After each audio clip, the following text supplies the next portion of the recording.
Changing heart system online. Miss! Tiger, fire, cyber, fiber, diver, fiber, ja, ja! The hero otaku takes the stage.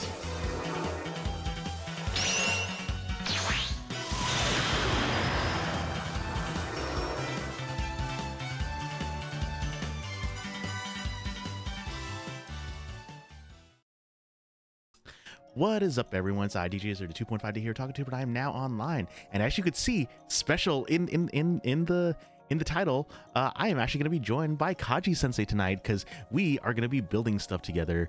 Let me unmute him so so that you guys can hear him. And yeah, there you go. Okay, intro's done. Yeah, they can hear you now. All right. Hello, everybody. My name is Kaji Sensei. I teach Japanese. Used to do a fair bit of bass on stream, and a lot of what I do these days is also painting miniatures. Nice. So, it's yeah, rather exciting to be able to team up with Azure here on one of his Gunpla streams. Yep, I'm gonna move over to the build camera so they can actually see how the setup looks right now.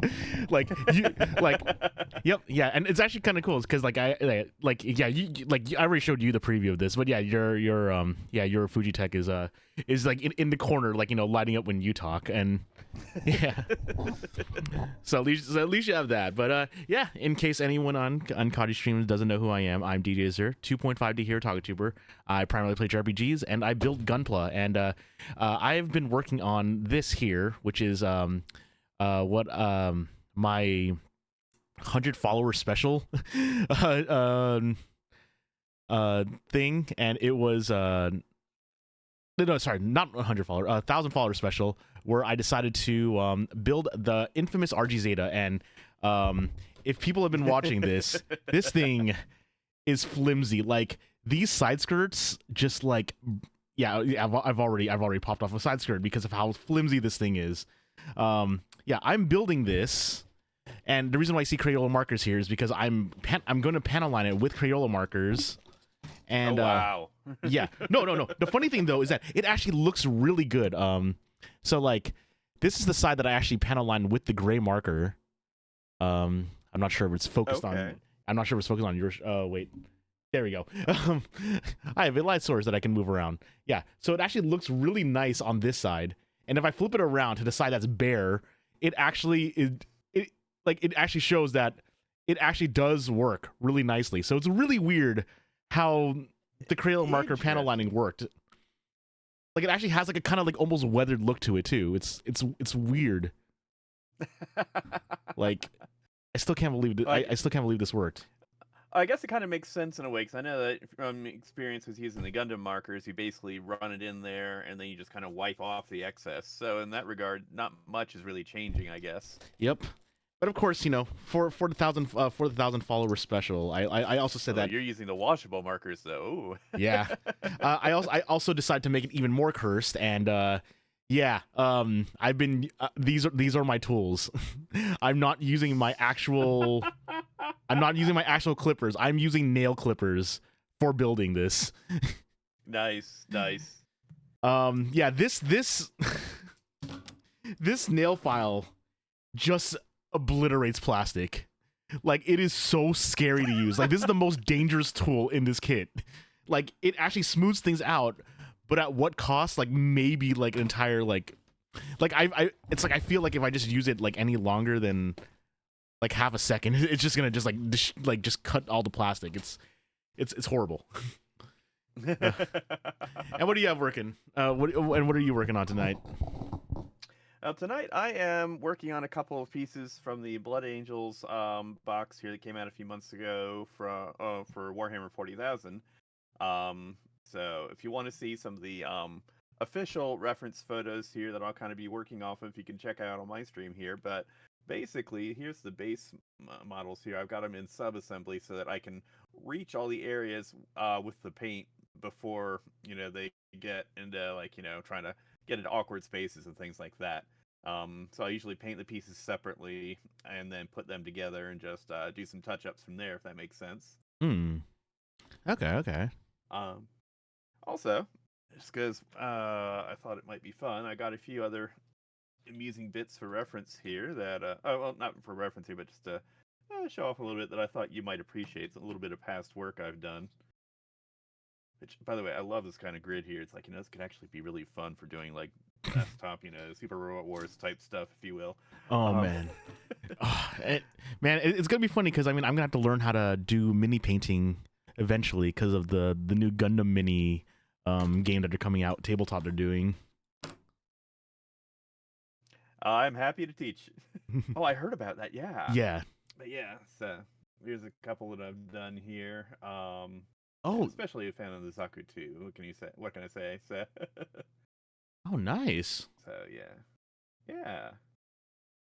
Sick as hell. So this camera is kind of having a little trouble focusing, I think, but yeah. Normally I just do the there it is. Yeah, I was gonna say yeah. Normally I do the what's it called, the beauty YouTuber, or like hold hand behind. Yeah. Yep. If it works, it works. Although sometimes, especially with the mono eye, it's like I don't see a face. Yeah, I mean, you're able to see the mono eye. That's all that matters. Yep. Yeah, this is one of my better conversion jobs here. Ooh, heck yeah, goof. Yep, the Ramba Raw version here. So I love the colors, the bold colors of the original series. They're very easy to do with miniatures here. Of course, the sand patterns are from '83. And should probably do Gelgoog to complete the set at some point here, but oh, I see. Yes, although I do have one that's in the regular pattern here. Ah, that looks. Yeah, I'm gonna need to learn how to do this stuff when new stuff comes out. So how do you do it? Like, do you just like actually? You'll probably show it off, but I mean, it's already black plastic because I'm so used to seeing like the gray plastic for these. Like, does that mean you don't really need to use contrast paint, or is that still like the first base layer you have to do?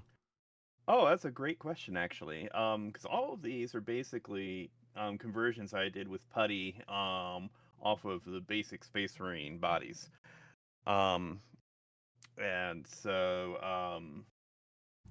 kind of molded out the things like the skirts, the backpacks, the shoulders, and things like that.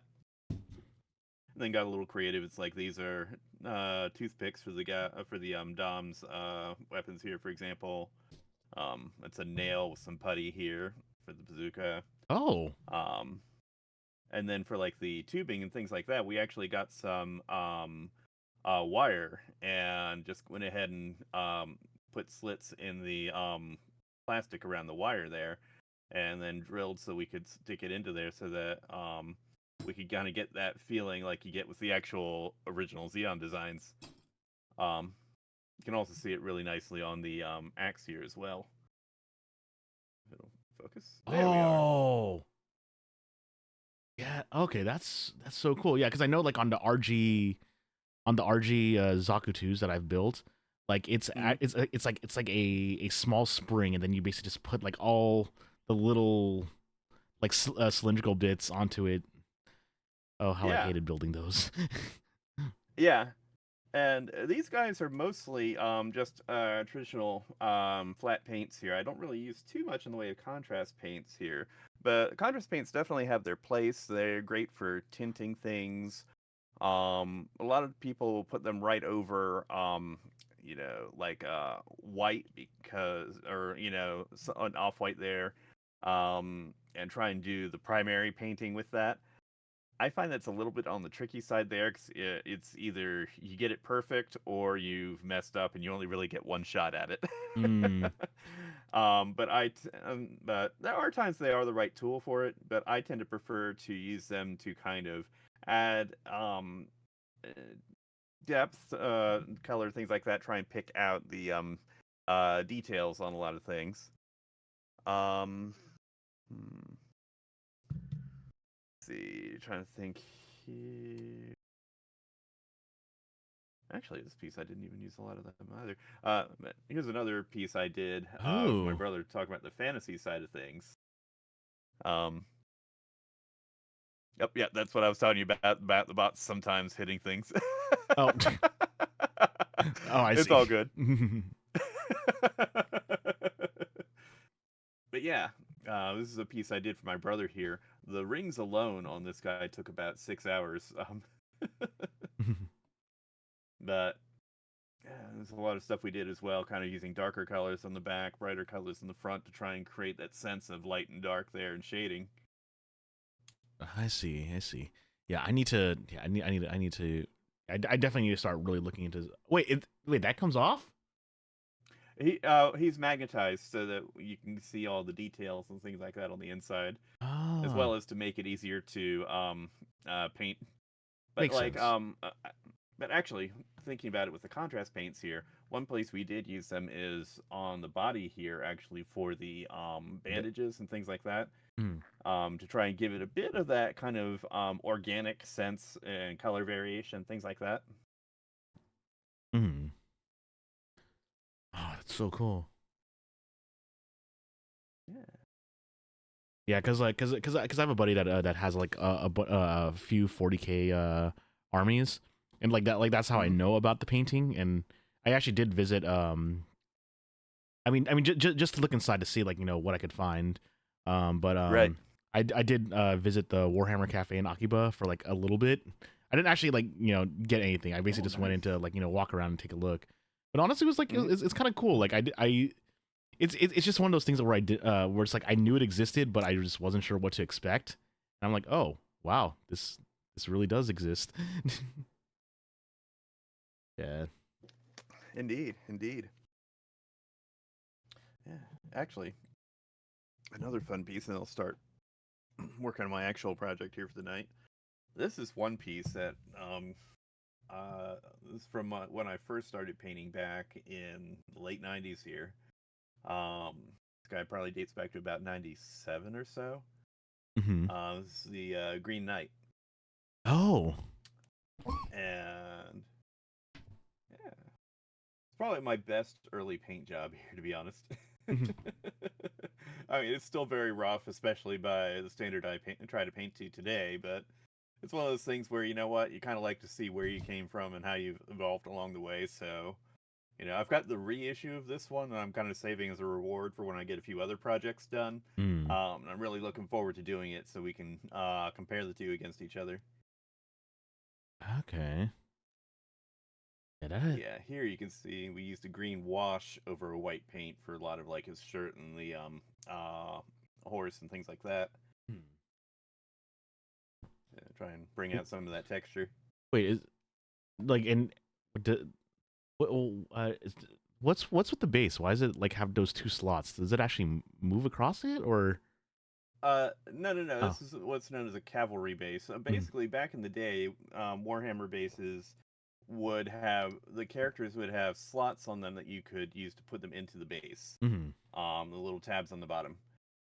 These days, they just have you glue the feet directly to the base, which on the one hand gives you more flexibility. On the other hand, it's gotten more dynamic with poses. Sometimes it leaves you a foot loosely, very slightly connected to a rock that's connected to there, or other stuff where it's like you have almost nothing really directly putting on there, and it balances very poorly, especially while you're waiting for the glue to dry. Mm.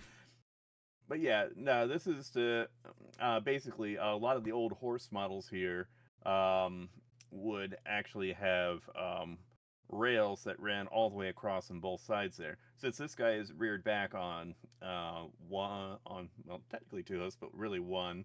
As you can see, he's actually a little wider in the base. The foot here is like right on the edge. So realistically, what we should have done back in the day here is like just cut that tab off and reset him in the middle. Mm. But but yeah, most horses would have two long rails there that would go into there that fit that basically perfectly.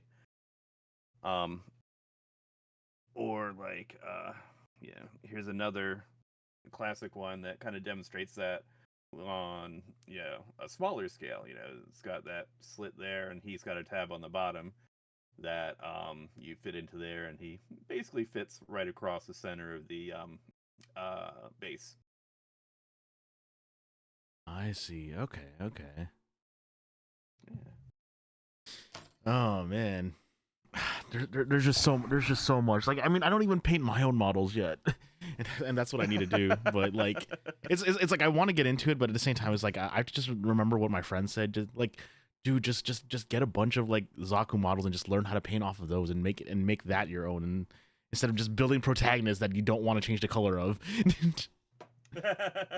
Yeah, there is something to be said for that, for sure. I mean, after all, there's so many different colors and paint schemes and things like that over the years. I mean, heck, even pink is canonically there in a couple of senses. Yeah. You can either go the seed route or, some people would argue the original Gundam route. Okay. Well, I guess now that we're actually starting, yeah, I need to work on the arms. Like, it's really funny, like, seeing this, like, build, and like, number one, like, this thing is hollow because since it's a Zeta, it transforms. So like it's like I have everything built except the arms and the actual weaponry. So it's really just funny, like, seeing like the arms looking like this. But yeah, that's where I'm starting. Okay. Yeah, I'm starting with a bit of dry brushing here to get some of the reds down here, and ideally trying to, preserve some of the texture in this guy's armor here as well, because he's got a lot of a bit of a green to it, so you actually see like what looks like muscle fibers and things like that. So, what we're trying to do is get the red on top of that and keep the black inside. One of the lessons I've learned over the years as painting miniatures is, start with the innermost colors and work your way out. Because, with, unlike with digital art, you can't just simply add a new layer in between things to fix stuff. What you have down is what you have down, and you're effectively working on one layer. So you can always put a little bit more over to, try and cover something up. But trying to reach gently back to something to get it perfect in an area you had trouble reaching in the first place is a recipe for frustration there, if you know what I mean. Yeah. Let me see, Delta. Oh, I can never go back to snap building after painting. You'd feel compelled to give every build a wild. Oh man. Yeah, no, it's like honestly, I like pretty much just treating Gunpla like Legos is just what I just really enjoy about it. But like, oh man, it's like I haven't even gotten back to like actual like doing real panel lining in a long time. Like I just enjoy building stuff too much, and like I've worked through a lot of my backlog, even though I do have some coming in, because like I did order the new Gundam G-Quacks, and I because I saw them the 30 minutes fantasy, the Liber Knight or Liber Lancer or something. I forgot what it's called, but I actually got it because I do love building the 30 minutes kits, and I really want to see what Bandai Namco's or was it the what Bandai's done with those. I want to see what it feels like.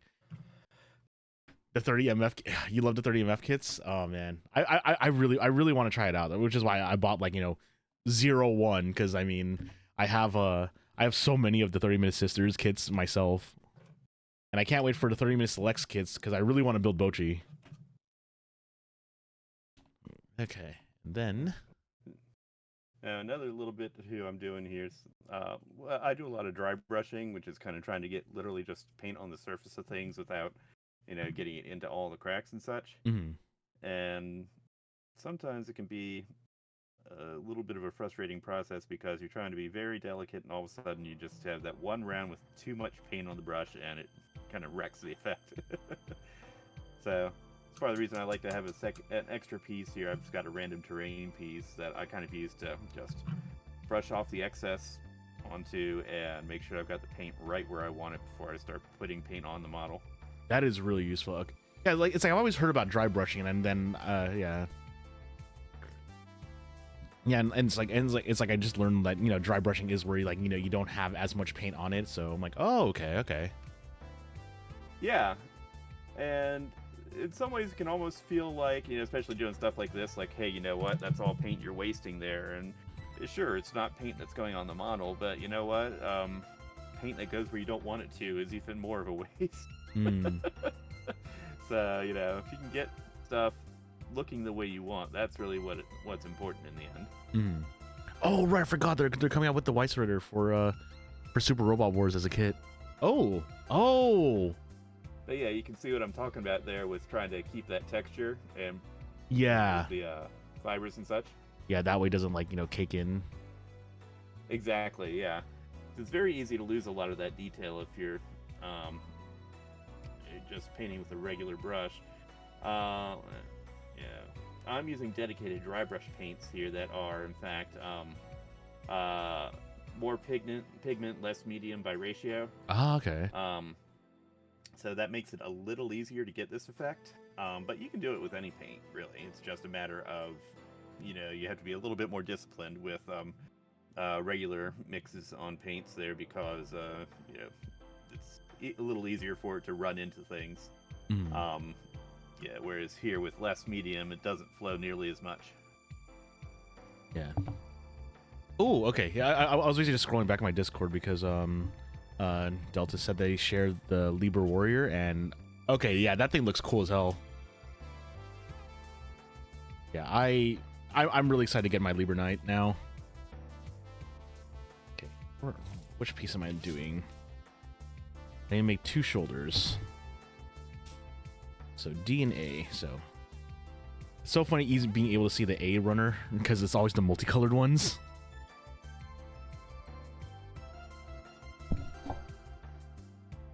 Okay, move that out of the way. Have that. D1 A10.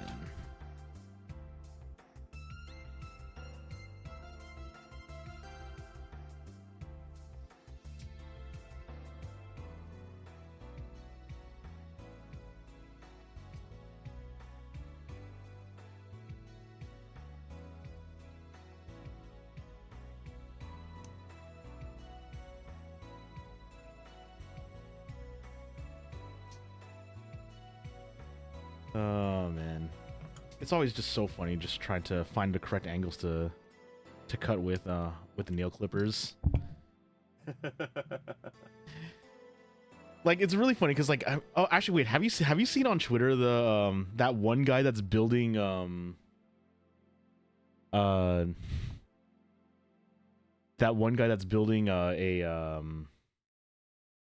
Sazabi with like the worsting?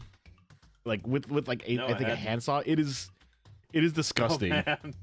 Yeah, like it's and it's really funny too because like people are kind of like, you know, like saying, oh yeah, he's totally gonna break the shoulder next, and then apparently he did break the shoulder piece on the Sazabi.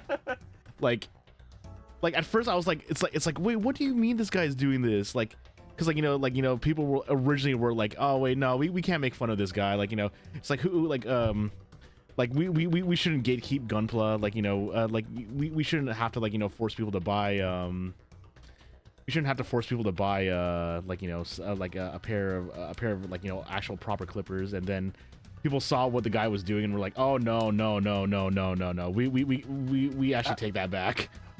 One moment here. Spiro, can you just go ahead? I realize Nightbot's been getting Azure here. Azure's the guest, so can you just make Azure VIP instead of banning him in the channel, please? Oh, sorry. You got banned on this side because of the links. It's like, no, don't do that, please. Thank you. Also, Bug, good to see you. Oh, hello, Bug. Can't VIP? I'll do it then. I'll do it. Okay, but thank you.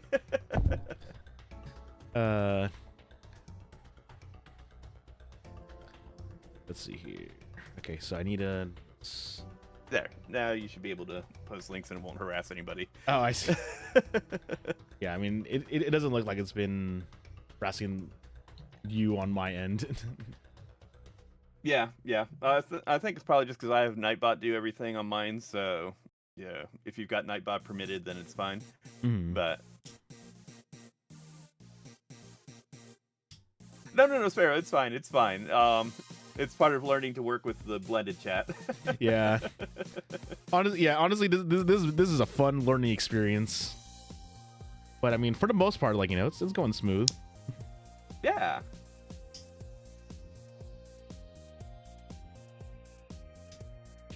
that. But yeah, sorry, I didn't mean to cut you off there. Oh no, it's fine. It's fine.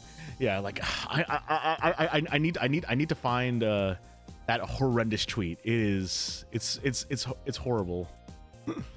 Like he's basically building a gunpla with like practically like tearing it open with his bare hands. It is the worst.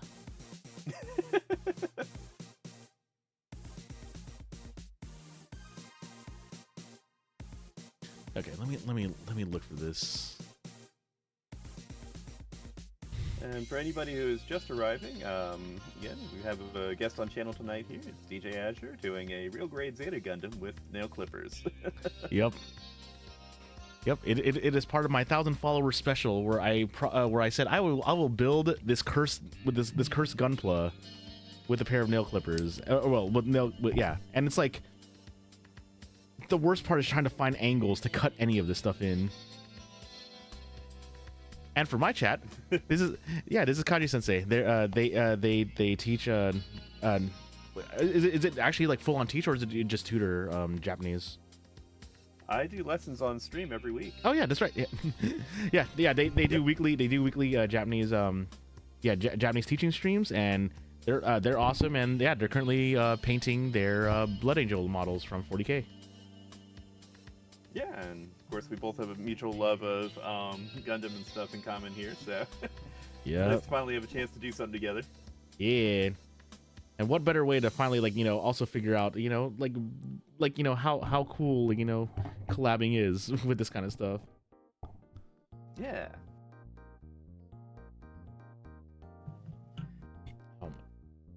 What angle am I supposed to attack this one on then? So for those of us on this side anyway who aren't really aware yet, can you explain a bit of the legend behind this model and why it's so famously bad? So this is the infamous RG Zeta RG Zeta. So it's not the fact that it has like dinky little arms, but this thing because it transforms, like it is not what's known as a parts former, where some of the Macross models can actually transform into like their plane mode or their robot form by actually swapping out parts. This is actually an actual full-on transformer. Like I could actually pull these pieces out, push the head in, actually transform it. But as such, it has a frame inside that's built out of ABS, which is like this kind of like slippery plastic. So it's already bad on that end, which is because a lot of the old gunpla joints were also made out of ABS as well too. I was about to say if that's what they use for the cups on the ball joints and things like that. Yeah, for polycap. So essentially, this is an entire frame that's a polycap, and yeah. So it's also infamously known as a hand grenade, because trying to transform it, you will pop pieces off. Like I was showing earlier, these side skirts that you see here, it takes no effort to pull off one of these side plates. Like it's all just ball joints and ABS, so probably in maybe depending on how the temperature is going to be over here, the temperature fluctuations might make this thing become super loose as well too, or expand the weird joints. So it's an awkward kit to build. Gotcha. Have you done it before, or? I have not. I have built other early real grades before I knew about the infamousness of this. I've built two RG Zakutus, and that was because I was a little bit too overzealous with panel lining back then, and I was using the kind of Tamiya panel liners that have thinner in them, so they would eat at the plastic. And I didn't realize it, so I had to essentially build it twice to have complete build. And yeah, that was bad. And then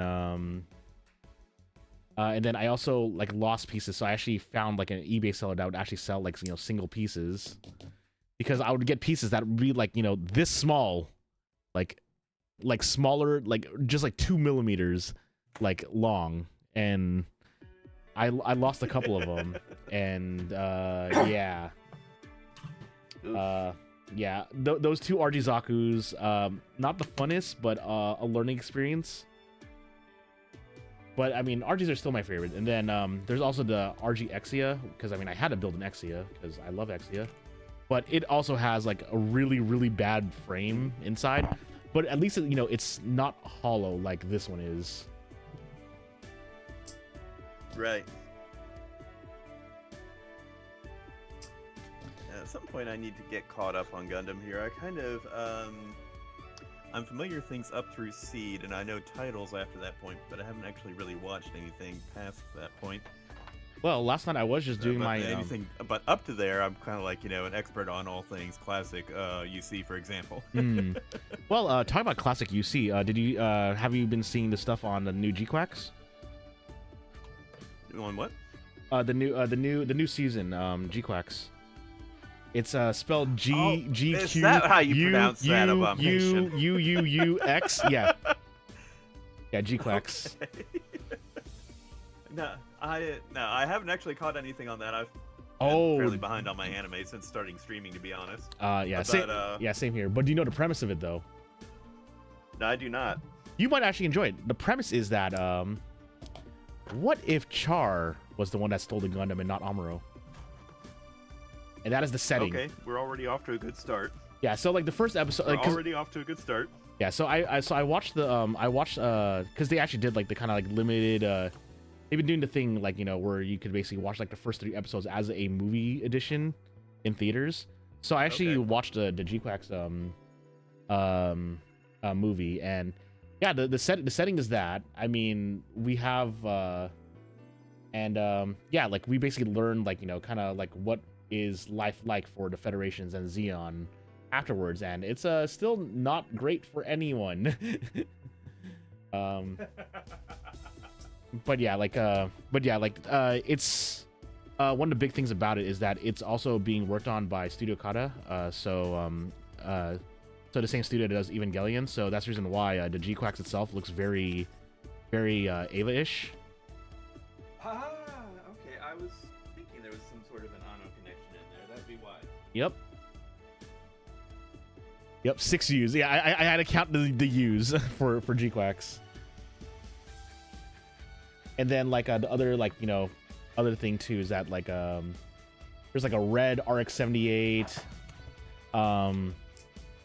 The G-Quacks itself steals a Zaku Heat Hawk. So essentially, we basically have a heroic Gundam with an axe, essentially. Okay. Yeah, and then from what we've seen so far, it looks like there's like underground duels in like the slums for the mobile suits. Okay.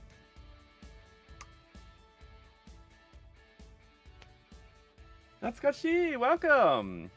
We're doing a co-working stream here. Our friend is working on an RG Zeta Gundam, and I am doing some Blood Angels from Warhammer 40,000 here.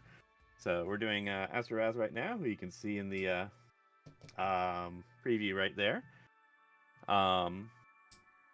It's good to see you. Good to see you. I actually dropped by your channel here after the last stream there, and checked out your recent VOD. And seeing someone mentioning doing Daikon 3 and Daikon 4, it's like, yeah, no, we found our people here. I forgot. Is it Daikon 3 or Daikon 4, the one that has the very famous intro? Well, it's Gainax is known for both of them, but Daikon 4 is the one that really put them on the map. Yeah, that's the one that has oh my god, forgot what the name of the song is. Yes. Twilight. Twilight, yes. Yeah, the one that they even did for Densha Otoko. Yep. Yeah, that's exactly what it was. Basically a tribute to that video, or in Densha Otoko, as a tribute to the Gainax video. I need to rewatch that show. Yeah, I remember hearing all about it at the time. I just need to get around to tracking it down myself. And I've never heard a bad thing about it. Yeah, it was. Yeah, it's really funny thinking about it because, like, you know, since I do watch, like, you know, a lot of tokusatsu, like seeing like recognizing one of the actors in it as one of the 2chan residence. And apparently that guy was like famous in Japan too, because he was like because he was the guy that went like 3 months, or was it no 2 years, I think, like living off of living in an apartment, like naked. Okay. Yeah, and he pretty much, I mean, I wouldn't say he went insane, but like, you know, he wasn't able to like, you know, get all the fame that he was expecting. But I mean, that guy actually did show up in Kamen Rider Double as one of the informants. It was actually kind of cool. But like, you know, Gotcha. yeah.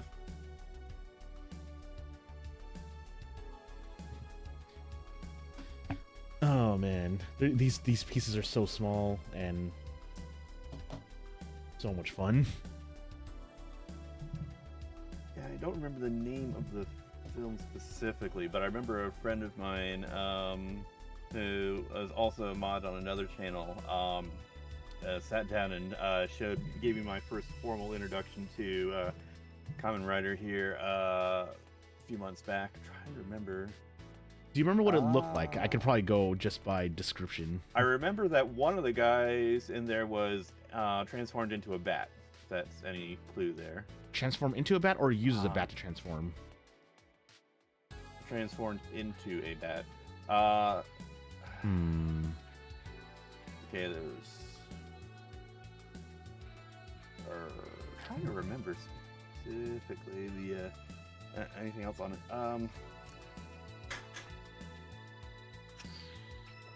I think that there was something about, like, you know, one of the old riders coming back, kind of a thing.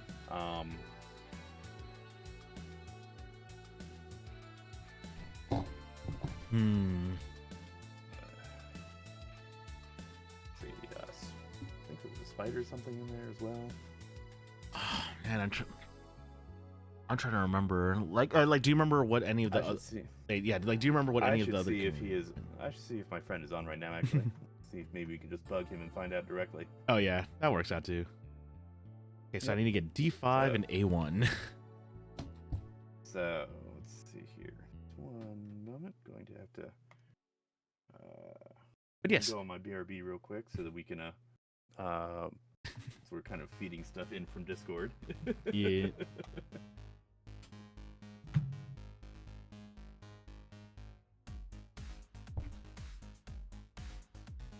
Yeah. Okay, so we do that. Attack this here.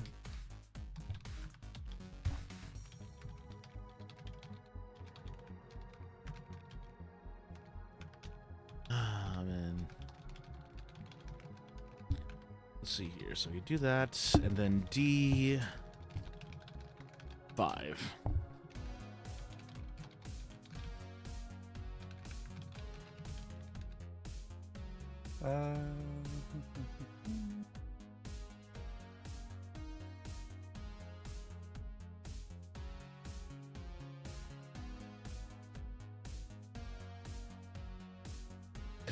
Yeah, we're almost there.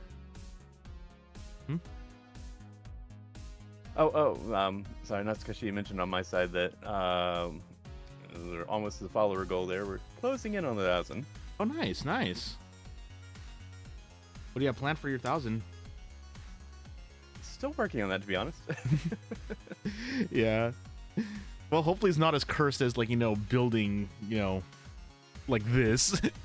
Just as like the way I described me building this kit is that I'm building this RG Zeta Cutthroat Kitchen style. Like, I remember Cutthroat Kitchen. It's like, oh yeah, that's right. You know what? Cutthroat Kitchen.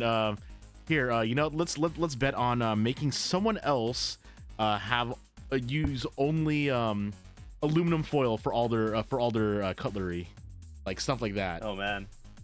Yeah, I need to rewatch some of that. That show is ridiculous. Also, Natsukashi, you love Double? Oh man, yeah, Double's one of the good ones. My favorite, personally, is I feel like I should have something easy to grab on the end, but yeah, my favorite series is Forza, the space one. I'm such a huge fan of Forza.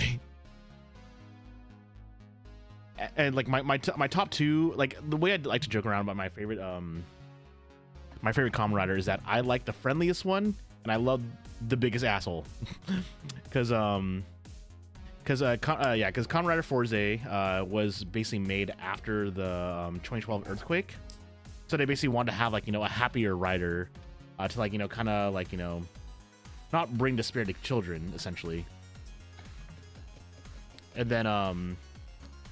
then so like Forze is basically like a delinquent looking guy with a pompadour, like is he basically just wants to be friends with everyone in the school, and I love it a lot. It's also written by the writer of Gurren Lagann, so it's very, very anime. It's adorable. It's also Breakfast Club meets Kamen Rider. It's great. It's like that's the easiest elevator pitch I could give for that show too.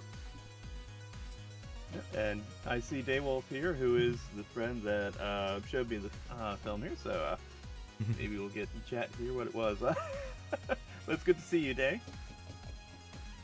Oh, yo, what's up? What's up, Daywolf?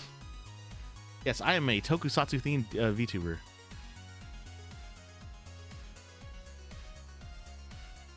Yeah, and then my a lot of meaning to Japan. Yeah. And one of my the other favorite series for me for Kamen Rider is Decade, who is an asshole. It's really funny. Like that's like the easiest way to like describe how he is. He is just a jerk. He is like he could basically pick up any. He basically can like instant expert at a lot of things and is just a jerk. But gotcha. he's one of my favorites though. Like he actually made me want to try try out film photography for a little bit. Like actually have like the type of top-down toy camera that he has as well too. Because Forza aired, it was right after Earthquake, and like they basically were gonna go for like a darker rider at the time, but they went for like a nicer rider and basically wanted to have one like that kids can like just look forward to. I have not watched Amazons yet. My friends keep telling me to watch it. All I know about Amazons is that like I'm going to say like practically verbatim from one of my friends that actually did watch both shows, because it aired at the same time as Kamen Rider Ghost, which is infamously known for not being great. Is that Kamen Rider Amazons is not good enough to justify how bad to justify how bad Ghost ended up being. Like Amazons is really good from what I've seen, I like from the clips I've seen, but I just haven't had a chance to like actually sit down and watch it. Ghost has a wonderful first half. Like it's like I've tried watching it. I always have foreboding when that's what people say about something. I mean, it's kind of funny. Yeah. Like I've heard so so for me, Ghost is like doubly hurts me because like I tried watching it and it's like I couldn't get into it because I just couldn't get into the characters. But like the thing that sucks though is that a band that I actually do enjoy, an actual J-rock band I actually do enjoy, does the opening, which is Kishidan. And they do the opening for Ghost, and it's one of my favorite Kamen Rider openings. But it's like my friends look at me and they say it's like we're sorry that song was wasted on Ghost. Yeah. Second half is so bad you actually struggle getting through it. It's also written by the. I've heard Hibiki's great. Like it's like the second, like the first half. Actually, no, I heard the same thing. The first half of Hibiki is good. The second half is hard to get through because that's when it becomes more toyetic. Like the first half is like kind of like much more coming of age, which is like written really well. And the second half is like saying, oh well, I mean we're not selling toys, so we might as well turn it into a toy commercial, like we should, like this show is supposed to be. D7 G10. Fun fact. Hey, I actually love Saber. I love Saber. I am not gonna lie about that one. I love Saber. Well, not the first 7 episodes, because the thing with Saber is that like the whole thing is that there's like a like there's basically supposed to be like kind of a protector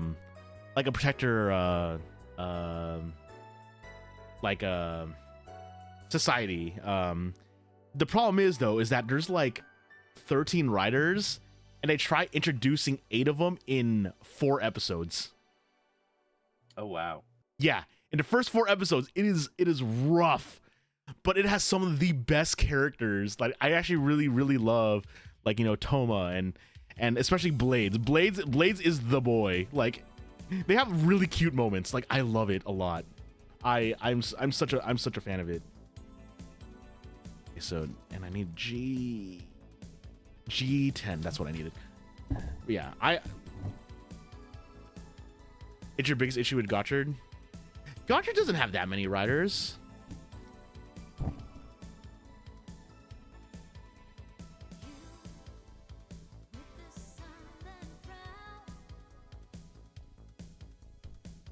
G10.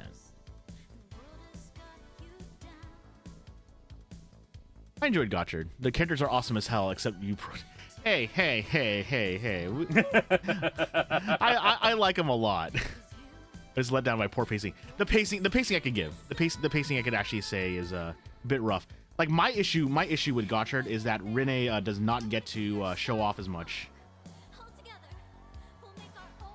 Like there are so many good ideas in Gotchard, but like the way that they kind of like split how the story focus is admittedly not great.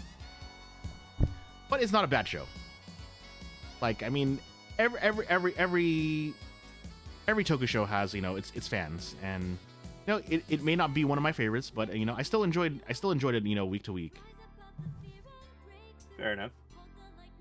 Surprisingly though, since the Reiwa era, since Kira Major, Super Sentai has been on a freaking tear on being amazing. Like I've enjoyed every single Super Sentai since Kira Major.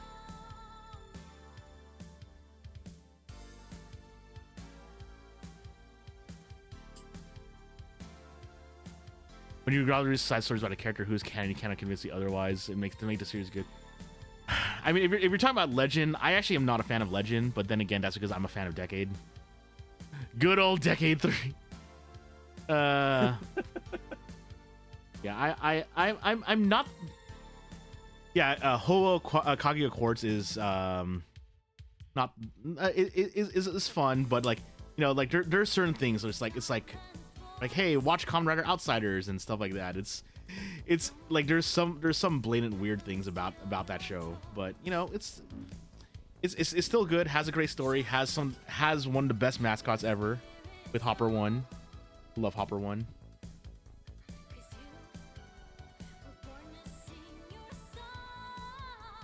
Outsiders. I think I'm missing. I think I still need to watch like 3 more episodes of Outsiders.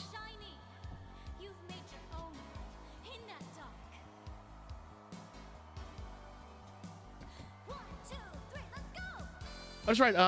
Day. What was actually the show that you were showing Kaji? Like you're actually wondering about that. Like one where someone turns into a bat or something like that. Yeah, it's the one you showed me when we were watching the last of the Eva movies, Day. Oh, okay. So it was Kiva. Like that's what I was asking you. Like, does he transform using a bat? I couldn't remember specifically. I just remembered that it was a key feature of it.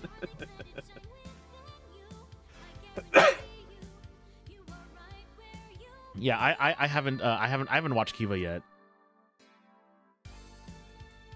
There's actually a lot of Heisei Phase 1 I still haven't watched yet.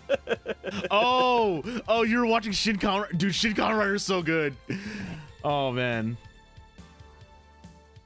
It's really funny because, like, you know, watching Shin Kamen Rider, because it is the one that is directly directed by Anno.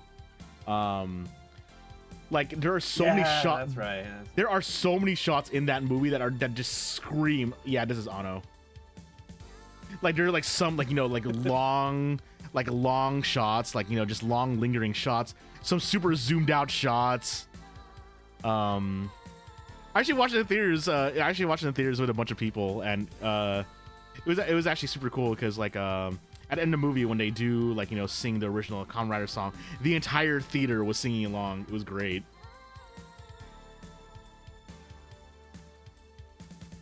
Have you ever seen Blue Blazes, perchance?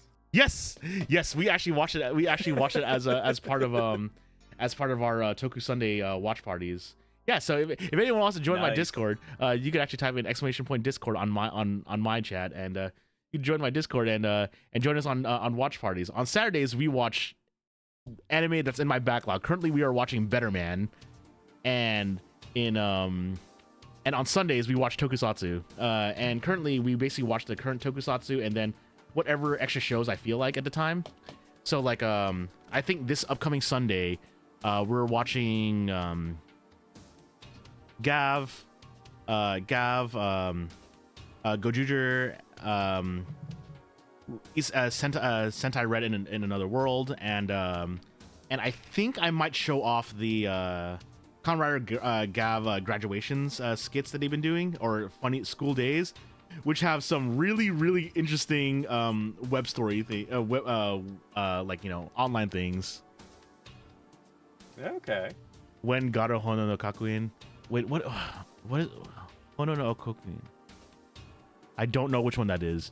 I've only ever finished one Garo series, and that was Versus Road. And that's basically one that was like basically a battle royale. It was very video gamey, and it was messed up. I need to watch more Midnight Toku. Oh, it's the first anime? Yeah, I need to watch. I haven't watched it because I want to watch all of the Garo series. Luckily, I believe because it's the 20th anniversary of Garo, you could actually watch the entire thing on YouTube right now. Okay. Let's see here. So this goes here. This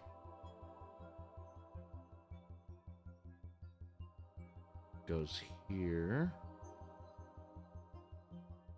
This, turn it around, goes here.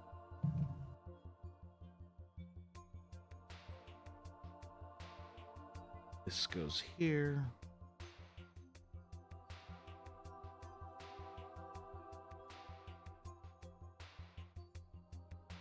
It's kind of funny, like joking around, calling building this basically like Legos, because when I was building my PC, like we were joking around calling it adult Legos, because like it's like if you could build something out of Legos, you could build a PC, and honestly, it's true.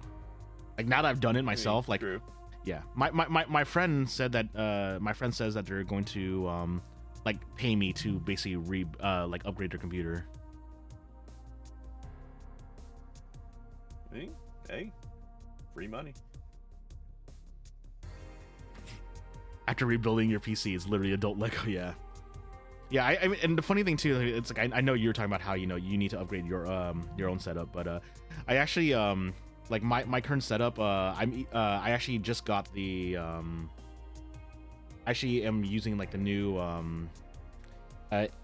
no, okay, there we go. I'm using like the new Asus 9070 XT because it's like I don't care about ray tracing enough to want to use to use NVIDIA stuff.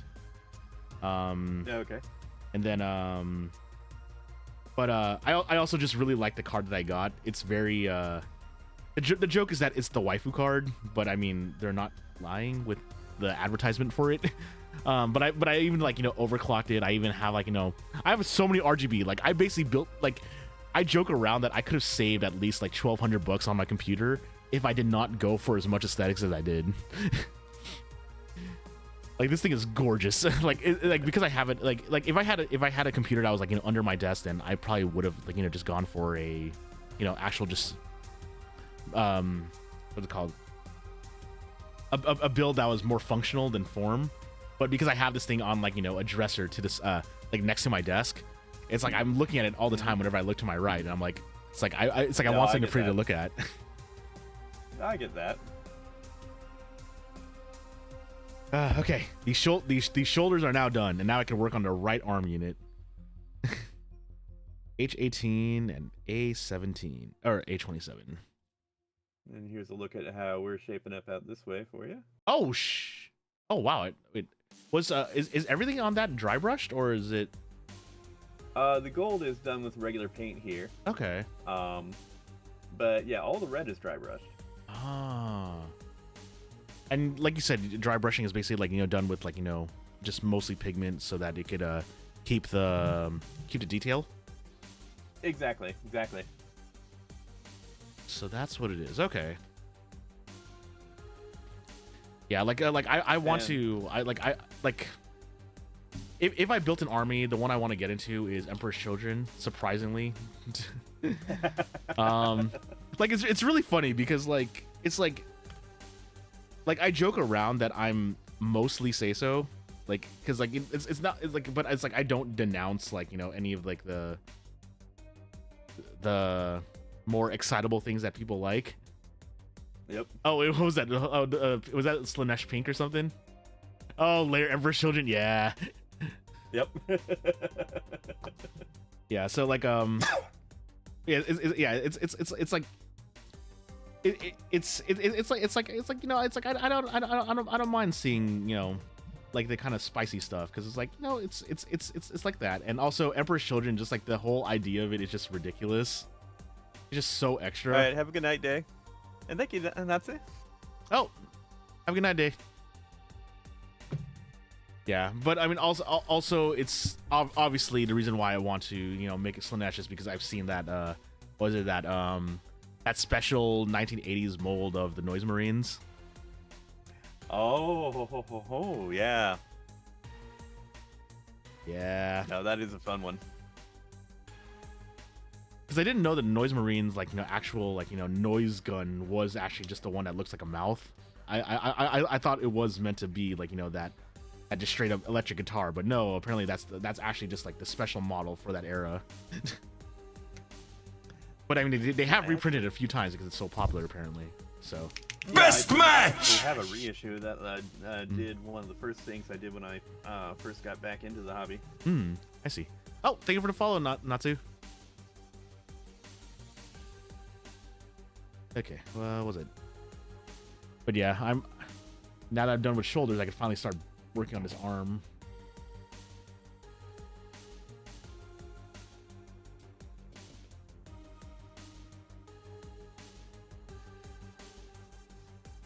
Is that one of those super thin paintbrushes that's it's that looks like it only has 10 bristles on it? Yeah, it's a very fine detail brush here. I don't bother paying the $7 a brush, $10 a brush for GW's official brushes. This is part of a 60 pack of this size brush that I bought off Amazon for $15. Oh no, of course. So it's yeah. And that way I can go ahead and if it starts wearing out, I don't feel guilty about tossing it and getting a new one out. Yeah. That said, I seem to have a way of getting attached to them anyway and running them a little longer than I probably should. But I mean, if it works, it works. I mean, plus, I mean, as they wear out, I mean, they might even somehow impart, nice unexpected details, right? Yeah. I mean, sometimes you do just get used to certain behaviors on it, and it's you want to run with that as long as you can. There's no guarantee the next brush is going to behave exactly the same way. Yeah. Especially since the quality control, the trade-off is the quality control is, well, what it is. Yeah. When you've got that many of them, if you run into a bad one, you just toss it and go to the next one. And even bad brushes, there are still uses for them. Makes sense.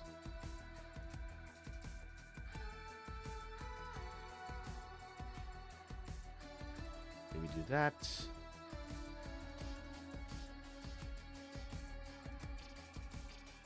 Okay, there we go. So we can start building this arm. H19, A38.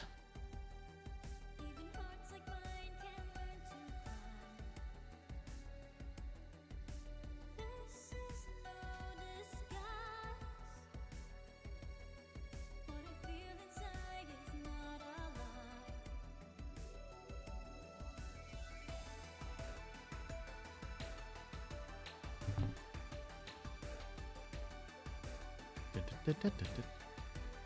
Another reason I really like dry brushing as a baseline technique, though, is that there's a lot of detail, especially on these kinds of miniatures, that you just never see until you put paint on them. So dry brushing helps to bring a lot of that to the foreground here, so that you can see, okay, you know what, here's where the stuff is to try and start picking it out.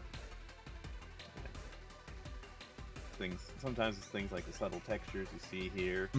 Sometimes it's extra, like kind of like the denting in the cylinder here, for example. Other times it's fine details like the specifics for the wiring, the casings here, and things like that.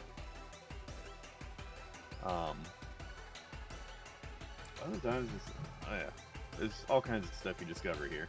And sometimes too, with this sort of stuff can be tricky to figure out. Okay, so the flow around here, so trying to figure out what lines actually connect to where, so that things make sense, and then you find out that, oh wait, no, this actually connects in this way, and so you need another intermediary color or something like that to make the pattern make sense. Yeah. Oh, man. Yeah, no, like I said, it's kind of crazy, like seeing all that detail on it. And it's like, because I'm used to like my friend showing me like their contrast paints, and like that's what they do. But I mean, like, and like I said, it's new to me seeing just the black plastic instead of gray. I'm so used to for unpainted. Yeah. Well, this is primed in black is why. Normally he would be that gray. Oh, okay. Oh, so you already primed it. Okay. Yeah. Almost all Warhammer stuff comes in gray plastic here. But you spray it down with the primer. It doesn't have to be black. It can be any of a number of different colors, including one that looks almost the same shade of gray. But that gives you something to ensure the paint adheres evenly. So I'm assuming the biggest thing is making sure the paint adheres. So I'm assuming that primer is also just like really thin as well too, considering how much detail is still left there. Yeah, it's a spray paint, so that by nature keeps it relatively thin, although you can certainly overdo it. Yeah, it's like I've tried when I tried top coating, because like the proper way for me to use the top coat that I have is to cover it in gloss first and then do your panel lining, because it has it has built-in thinner in it, so it flows through. And but the first time I ever did it, I basically laid it on so thick that all the crevices that I would basically let the thinner run through were non-existent. It was almost smooth because of the way I didn't know how it worked. Yeah. I can't speak for other brands offhand, but I know that the Games Workshop primers all have acetone in them, which may seem a little strange of a choice for the a plastic primer there. But what it does is it kind of basically just slightly melts it. Not very much, slightly, but it works it into plastic a little bit, I guess you might say. Oh. So it, that kind of makes the layer a little thinner in net, you might say, I guess. Again, you can absolutely overdo it, I'm sure if you do way too much, you run the risk of actually seriously melting the plastic in a bad way. But okay, that's actually interesting. Yeah, because I have what is it, Mr. Hobby, gloss and flat, because I only ever used it for my ground Gundams that I've built, and then okay. I actually have glossed my my Goof Custom and Easy 8, but I've been really lazy on getting back to those. Mostly because I really love 08MS team, so I actually have 3 ground Gundams. I actually have GM heads that I could actually put onto one of them if I need, so I could actually make them accurate. But every single time I go online, I basically see how people customize their Easy 8 and Goof Custom kits. And I'm like, man, I want to do that, but it's a lot. Using a soldering iron to simulate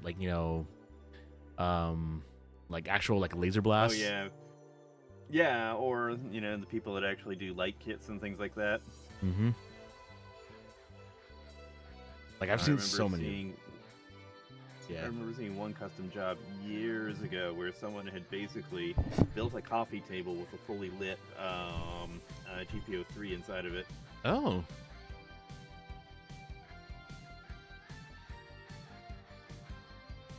Yeah, changed my avatar to green-haired character from Fire Emblem. Oh yeah, I That's think. nice. No, yeah, I think yeah. Oh, that's right. I think yeah, the Dragon Girl. Yeah, makes sense.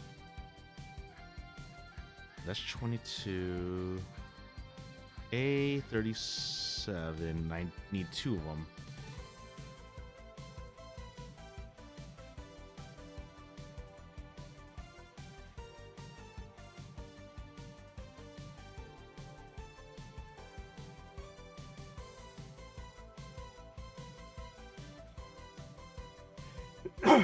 Another thing too to keep in mind with painting is that in digital art terms, it's kind of like everything you do is on a multiply layer. Hmm. Whatever paint you put down before will influence whatever you put down after it. Makes sense. It's like if I were to put this gold that I'm doing here over a white, it would be a very brilliant type of gold there, but the black really does a lot to dull this one. Kind of gives it kind of more of an old gold kind of a appearance there. Oh, okay. Yeah, it's like actually I've got a piece over here that showcases the other way you look. Well,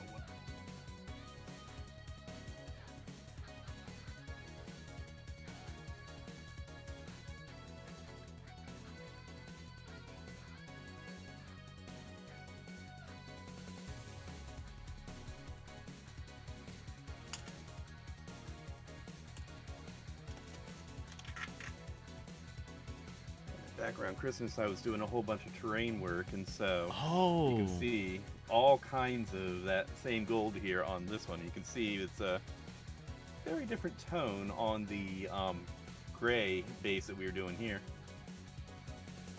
Although actually, I think this one might have been on black as well as the base here, but I dry brushed a lot of white over it.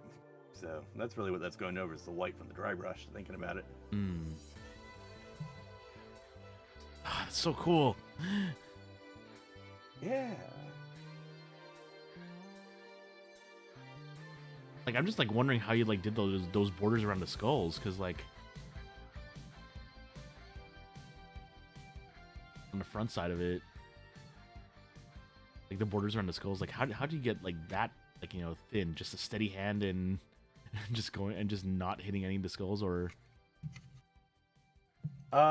yeah, those basically are the lines in between them are just the right size for the brush. And then the arcs over the skulls there, basically I was just very careful to pull around them and not get too close to the skull. So I did a lot of the I did all the coloring for the skulls first, because that was all dry brush there, and dry brushing is a bit of a messy process. It's going to get paint all kinds of places other than where you intend. yeah. But you see, we blended probably about 3, maybe even 4 different shades of white there to try and white and off-white there to try and really kind of get that natural bone kind of color going. And then we did a kind of a steel colored around the arches there to try and offset it. And then once we had that done, we came back and did the gold to try and clean things up, to make sure that like I was saying, you're starting with the innermost areas and then working outwards so that we can cover up mistakes more easily, rather than trying to get ever finer details. Okay, that makes sense. The first time. Dry brush in Japanese. Ah, interesting. Actually,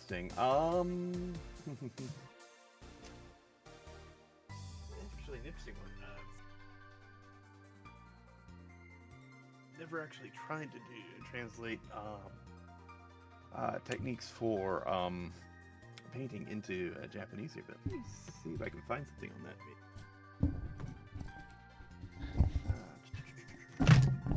honestly, like hearing all this, like I'm just like wondering, like if like I'm just imagining like going to the the Warhammer Cafe and like trying to communicate that kind of stuff, which I mean probably wouldn't be that hard honestly, because but like like saying, oh yeah, like what technique are you doing, and then Yeah, I mean, on the one hand, I'm inclined to say it'll probably be the simple katakana dorai barashu kind of thing. That's what I'm thinking too. But you can go ahead and do a quick consultation on Google here, see what comes up. Yeah, and yeah, I'm finding several hits on that.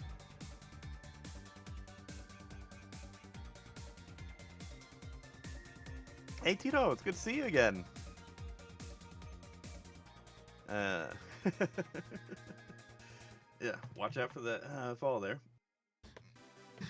I'm just remembering like that one old classic video. It's like the guy that falls through like the ceiling of like what is it, the outdoor shop or fishing shop or whatever. It's like, hey Tim, or whatever it is. Just old video. Okay, so I need these two. So let's get these out and then trim these. Yeah, I love working with pieces that are like... Oh, wait, okay, good. Okay, I need to make sure I know where to cut here. Okay. Yeah, because these... Our health and wellness check over here, so if anybody wants to get a stretch and hydrate, feel free.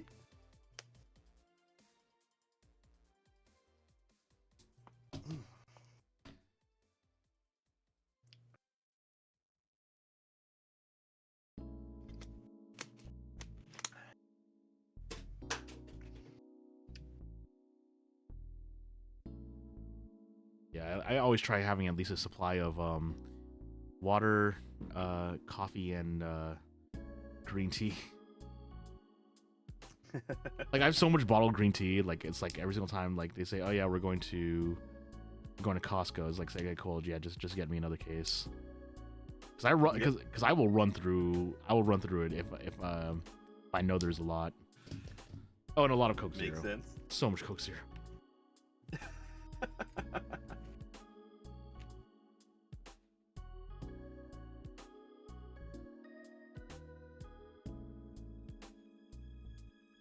Like, I don't even know what grit this is, but I know it's more than... I know it's less than 2,000. Because this thing is just, like, dulling everything I do. Yep. How's our comrade making his helmet appear and disappear? Well, it's the magic of Discord PNGs there. Mm-hmm. But, yeah, since Tito's relatively new around here, you may not be familiar. Why don't you go ahead and share a little bit about your lore there? Yo! Yo, what's up? What's up, Tito? I'm DJ Azir. I'm the 2.5D hero Takutuber. I play a lot of like story-based RPG games, and I build Gunpla. And the reason why I have that helmet is because I love Tokusatsu to the point where I have my own transformation sequence.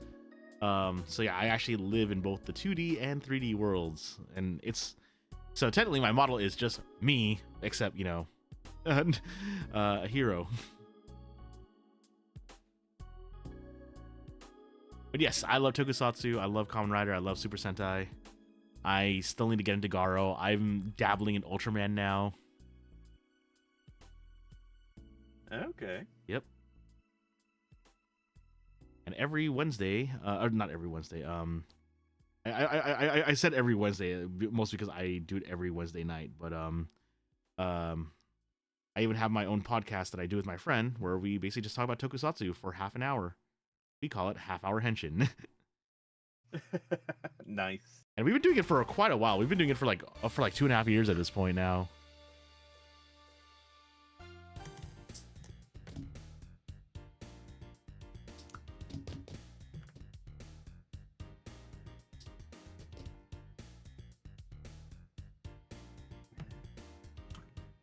Another key to success with dry brushing, by the way, is I have dedicated brushes for each color family here. So, oh, that makes sense. This one here's for red.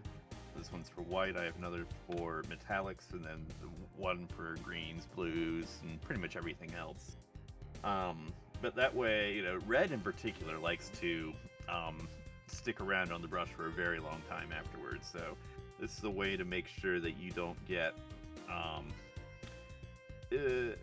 blending where you don't intend for there to be blending. Ah, yes, the color red is iffy. I see, even with painting, because yeah, like yes, it's kind of like doing the laundry and you throw a fresh red item in there. yeah, I mean it's also because like the red plastic. Whenever I see red plastic, for a kid, it's like I just know I'm gonna have like the worst time trying to get rid of any stress marks on it. Yeah. And actually, what I was mentioning before about seeing things, not really seeing much until you put the put paint on it here. Let's see if we can focus enough. That's so cool. Maybe. Yeah. Let's see. Get this in one hand so I can use the other to allow it to focus. There, you can see, one just jumps a lot more than the other now. Mm-hmm. Yeah, because like all we've done is put a little bit of white to find the edges. Mm-hmm.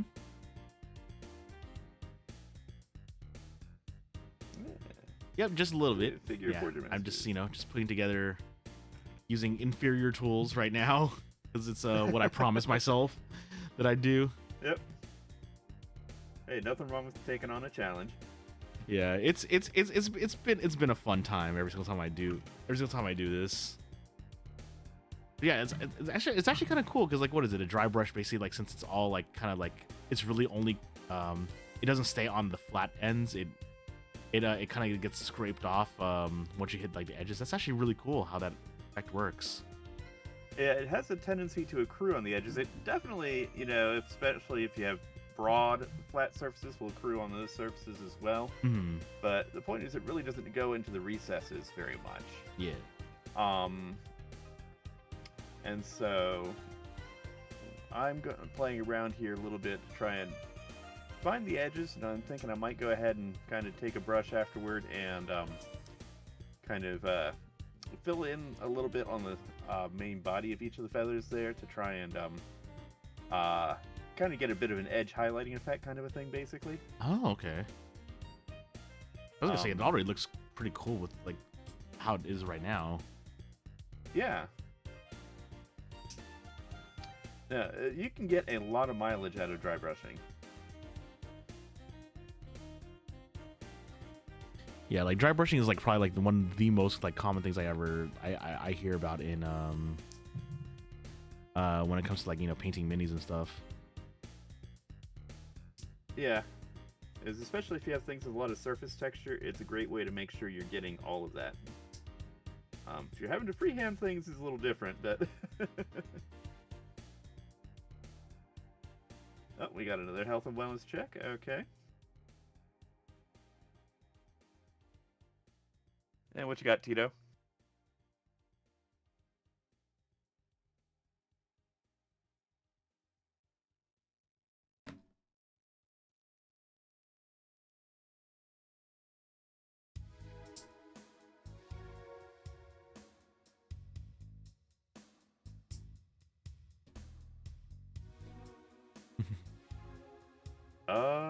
Not sure the context of that question there. I'm not sure either.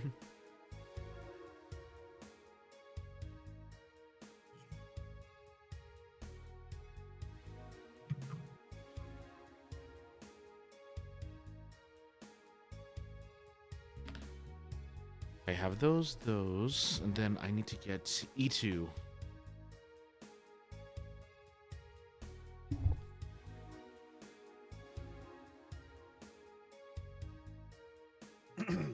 But no, it was kind of interesting listening to the banter back and forth earlier about the different Common Rider series there. Yeah, one of the things that kind of came into mind along the way is like, what, even Double Zeta finds a way to have some fans. Yeah, exactly. Every series tends to find its patron somewhere. Mm-hmm.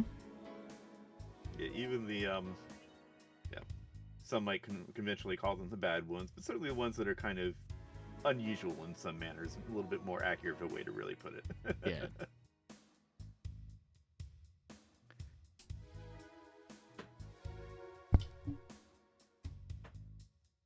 Like I at least do try to find like the fun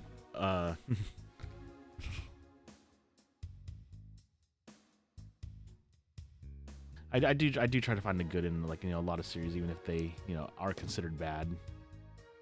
Absolutely, absolutely.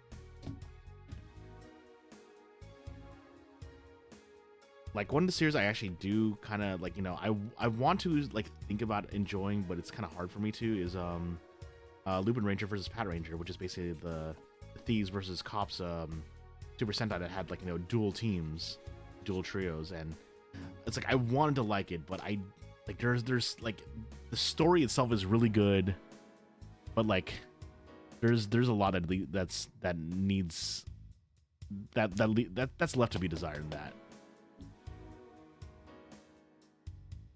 So out of curiosity, as someone who knows more than I do about a lot of the classic Sentai and such, how is the original Ranger versus the one that we got here in the U.S.? I actually have not watched any Showa era Super Sentai yet. Okay. Yeah, unfortunately, like I really only got into like really like enjoying Super Sentai like lately. Gotcha. Yeah. This goes Out of here. curiosity, are you familiar with kind of a parody series, Akiba Ranger? Yes, I love Akiba Ranger. I've seen the first 2 seasons of that. Need to get around to catching the third one at some point. There isn't a third one. It's just only 2. It makes me sad. There isn't? Yeah. Oh, okay. For some reason, I thought there was another one. But nah, a lot of fun there. Yeah, I love Akiba Ranger. Man, it makes me sad because like okay, so I was like talking about this kind of like the other day, because I was like talking about like visiting Japan and stuff like that. But like Right. like it like I think I was even talking about Densha Otoko as well too, because like it's making me sad about how like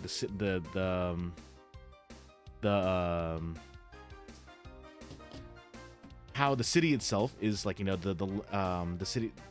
cityscape is changing. Like we were talking about how I think what is it, the Onoden building that you see like right as you get out of Akihabara Station, apparently that's gonna be just turned into like an office building, and I'm like, what? No. Yep. Well, it wasn't there. Was it Harajuku Station or something like that? One of the major stations in the Yeah, kind of knocked down the building that had been there since like the 1800s. It was kind of a defining feature of the station's style. And I was like, nope. yeah, it was Harajuku, and apparently it was for the Olympics, because like apparently like Harajuku Station was also a pain to like exit. Like the signage was not great there, and also it was like a smaller station, so it was like harder to handle like the large crowds that were coming in for the Olympics. Yeah. I mean, you can sort of understand the practical concerns, don't get me wrong, but it is still sad to see some of the stuff like that change. Yeah. Because like I was like thinking about how like like Densha Otoko now and like Akiba Ranger like feel kind of like time capsules, especially like that one game Akiba Strip, like that basically was like the map was pretty much made from pictures that were taken in I think 2004 in Akiba. What's up, Tito? That's when I was in Japan, actually doing my study abroad, Hmm. and I actually got to see Akiba in that period there. Visited gamers and things like that. I actually have a photo of the front there from when I did that trip. Lots of fun. And of course, that was back when DigiCarrot was still a relatively current reference.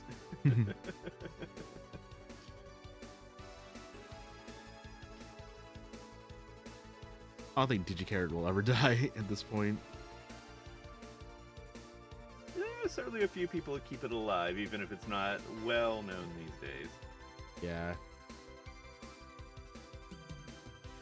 Man, like I was actually like there was that really dumb like argument that was happening on Twitter because like someone didn't know what Haruhi was.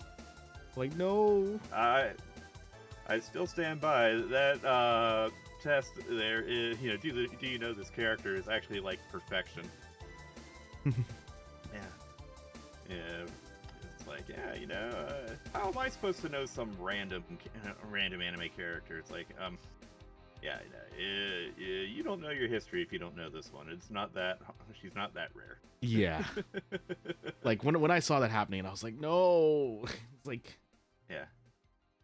No, it's like if you're going to be lecturing us on the culture, the history, and things like that, and you don't know who she is, you should probably shut up. Yeah.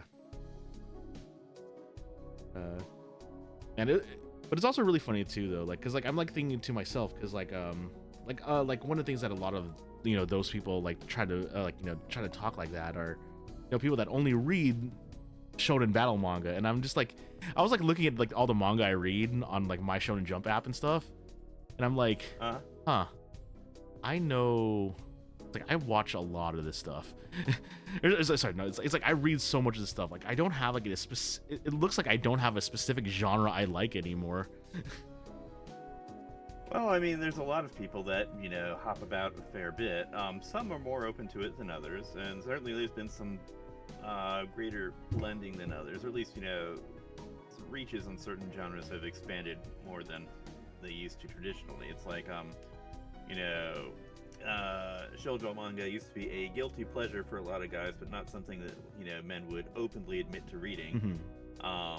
Yeah, and that's certainly become something that's, acceptable for people to like openly regardless these days. It's just understood that, it's still going to be traditionally, feminine themes like, romance and things like that. Yeah, because like I was like thinking, I was like thinking about like how like my top 3 non-One Piece currently running Shonen Jump manga are, number 1 is Akane Banashi, and I will yell at everyone to read that because it is like literally my favorite, and it's to the point where it's like, I've heard you mention that one before. I need a refresher on what it is though. It's the one based on Rakugo. Right, that's why I've heard you mention it before. Yeah. Right. Yeah, it's like I have been yelling about that manga for like the past, like ever since I started reading it, because it is one of my favorite things I have ever read. And then number 2 is a romance manga, and it actually currently has a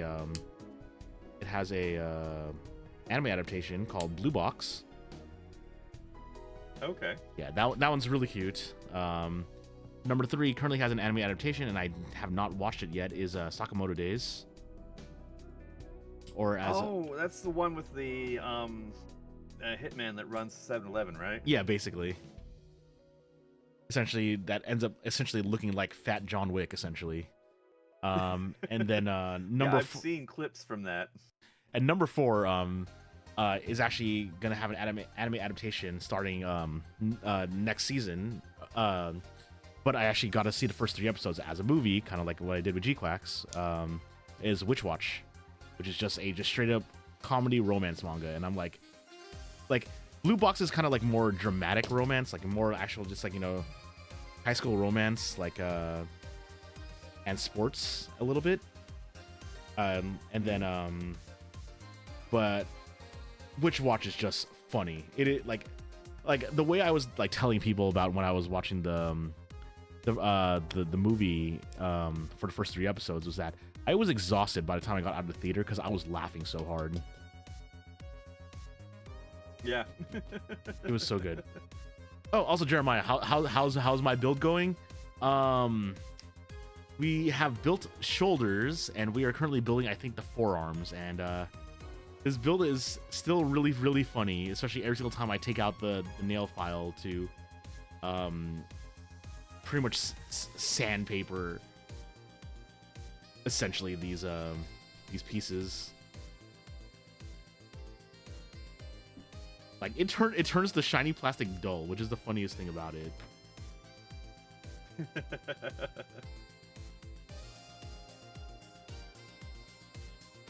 Yeah, blue. I'll watch almost anything that comes in front of me, or at least I'll give most anything a shot. I enjoy a wide range of different things here, especially enjoy going through and exploring a lot of the classics and seeing, okay, what actually defined things? Where did this come from? Kind of a thing. So it's like I have watched literally all there is for Fist of the North Star, for example. Yeah, I haven't actually watched Fist of the North Star. I remember reading it way back in the day, but I still haven't. I don't really remember much of it. Yeah.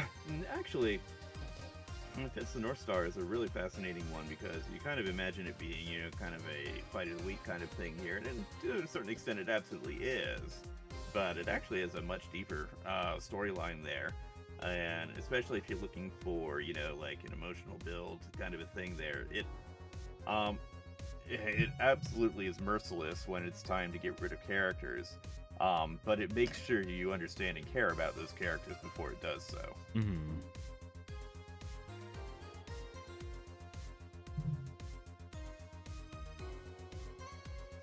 At the same time, it's kind of like a Highlander kind of thing where it's like, okay, you know what? Don't mean you any ill, but only one of us can leave this, so...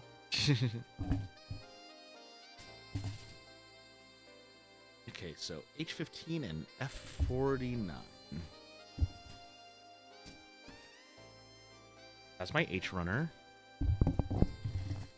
Yeah, like I've seen like a couple of the obviously I've seen like the most famous clips, and obviously because as a fighting game player, I have 100% watched many a tournament for Hokuto no Ken because I love watching that game being played. Yeah, I really want to get hold of the Dynasty Warriors version of it sometimes. I love the Gundam games in that series. Yeah, there's easily some of my favorite Gundam games of all time. This is the Dynasty Warriors Gundam on 360.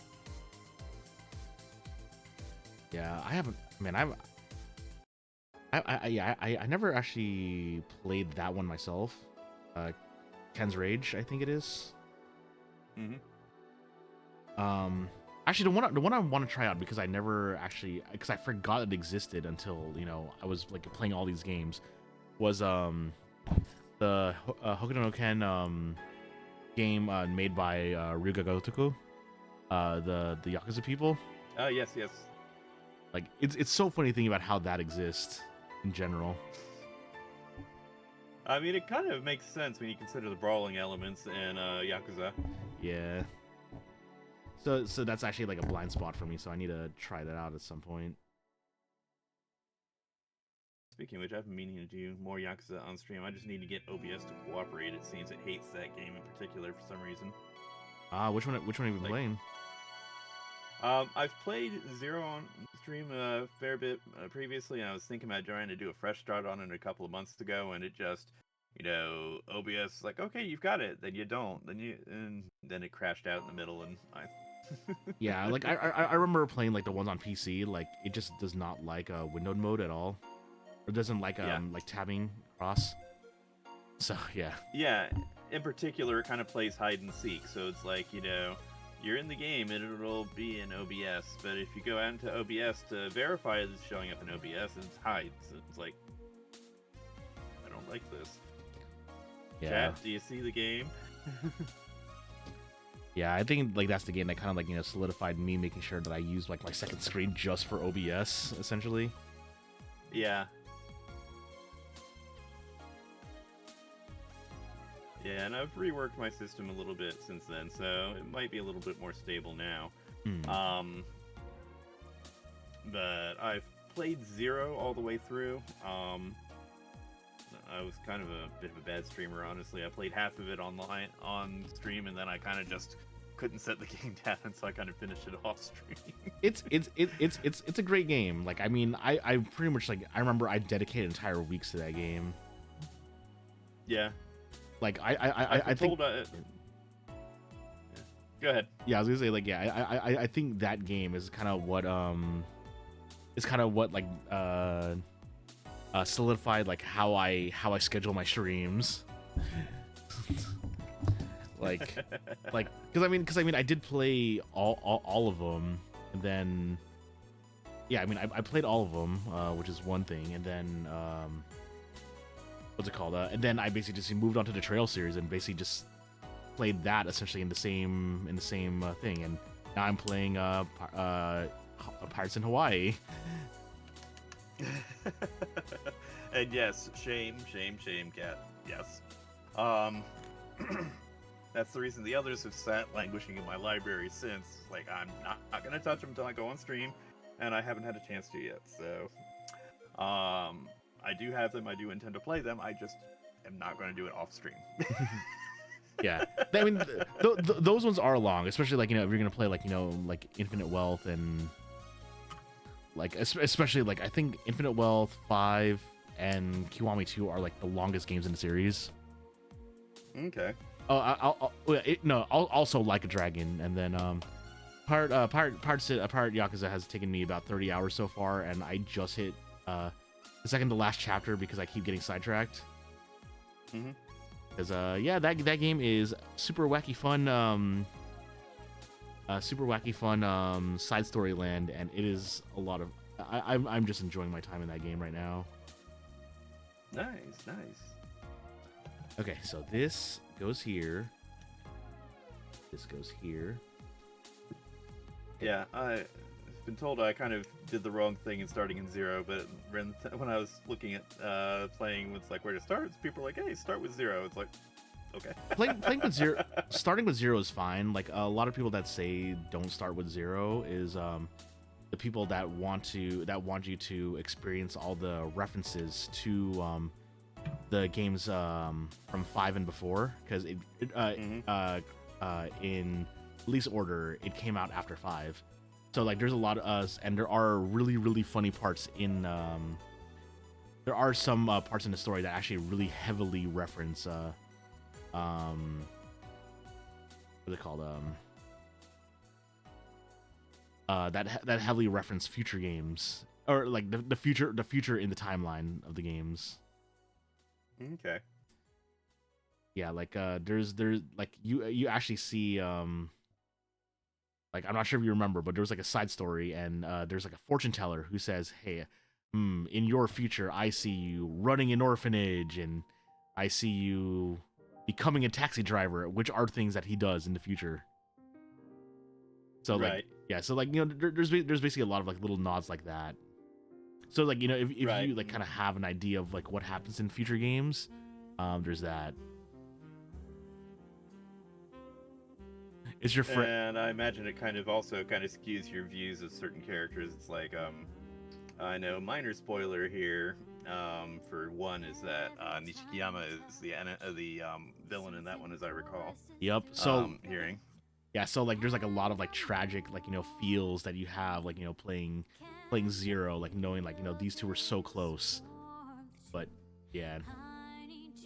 Like which is why, like, you know, seeing Judgment, the song Judgment, and them like, you know, rocking out with like, you know, their 80s hair, like with their 80s rock and roll looks, like really hurts a lot of people to see, because they're like, oh man, we know what happens to you too.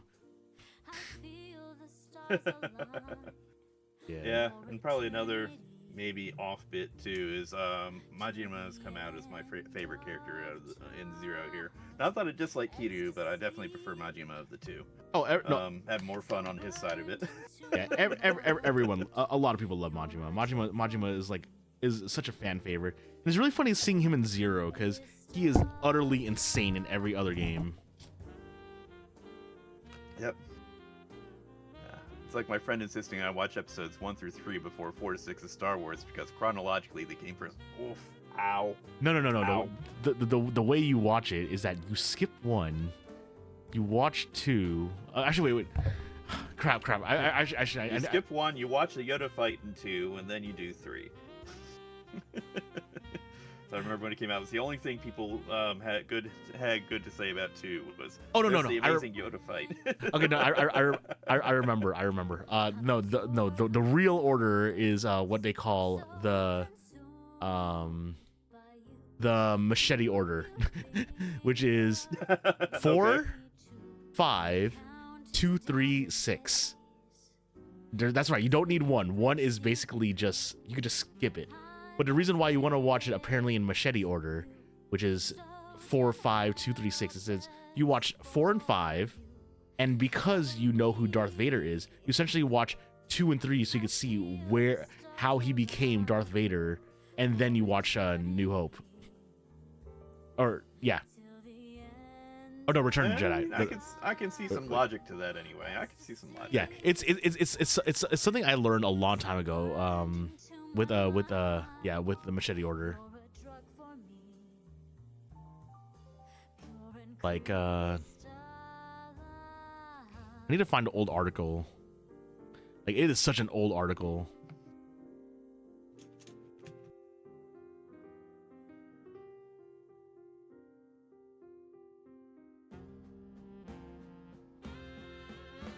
It's kind of like,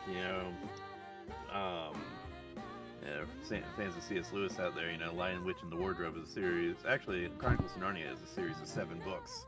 Mm-hmm. And, there's a very definite reason that C.S. Lewis did them in the order he did. But there are some people, nevertheless, insist when, doing productions of it or whatever, that, or like, they republish the books, for example, or they insist on reordering them, in chronological order, starting with The Magician's Nephew, and it's like, no, because you're supposed to have a whole bunch of foundation going into that, you don't get because you don't understand other events that come later. Whereas the other ones are meant to stand on their own. We had a discussion a while back again, and apparently George Lucas says you should watch the prequels first too. Well, George Lucas has demonstrated manifestly over the years that he is wrong about his own creation. Going back to meddling with the remasters of the original series in the late 90s. I respect him for creating something amazing at the time, but I think that after that, it kind of became everybody stand back, let the master do his work, not realizing that part of the reason the master was such a genius to begin with was he had people telling him no, he had creative limitations he had to work within. People weren't afraid to tell him no, that's dumb, and would come up with something different. And as a result, anything flies, and it kind of just led to it's not nearly as well written as the originals, in my opinion. The later stuff.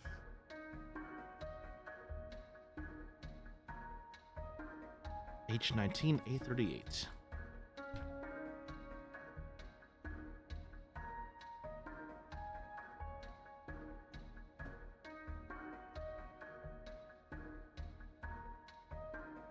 Man, these arms look so anemic.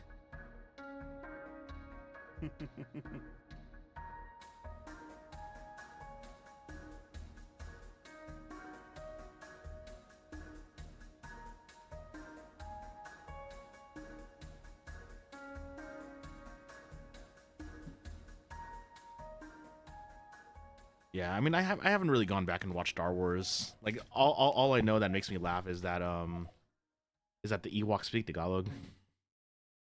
Oh, really? Yes. I did not know that one. Yeah. Yeah, that's because like there's a moment where the Ewoks are like like C3PO for the first time, and like they basically just say, oh, I own them and that, and then that basically means like, oh, that's pretty in Tagalog. Oh, okay, interesting. Yeah, like I need to find it. Like I only learned about it because of I only learned about it because of a Filipino comedian. I basically like what's up? Oh, no, go ahead. Yeah, no, yeah. I basically so I basically went to like go to a scene, and I'm like, oh hey, wow, they really are speaking essentially what sounds like sped up Tagalog. So do you speak Tagalog yourself? I could speak Taglish. Fair enough. Like I understand enough that I could basically like it's actually like what people have been trying to like kind of promote for Japanese. Like it's like kind of like like how would you learn a language like from when you're a child? It's like you just heard it everywhere.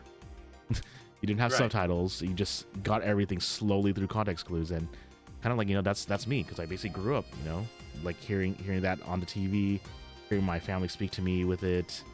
So it's like I just basically like picked up enough to understand, but I can't speak it. But it's really funny though, because like knowing just enough as like I do really impresses your Filipino friends, especially if their children don't know any Tagalog. Just like yeah, it's like oh yeah my son doesn't know any of that. Like I'm glad that you have actually like learned some. That's really, so, oh man, what's up? Have I ever told you about my story with Korean? Nah. Okay. when I was in college, I worked for a bit at a Japanese steakhouse, which in the Northern Virginia area meant that it was actually run by Koreans, but branding is Japanese because that would bring more people in. Yeah, as a result, being ever curious about languages, I learned a few basic phrases. 안녕하세요, 감사합니다, things like that. Hello, thank you, goodbye, so forth. And one of my best friends in college at the time, when I was doing Japanese 101, was half Korean, half Jewish. His dad had been stationed in Seoul when he was in the Air Force. And so one day we needed to go pick up something from his house, and his mom answered the door. Mm-hmm. And I figured, oh, great opportunity to put that one little bit of Korean I know to use. So when his mom opened the door, it's like, 안녕하세요. And she doesn't even respond to me. She immediately turns to her son. It's like, he speaks Korean! Why do you not speak Korean? He speaks Korean! It's like, just shit, I'm sorry about it. That's literally all the Korean I know. Oh, yo, yeah. Thanks for lurking, BB. Hey, have a good night, man. Yeah, thanks for dropping in.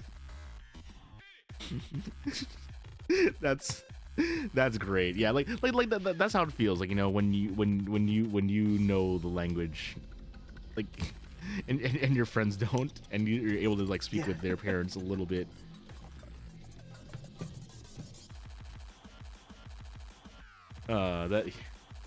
That's great.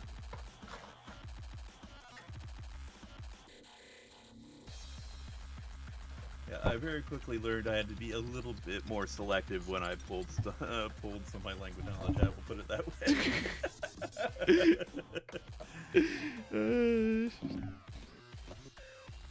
Yeah. Like, I mean, it's just nice to know. But I mean, the other funny thing too, though, is that like kind of like and I make this joke a lot about how like kind of Filipinos are kind of like the undercover flavor of the month Asian, because we are literally everywhere. That like it makes it really funny, like, recognizing when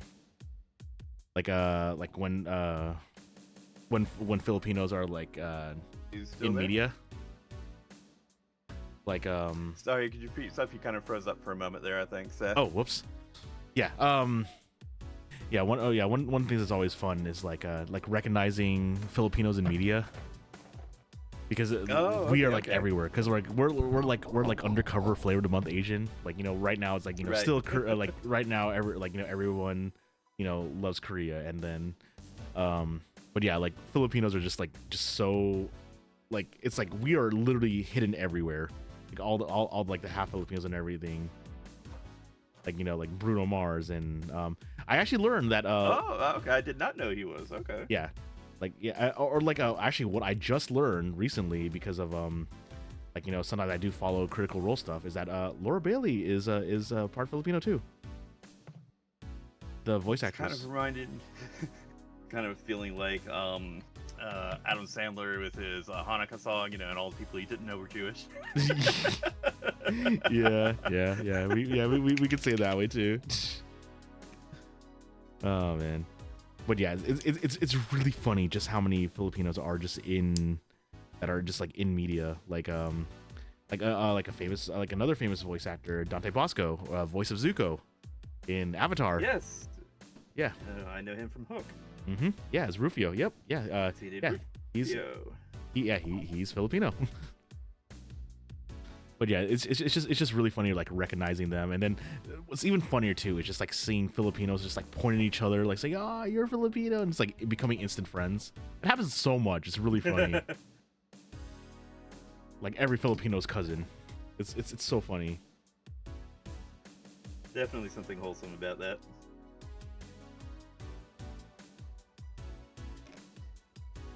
Okay, which way is this go?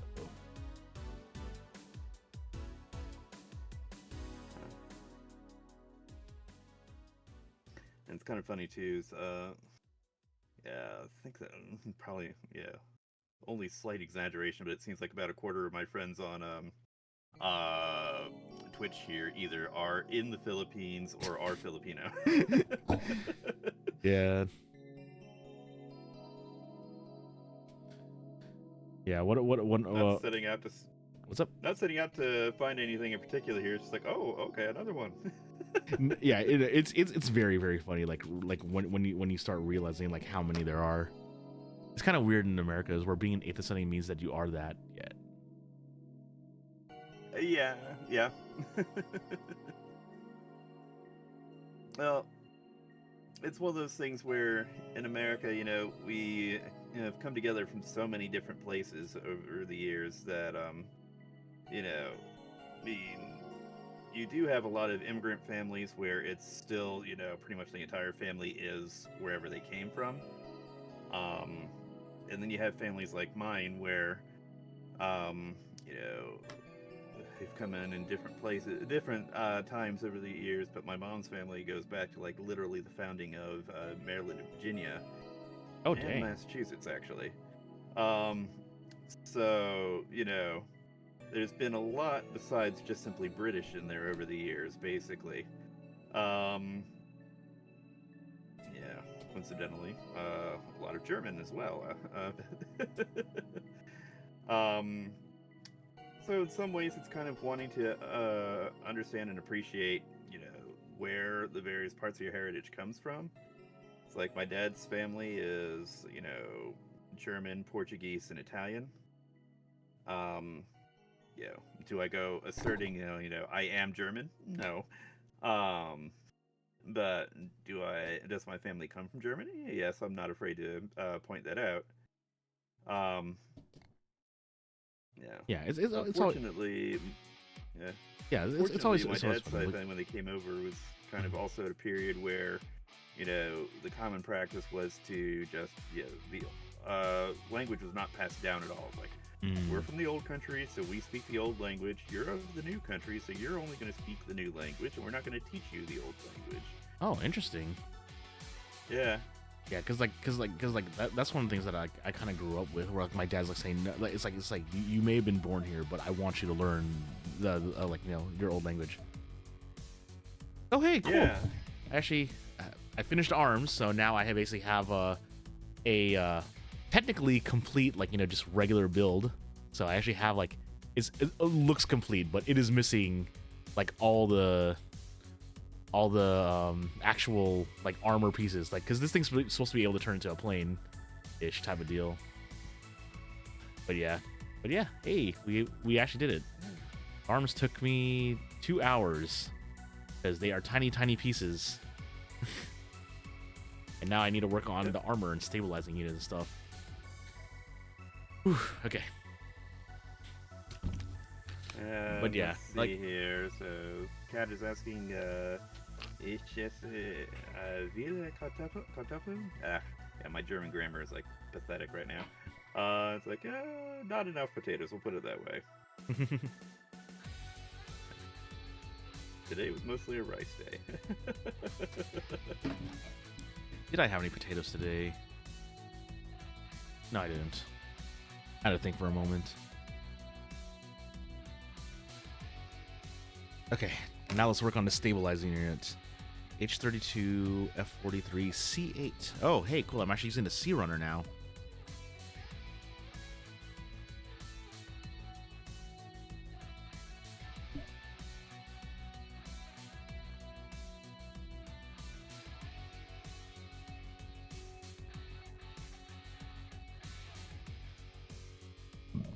It's difficult irritators in Japan, but you manage. That's good. That's good. Wait, it's hard to get potatoes in Japan?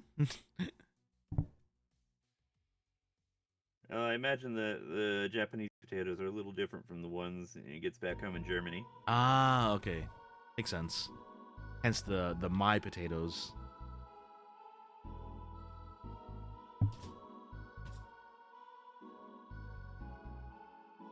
Okay, H32. Ah, they only have small ones. Got it. Got it. talking about potatoes, like, because I was like thinking about how like getting French fries is just potato. Like every single time I think about Japan, I just like keep joking around about how they have reasonable portion sizes. So like when I got like a small fries in Japan, like it was like basically what we would get as like a kid size here, and I'm like, oh wow. Yes. Yep. Like not that it was a problem, but it was more like, oh wow, this really is the case. Yeah, you definitely need to be prepared expectation wise. Yeah, like the way I put it is like, and that's the reason why I specifically phrased it that way. Reasonable portion sizes. Yes. Like human portion sizes. Because like because of like the anime because of the anime for Akiba Strip, I decided to like say, oh, you know what? I'm gonna go visit the Carl's Jr. in Akiba and get a burger. And I got it. I got my meal, and I'm like, oh wow, this really is the size. Yep.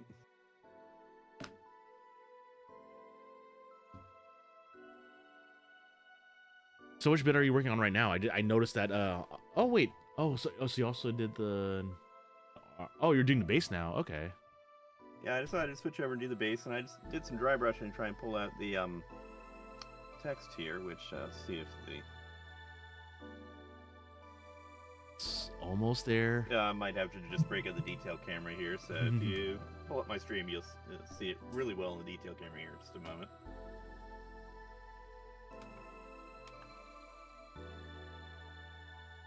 Hopefully. Let me see here real quick. One moment. Oh, come on. There we go. Now it's focusing.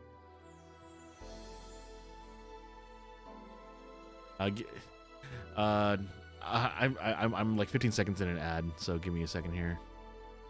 No problem. Also, it's really funny, like when I showed you like the setup that I have right now, the fact that I have two cameras. Like I also have two cameras. Yeah, I have my main camera right here, and I have the collab camera right here. Okay, let me go over to your stream here. Okay, let me open it up here. Oh, that actually does say Wrath Angels or Sanguinus. Yeah, there it is. Yeah. It's got a few different words going stretching across there. And I'm kind of putting in a bit of filling for the line there as well. I kind of probably should have put that down before the gold. So you can see the gold can show through a little bit here. I'm going to touch up the gold afterward. But going to put those red lines there along as the background for the text to kind of give it a bit more definition. Create a little bit more visual interest on the base. I see. Yeah. It's cool as hell. Yeah.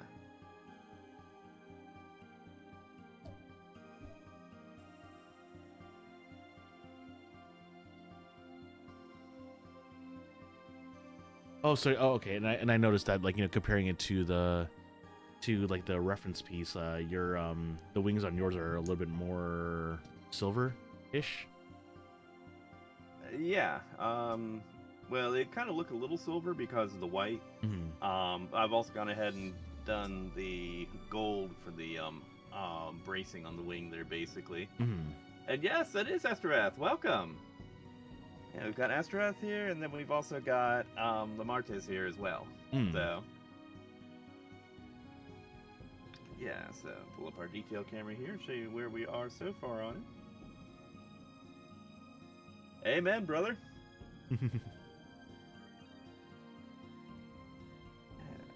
Yeah, one Matter of fact, since we've got a Blood Angels fan here. Yeah, one of my old friends is an Imperial Fist person.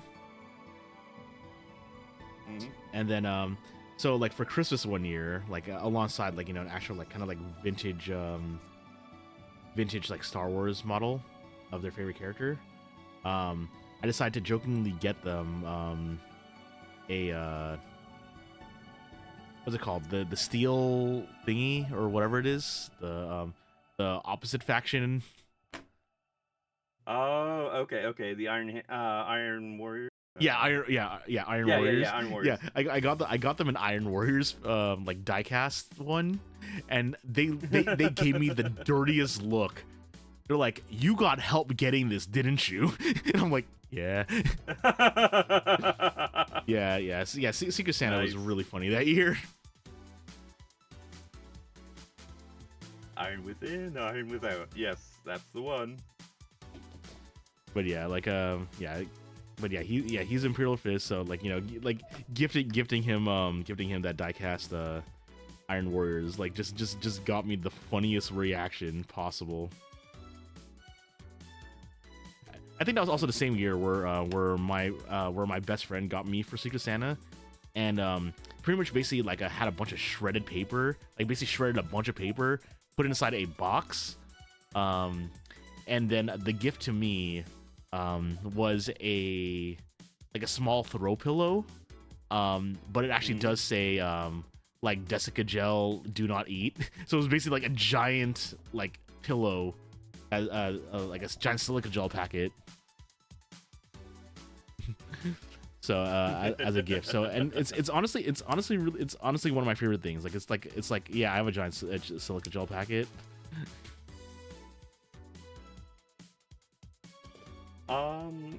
And Ryanus, I haven't actually read many of the books. I'm familiar with a fair bit of the lore from them. We're not the kind of person that really cares too heavily about spoilers, so feel free to go ahead and say what you like on that one.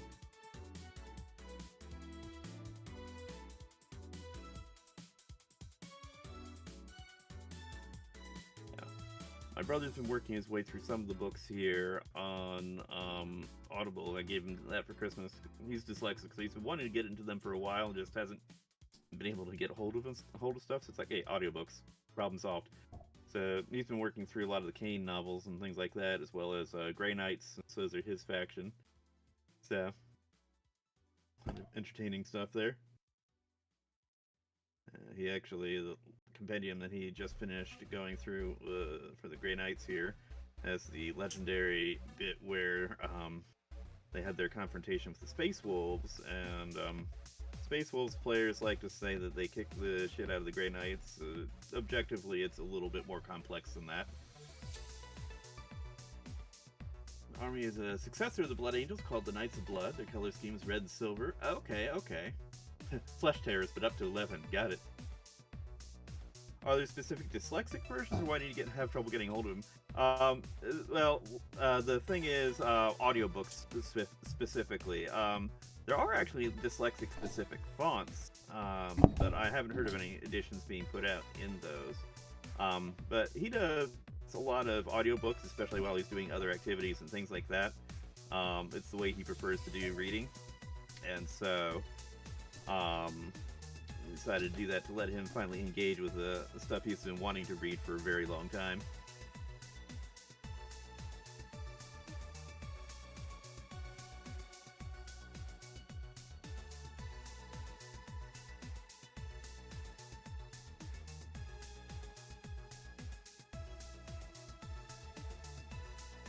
Yeah, that year I got the Iron Warriors kit for my friend.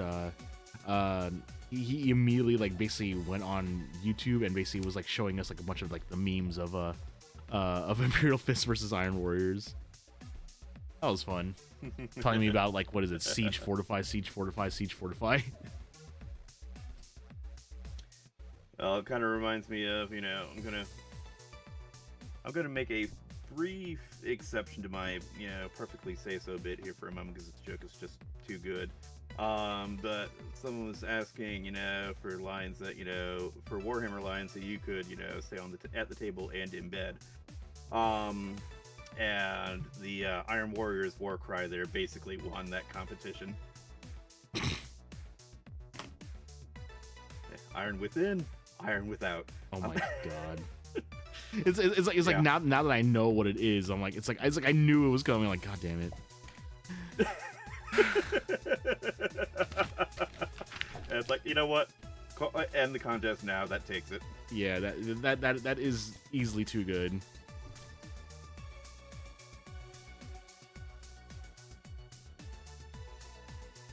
F52, F53.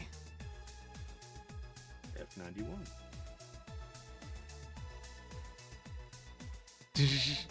Yeah, F91. Yeah, if you want to read Blood Angels books, start with Dante and then Devastation of Baal. Okay, good to know. Sounds like you're playing battleships, yeah.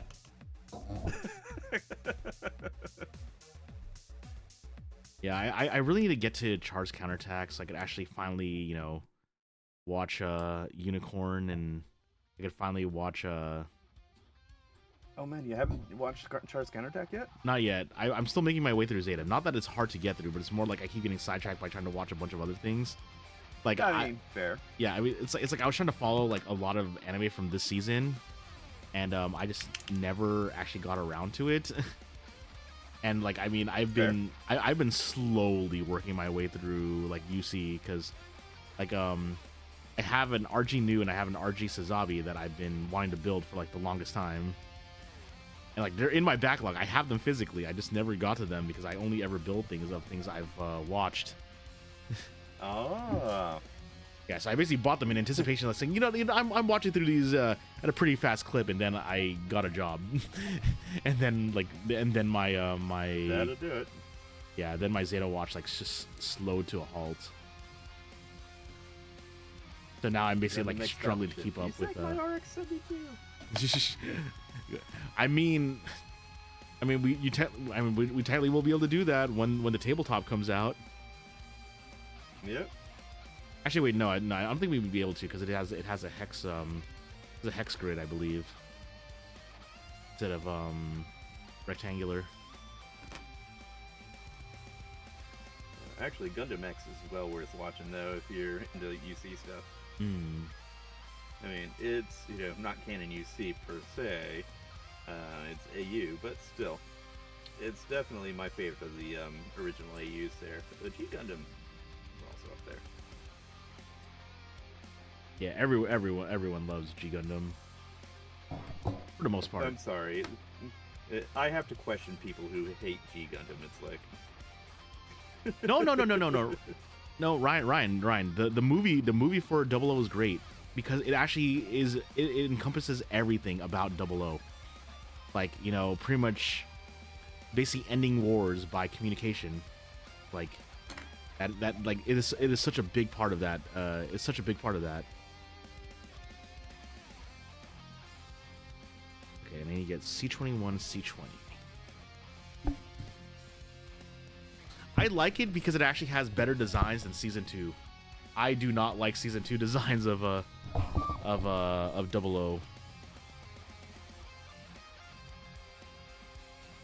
Like, I actually don't like the titular 00 itself, like, as a design. Like, I just love Exia, but I cannot stand. Oh, is a Star Spring read? Oh, dang. It Okay. sure is. Yeah, well, enjoy your walk there, Yep. Kat, and thank you for dropping in. Yeah. Thanks for chilling with us.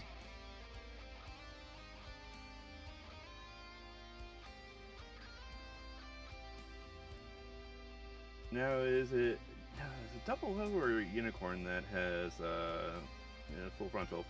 That's Unicorn, which I still haven't watched yet either.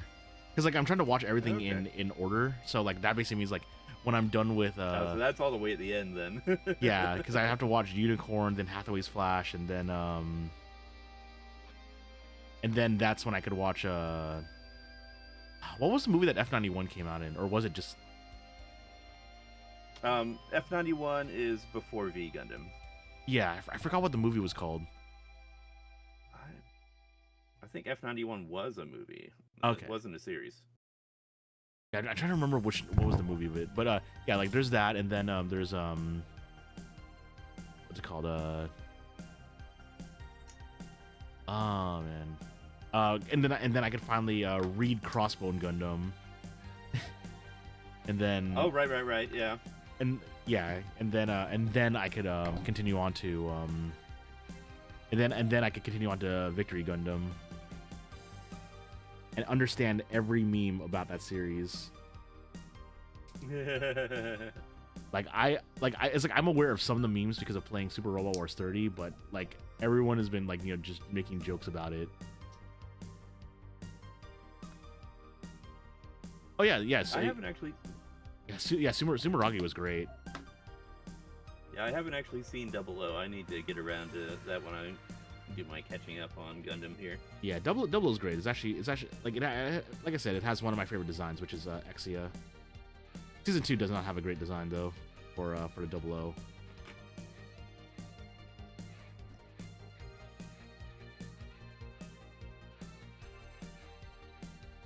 Yeah. At least in my opinion, because like a lot of people do like the 00 Riser, but I'm just not a fan. Fair enough. Fair enough.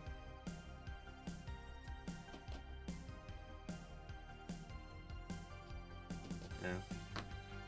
And Double Zeta is kind of optional depending on your viewing strategy here. Oh no, I'm watching it. Yeah. Yeah. All I'm saying is that they actually decanonized it with the Zeta movies when they made them. Did they?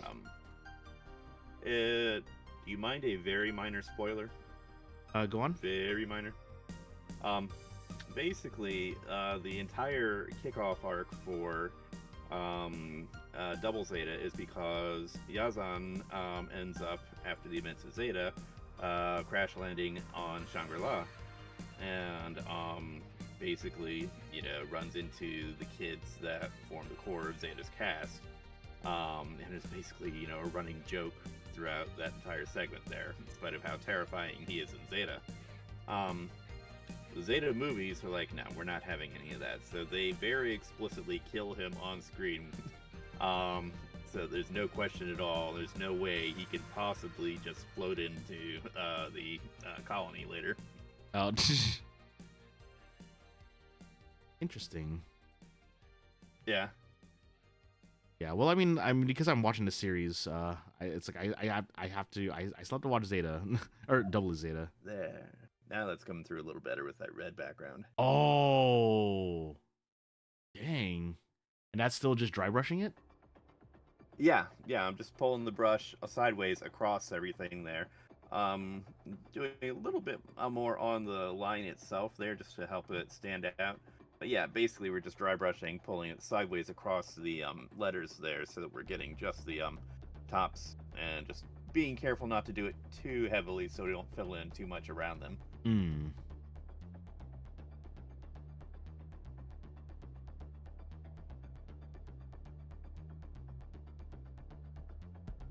Okay, there we go. Then you get F42.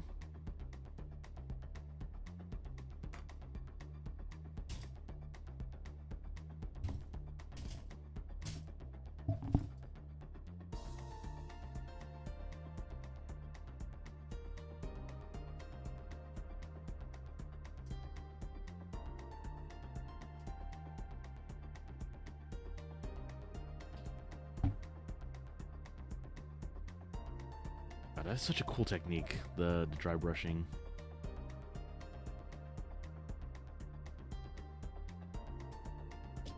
At that point, in your Dark X and had to start collecting Gundam for a while. You found Warhammer in 2019. Gotcha.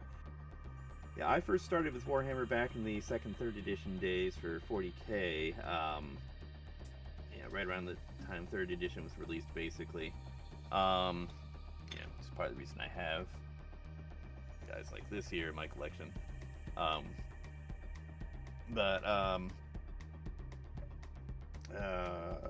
of basically didn't have the money to when I was 13, and around the time I left for college, I got busy with other things, and then years go by. My brother decided about probably 5-7 years ago, roughly, that he wanted to get back into the hobby because he needed a hobby, basically. And so he bought the collection of a friend who was getting out of the hobby at that time, and then about 2 years ago now, he convinced me to get back in, and I rediscovered that, I really enjoy the painting side of things, and it's kind of been going with it from there.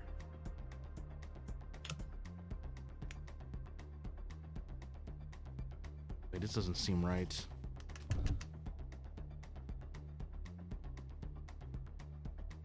Did I put a piece in? I missed Armageddon there because I was that was a little bit after I had to stop.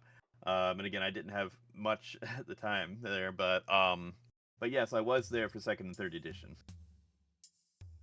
This is an original Furioso Dreadnought model from 1996. Whoa, what? Yep. Yeah, Sensei is a little on the old side.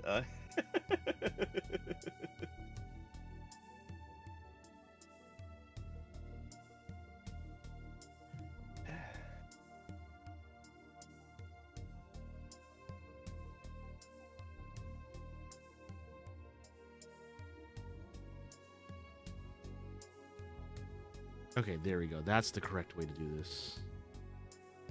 Turn the piece incorrectly. Waiting on the banner to finish him off. If you're familiar with second, third edition Rhinomus, you probably recognize this guy.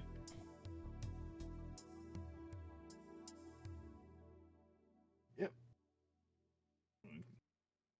Actually, I did both variations of him. Got him for Christmas one, so it's like finally got around to it. Still needs a little bit to finish him off, but Ah, there we go. That makes much more sense.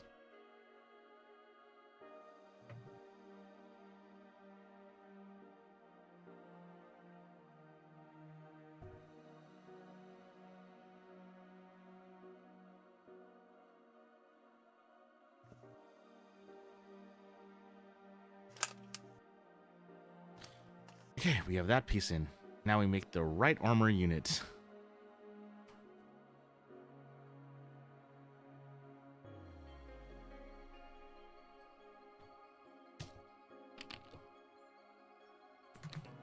no, excellent choice there, yeah. Ooh, got a steel mutant, nice. Yeah, I've got some, I've got two, Krieg kill teams here that I painted up.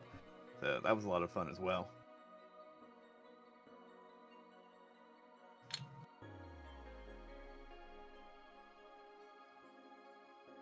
23 and 24.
The earlier conversation about Tagala kind of reminded me of been it's one thing that kind of half tempted me to try and learn it a while back, and that's that I love watching live action adaptations of anime, things like that. There are great ones, there are bad ones, but there's always something interesting at the very least. Yeah, and funny out that the Philippines actually did their own live action version of Voltes 5. It's like, ooh. Yeah, so... But it's only in Tagalog from what I've seen. And from what I've learned, the format is a telenovela. So Okay. it is a lot. Like, oh, like someone told me about it and said, "Oh, yeah, that's right. Oh, you want to watch Voltes 5? Okay, I hope you want to watch like I think they told me it's like 50 something. Actually, no, I need to find this out. Oh yeah, it's a long one. Yeah, like I don't even know how long it is right now. Voltus 5 Legacy. Yep, 90 episodes. Yep. Wow. Well, I mean, apparently it's all on YouTube, so I could totally watch it if I wanted to. But do I really want to? That's a lot. Oh, I get that. I definitely get that. It's kind of funny watching people saying that, 20 episodes, it's too long of a series for them. It's like, man, I remember when the standard season length was 26. It's actually really funny considering that I'm currently in my Discord during the backlog watch parties, we're currently watching Better Man, which is 26 episodes, and then all right, and thank you for stopping in, and I hope to see you again. Oh yeah, have a good night, Ryan. And then Sorry about that, didn't mean to cut you off. That's fine. Yeah, it's like and then we were also previously watching what's it called? Gunnex Sword. Okay. Yeah, and that was also 26 episodes. So it's like kind of funny to think about, like that, like how seasons are like that long now. Yeah, it was around the time of Lucky Star that really they started shortening it, and it kind of just became the standard from there. Which, I've kind of been a little disappointed that they did that change. I understand why. It's like, hey, we get to adapt more things, but it's like, at the same time you end up with a lot of series that end up, half adapted or rushed because they don't have time for any side trips in 12 episodes, Yeah.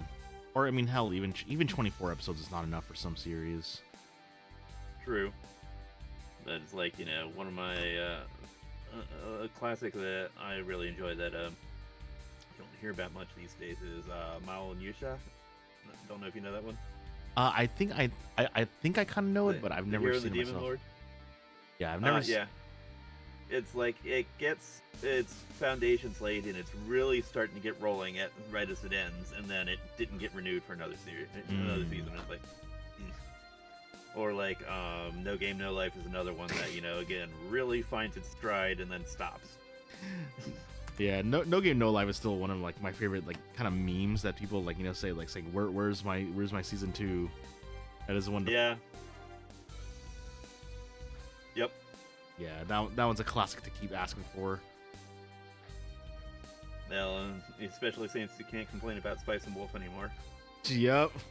Especially because they got a more accurate adaptation this time around too. Yeah. Like the only reason why I haven't actually watched the new one instead of and I'm still trying to watch through the old one. I mean, before it's all kind of trapped on my old computer before because a lot of my anime is on my old computer. But yeah, the reason why I haven't watched it yet is because it doesn't have the wolf whistling song, which is makes me sad. I need my wolf whistling song because it's the cutest thing ever. Yep. It reminds me of a meme I'd seen a while back along these lines where, it starts off with the K-On! Girls going, "What? No second movie?" And then I forget who was in the middle. It's like, hey, at least you got a movie. And then, of course you got Spice and Wolf. There'd be like, at least you got a second season. Well, at least it's happening for some series.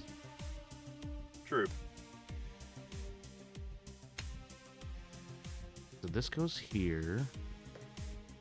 This.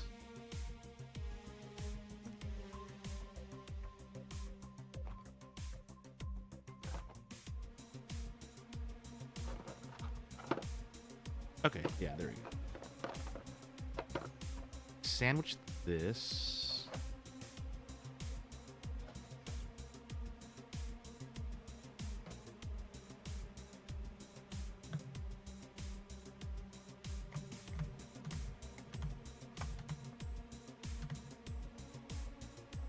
Then I get E12.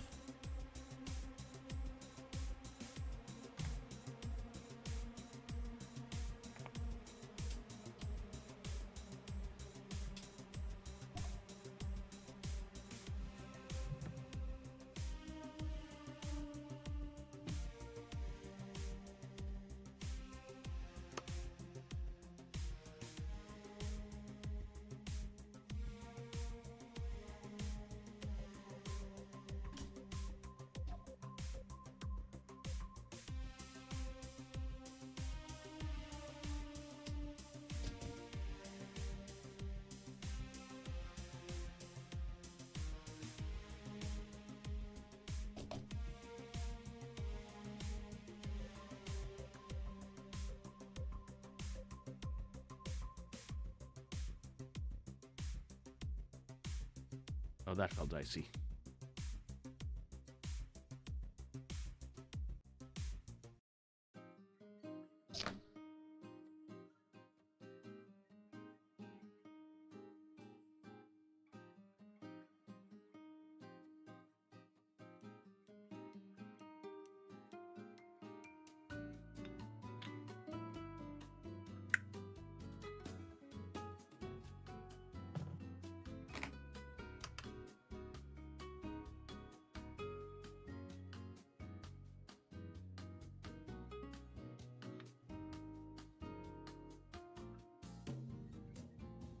Okay, and then I get C9. I don't need E.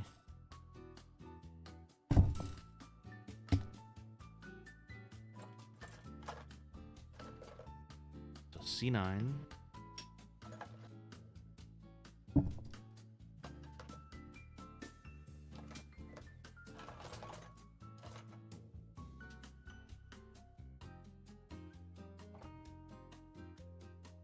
H31, F51.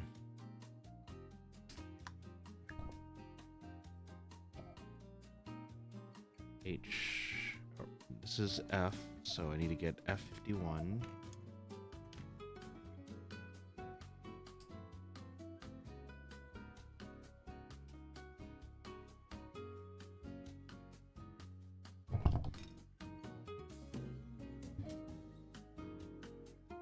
H31. Hey, Mr. Satan-san, welcome. How you doing? Oh, yo, what's up? What's up, Mr. Satan-san?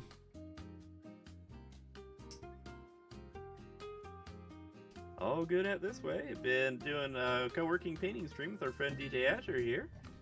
So I'll let you go ahead and do your own introduction there. Yep, I'm DJ Azure, 2.5D Hero Talk Tuber. I primarily play RPGs and I build Gunpla. And what I'm currently building tonight is that I am building the infamous RG Zeta Gundam, and I'm building it with nail clippers. It is a terrible idea. Like honestly, I woke up recently. Yeah. I don't know if I'm building it. I don't know if Best match. Oh, thank you for the follow. Thank you for the follow, Mr. Sansan. Yeah, he's a really big mecha fan, so he'll be right at home. Nice. Yeah.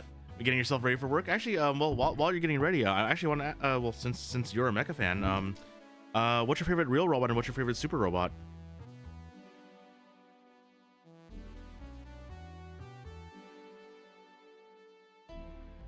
I think I've asked you. I think I've asked you that question too, right? Kaji. Super? Yeah, Ooh. favorite real robot and favorite super robot. Yeah.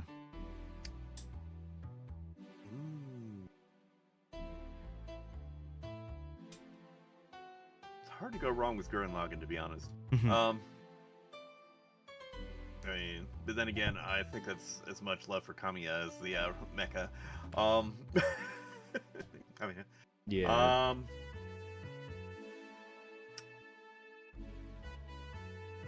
See here. On the real side, we're gonna go with Macross 7. Nikki Basara's Fire Valkyrie? wife. Yep. Super Robot, we shouldn't get her. First formation. Ooh, yeah, Oh yeah, no. Nice choice. Nice choice. It took it took a bit from me. It hurt a little bit to like hold in, not wanting to just straight up just yell Stoner Sunshine just now reading that. 赤い命が真っ赤に燃えて消えたスパーク空高く Yeah, it's like yeah, playing all like so many Super Robot Wars games and just hearing like Stoner Sunshine and just yelling it out is just like, oh my god. Yeah, absolutely. Like one of my favorite things in like what's it called? Super Robot Wars, I think Inspector, the Inspector OG like Inspector has like one of my favorite like moments where it's like I think it's crap, I think it's the Altizen actually has a moment where it says please yell. Where it's like to activate it, it's like to activate the special attack is like you have to yell out the attack. What's my favorite Super Robot Wars? I still need to play Z, but I think my classic favorite would just still be would be W, mostly because it has Gal Gaigar, has a Genesis Gal Gaigar. Oh, nice choice. Yeah, because yeah, my favorite my favorite real robot is the YF-19 itself, like from Macross Plus. And my favorite super robot is Gal Gaigar. So, like... Oh, nice. Yeah. Yep. Yeah, DS. I actually own two copies of it. First one on DS. Yep. I own 2 copies of it because, like when I... Because I have so many games. Like I thought I lost my copy. I thought I lost my cartridge of Double. And then all of a sudden, like... I basically just bought another one on eBay because it was only, like... Because, like, for some reason, it was only, like... $30, and I'm like, okay, cool. I guess I'll buy another copy of this game. And then I found my old copy, and I'm like, oh, cool. I guess I own 2 copies of this game now. I know that feeling. Yeah, I'm kind of partial to the GBA ones myself, especially A. I haven't played A. I think the only one I've ever played on GBA was J. The J is good. I mean, you know, being able to play Bolto-kun is amazing. Yeah. That I actually I need to actually find my copies of them, but I actually do own the GBA versions of OG 1 and 2. They are in my room somewhere. I think they actually are in my GBA itself. But like almost everyone has told me, they're saying, dude, don't play that version. Just play the fan translated OG's Saga on PS2, because apparently it's just a better experience now. I remember playing J right as it released. The very first one I played at the time that it came out. That one was a lot of fun.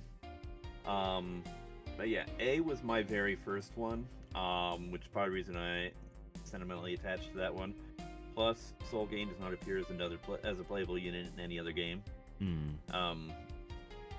And again, oh jeez.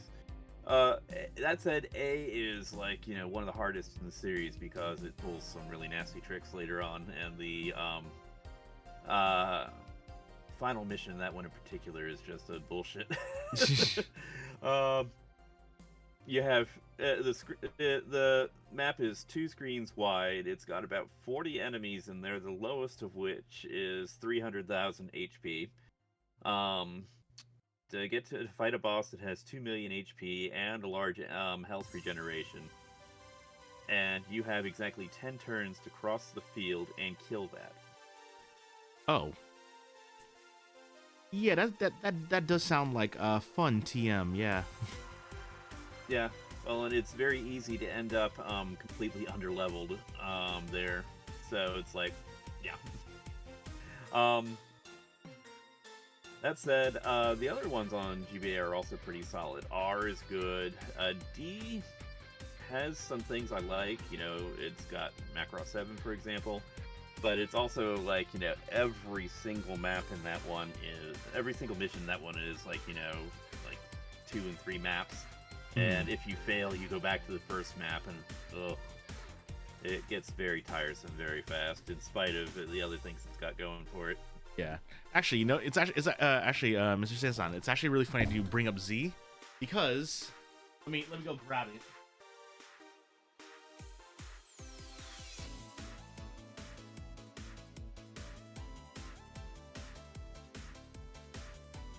So, talking about my personal favorite series, I need to make sure this doesn't fall when I tilt it. I have Gal Gaigar. And yes, it took a long time to make it pose in the Hikari ni Nare stance like this. Yeah, like I actually have it like it's tilted. So 2 RG kits. This is actually one of my favorite kits that I own. So I love this one. Nice. But the other thing though,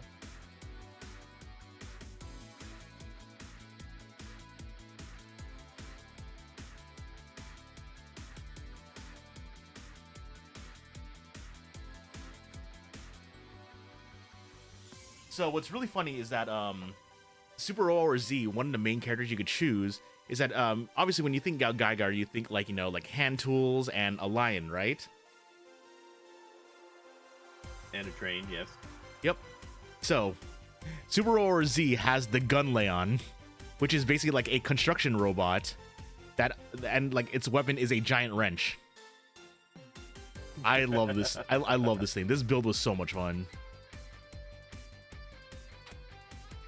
Yeah. So it's really funny, like, you know, owning basically both lion mechs. 1 plus 1 plus 1 plus 1 plus 1. Go! Also, Gunleon also has one of the best themes ever. It sounds just so classic shonen mecha. Because it just goes like machinize, machinize, machinize, Gunleon. Yeah, I love that so much. Also, before I started using Spotify for like almost all of my music, I basically have like an entire playlist just for mecha music. And it always just makes me laugh, remembering that I have a 17-minute version of Trombe that just jump scares me every single time. It's like why do I? It's like every single time, like I'm doing yard work, listening to this playlist, and then all of a sudden I'm like, it's like I just hear Trombe, and I'm like, oh wait, why is this 17 minutes long?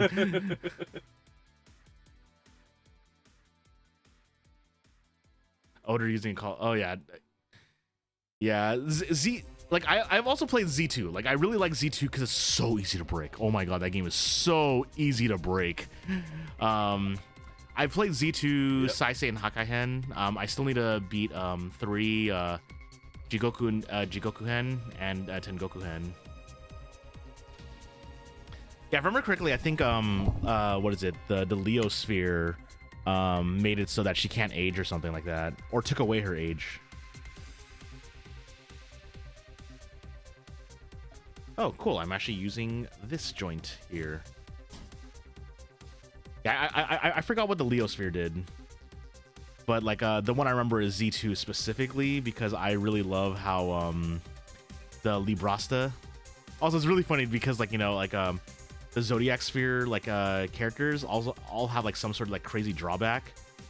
And, like, Librasta, because it's supposed to be scales, like, the main character that uses it, like gets really like into like one thing. He basically like tips the scales to do something, but he's able to be brought back because like since he's like perpetually poor, the sound of a coin dropping will actually bring him back from his berserker senses. It is so funny, like, and it makes for a cool attack. Like he basically like goes absolutely like berserk and nuts, and like is able to like, you know, just do like crazy G maneuvers, and all of a sudden, like, you know, you just hear the coin drop and he's just back to being normal. The guy with the gray hair, he's not really an Ikemen. He's kind of like scruffy looking from Z2. Yeah, Crow.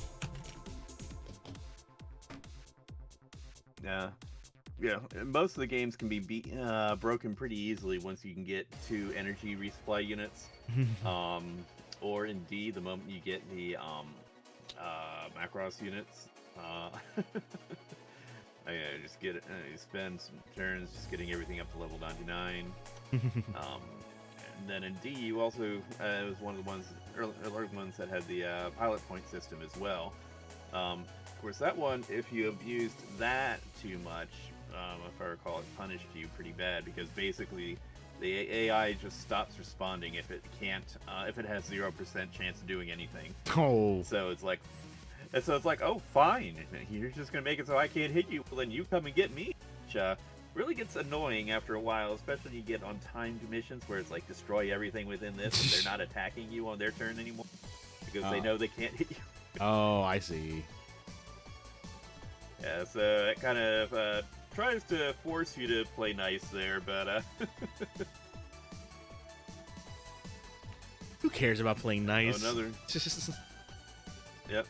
Another great thing about A and R is that you get Nadesco in there as well. So yeah, that's another reason why I actually really like W, because W also has Nadesco. Yeah. Yeah, you get to burning is such a good song. It makes me sad that not a lot of people know about it these days. But you get to burning it just yeah is it just it is yeah. And one thing in A, I believe it is, you can actually choose whether you want to rescue Guy or go with Akatsuki. You can't have both for obvious reasons, but you can save Guy. That is a hard choice, yeah.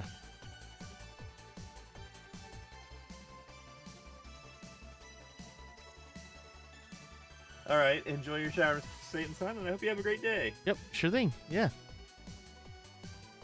Yeah, thank you. Another German mod, actually. Oh, I see. But no, absolute mech fanatic there, so always fun chatting with him and this kind of stuff.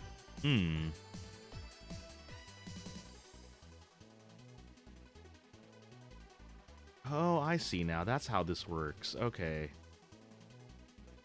Like this has just been such a weird feeling build at times. C11.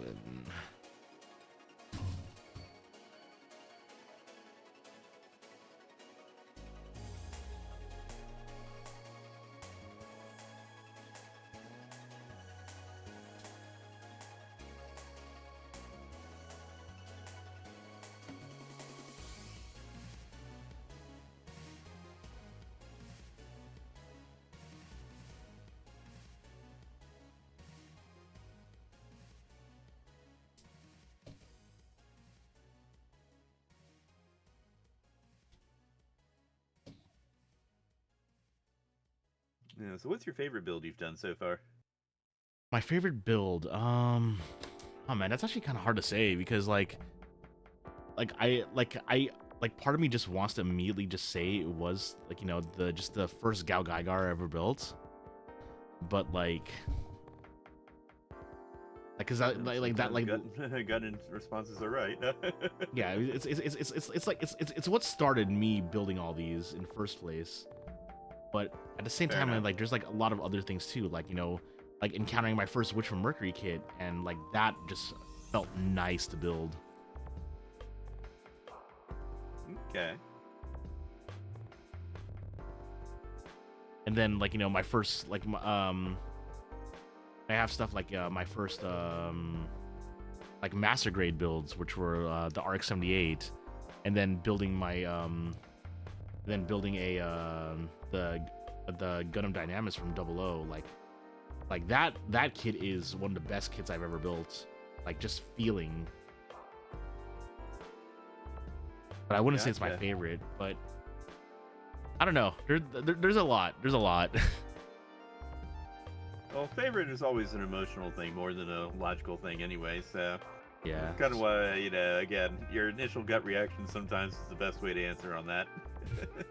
Yeah, so it might just be Gal Gaigar because you know it is my favorite super robot, just in general. So building that, and then I mean like you know spending the time like spending like an hour to like use as like using a bunch of action like using a bunch of action based parts so I can actually have it sideways doing the Hikari Ninare, like Mhm. like I spent a lot of time making sure that one looked good. Nice. Yeah. Okay, C22 and C25. Okay. One nice, like one of the things I really love about like you know building kits in general is that like you know as you start like cutting through the parts and it's like you've cut out the last part of a runner. It's like it feels so nice to like you know not have to see that runner anymore. Yeah, I get that. Yeah, I'm getting to that point with this one actually, so it's getting exciting. Like I'm starting to like you know put some runners back in the box, which is nice. Okay, I need where's that G piece?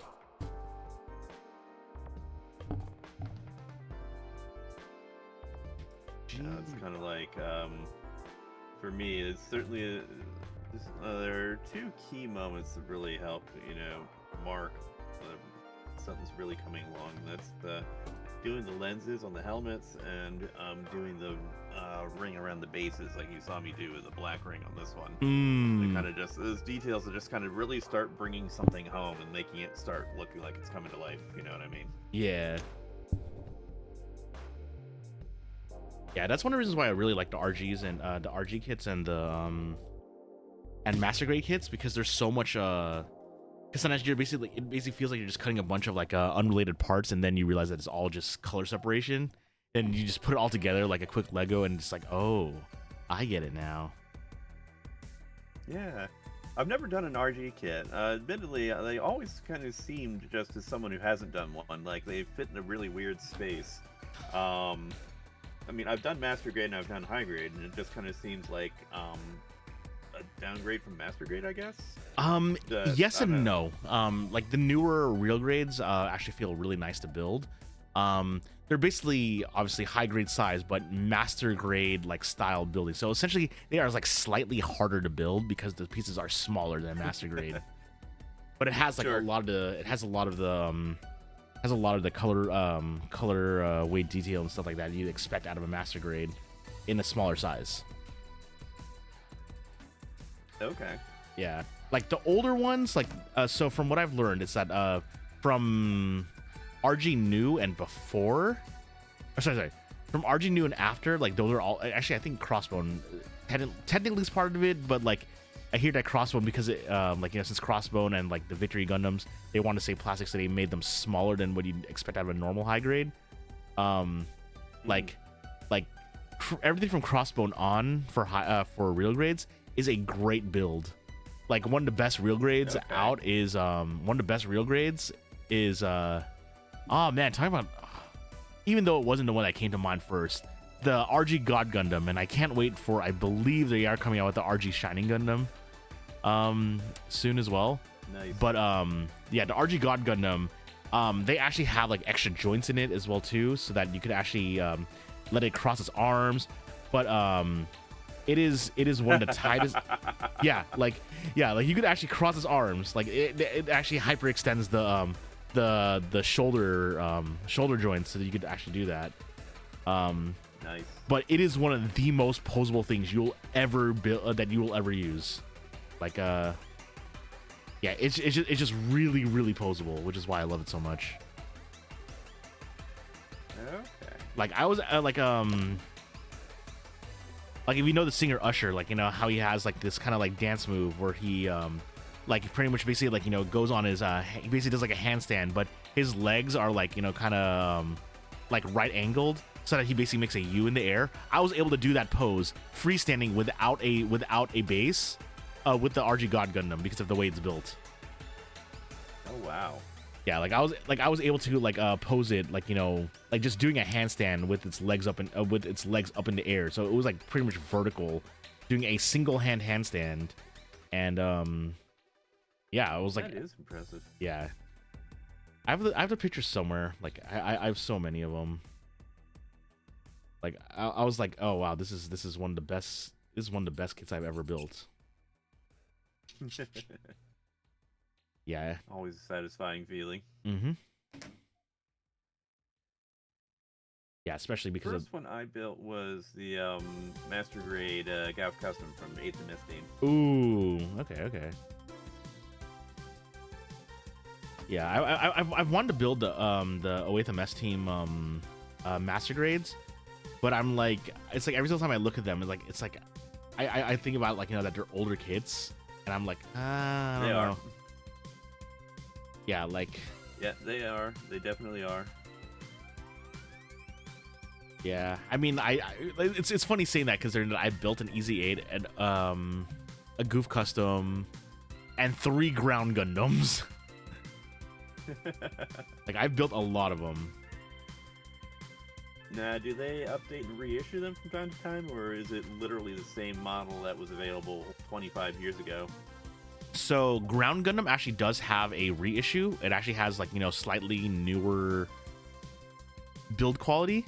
Like, I actually have one that, because they like way back when they came out with a Ground Gundam like war set that actually comes with like 2 of the hover tanks, 2 Ground Gundams, a couple of 1 Ground Gundam, and it actually came with like some extra it actually had 2 GM heads, so you could basically swap it out. Okay. But like, I actually have that one. Like, the pegs on that one are different. Some of the gates are different. Like, they're the more square gates instead of the more triangular ones these days that are easier to clean up. Okay. And then I have built the newer reissue Ground Gundam, and it basically feels newer. Like, it still uses a lot of the same parts, but like some of the pegs are way different. Like, yeah, I can't actually use like the old Ground Gundam's what's it called? Backpack on the newer one. So. Yeah, they've changed up like a little bit of the layout and stuff. Okay. Yeah, so it's interesting.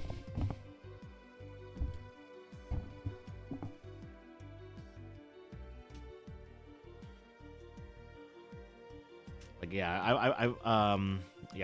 I've built that. But like I think the only like the master grades I built are like the MG Exia, except I built, and I do not like that build at all, because that thing is like, every single joint is a polycap, so that thing cannot stand on its own. I have built the RG RX-72 2.0. That is a great build. I'm actually building the RG RX-72 2.0 RG build, and that one's actually, that one feels so solid. So it's really funny, like, you know, building that one and then also building this RG Zeta, because like this thing just feels flimsy. Yeah. Welcome, Will. Oh, hello, Will. If you want a classic janky Gunpla kit here, my brother has actually built the Master Grade Phaz.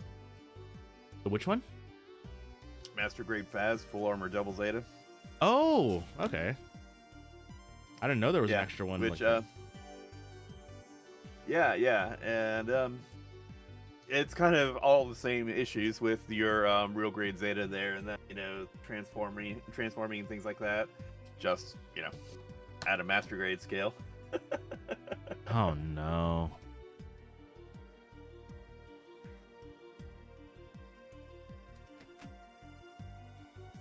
Another miniature painter.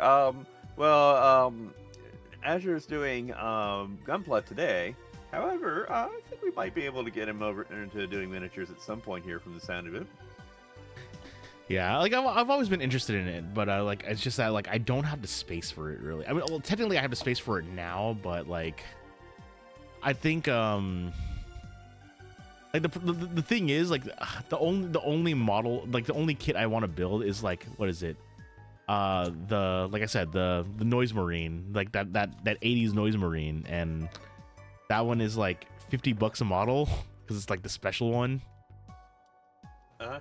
Yeah, so it's like So like that prevents me from doing it, even though I know I could basically like bring it to a friend's house and play because they are really into 40K.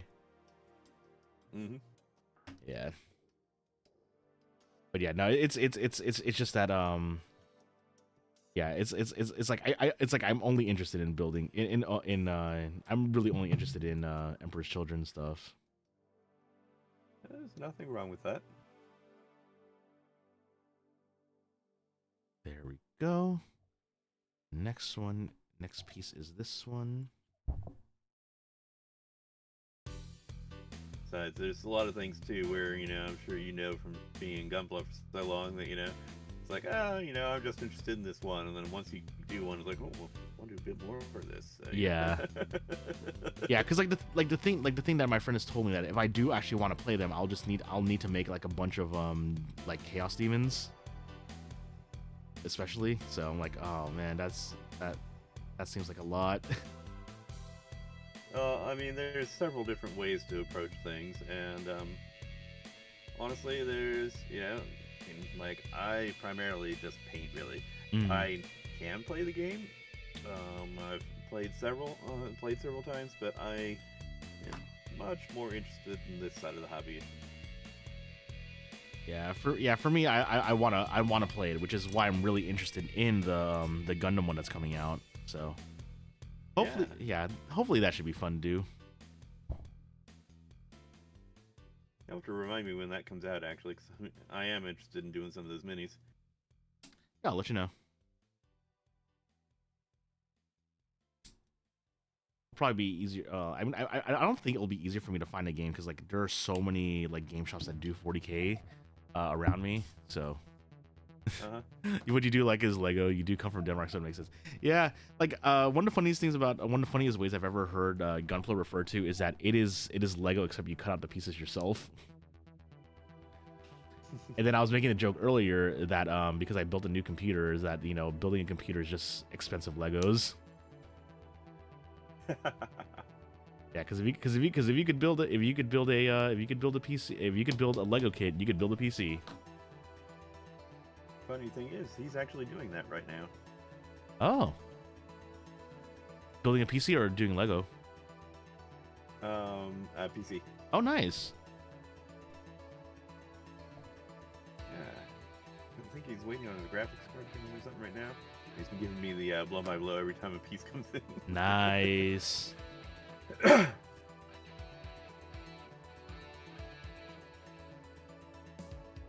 Which piece? Oh well, which pieces are you waiting for?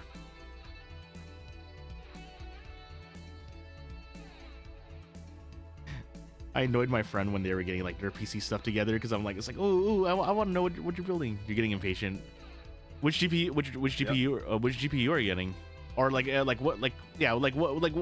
Give me the rundown of some of the parts you're getting, because I mean, I've been watching so many tech YouTubers, like just watching custom builds all over the place. You found your new addiction, have you? Yes and no.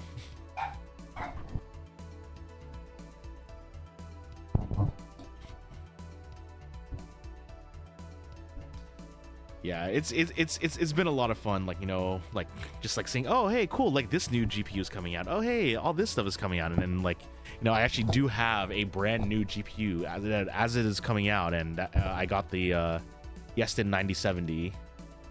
Oh, actually, I forgot to show you that. Let me.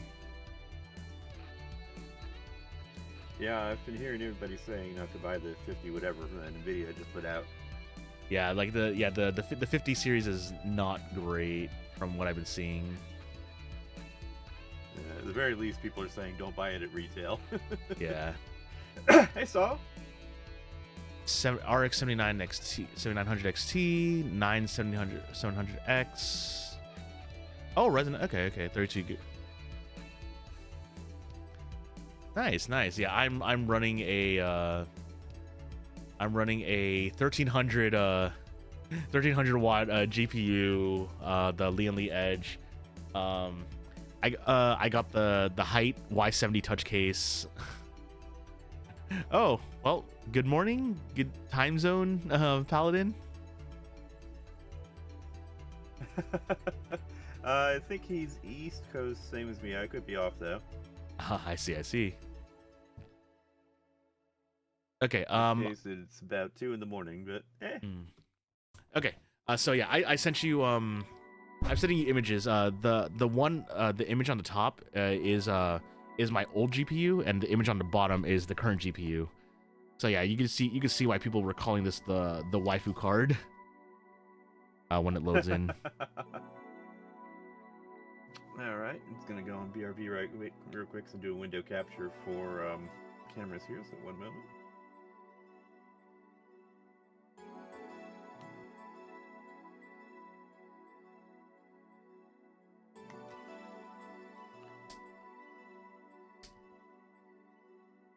Ooh, very nice, very nice. Yeah. It's actually it's powerful enough for what I want it for, because like I mean I don't really need ray tracing or 4K. I just need 1440p, and like that has been really powerful for 1440p. Gotcha. Okay.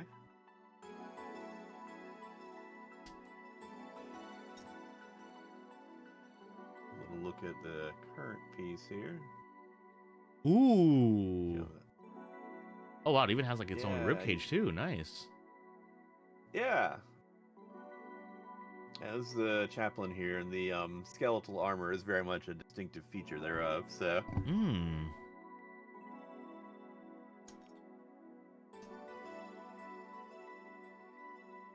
Okay, H31 F50.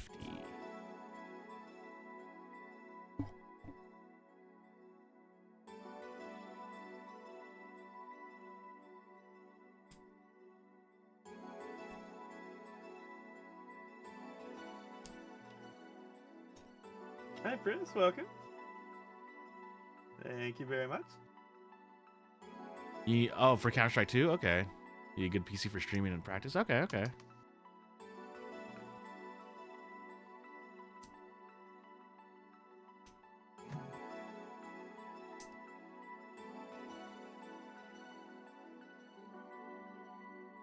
Yeah, I mean, as long as I'm able to play Final Fantasy 14 on this PC, that's really like the main thing that matters for me.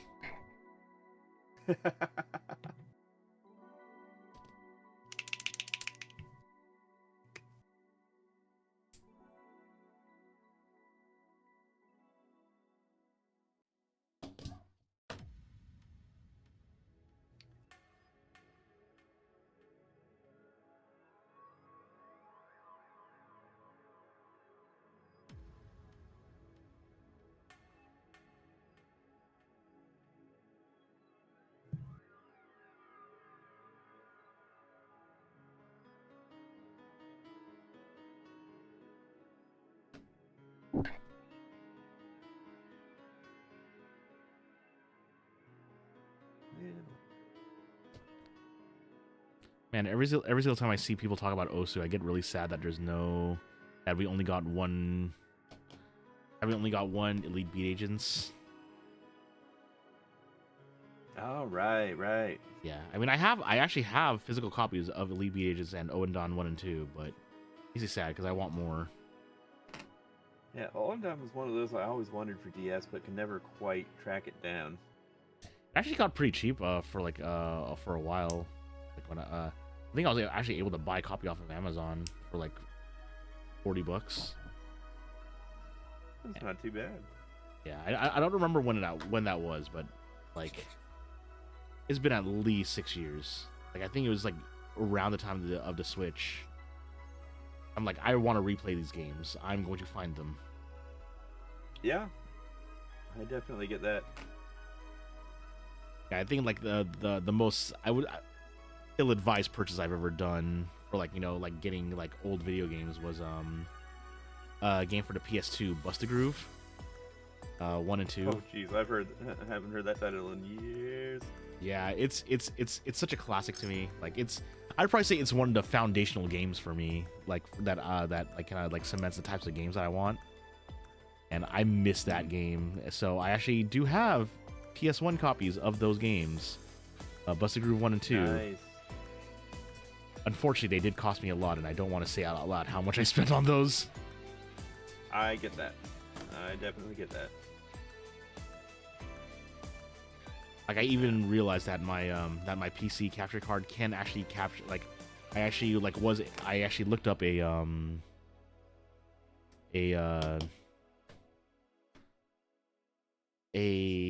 PS component to HDMI converter just so I could stream it one time, because I love that game a lot.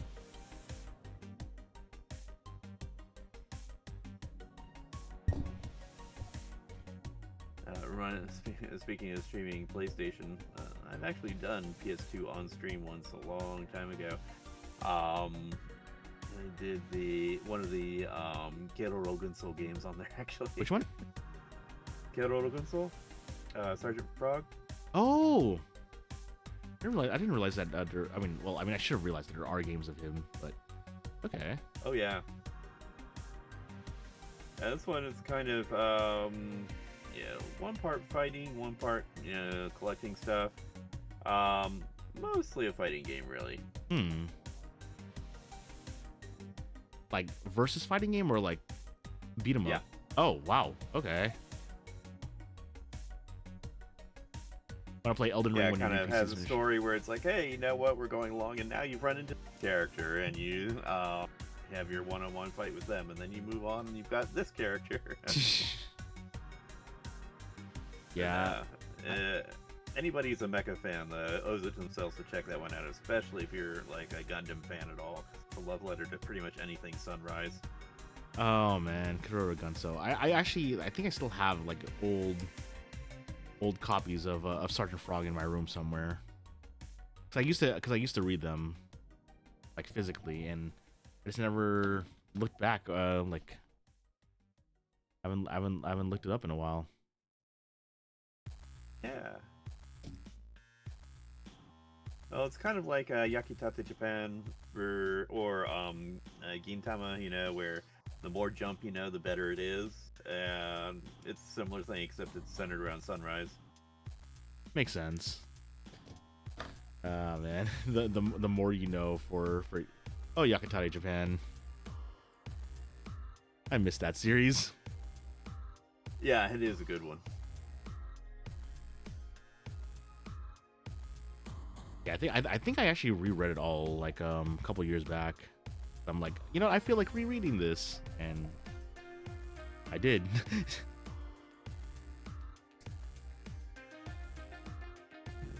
This is like hard skill-based games. Okay. Yeah, so Dark Souls, Elden Ring, that makes sense. That adds up. I am absolutely terrible at those games. I actually have a copy of. I actually have Elden Ring now on my computer. I still haven't gotten back to it. I've done the first 2 games in the Dark Souls series fairly extensively, actually. But I kind of burned out on 3.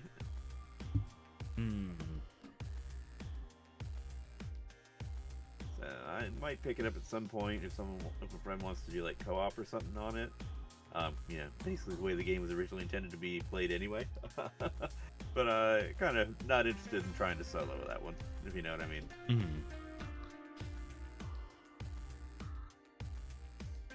Yeah, I liked the story that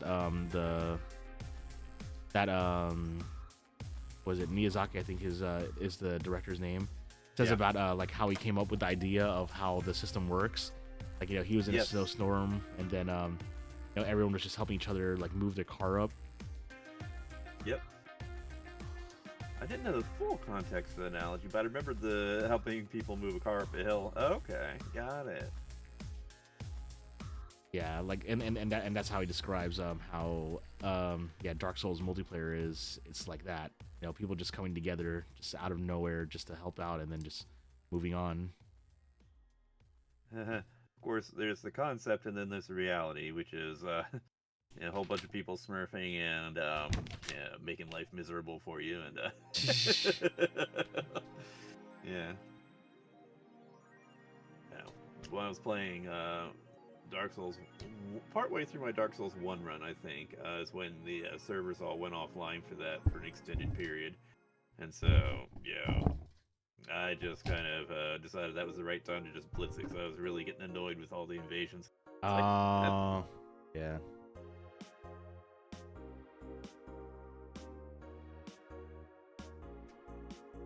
I mean, that's why they had different colors for all the invasions, so you know who's a friend and who's a foe. True. What's up, Race? Yeah, I'm currently working on the RG Zeta Gundam still, and it's the one. This is the one that I'm building with nail clippers. And I'm actually working with Kaji Sensei here, who is painting 40K models of the Blood Angels. You should definitely check them out. They're awesome. Yeah. Hello. Good. Throw onto the detail camera here so people can get a closer look at what we got going right now.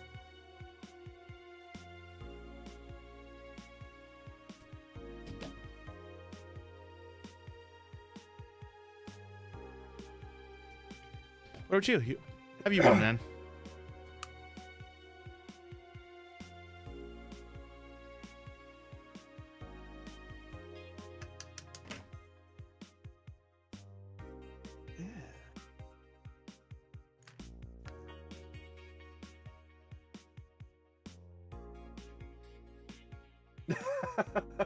That's quite a binge there. Oh, you're debating. Oh, you're debating on Korra. Let me just watch it.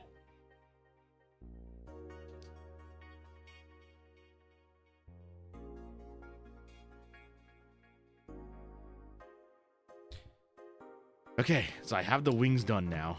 So this goes,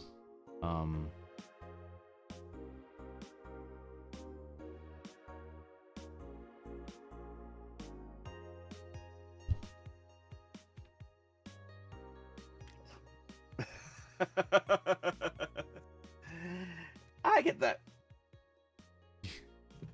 You've literally not slept. The voices are winning. So are the voices saying watch Korra? You should totally listen to the voices. No.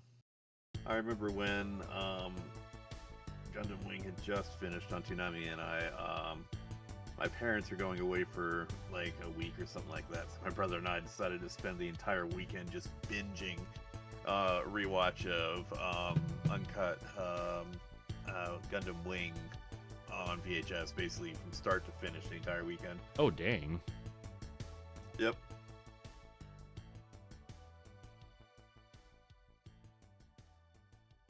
Don't talk to me about Gundam Wing. Yeah. mean, I haven't rewatched it since that time frame there, but it was the first Gundam series I watched, so I mean, I've got to give it credit for that, if you know what I mean. Oh no. It's kind of like Metallica. People come in because of the Black Album, and then discover there's better stuff out there, and they never listen to it again. But... Oh no. Reese loves Gundam Wing. I can't say why. Oh. Yeah. Oh. Gotcha. Yeah. Gotcha. Yeah, it's yeah, because I've known Reese here for a very long time through a couple of usernames. That's all I could say. Fair enough. No.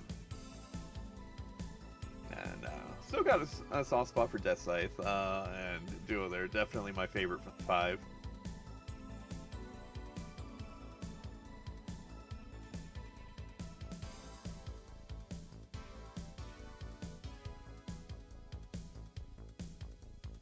Oh my god, how does this work?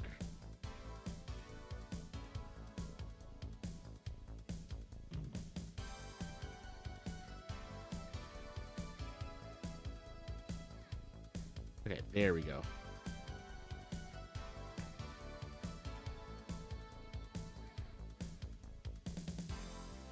Yay, there we go. Now I have wings on the back of this one.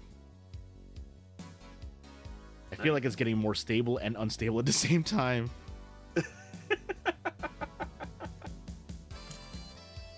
Always fun.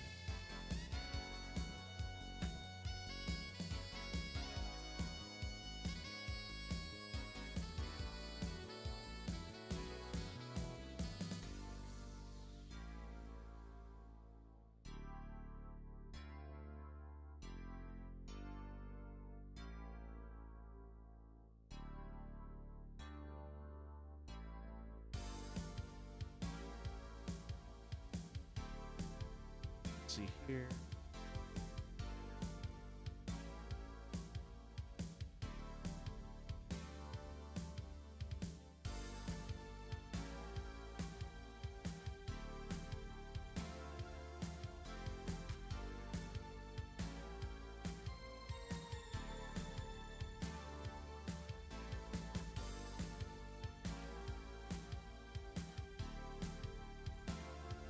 Working on Eromanga Sensei. Okay, okay.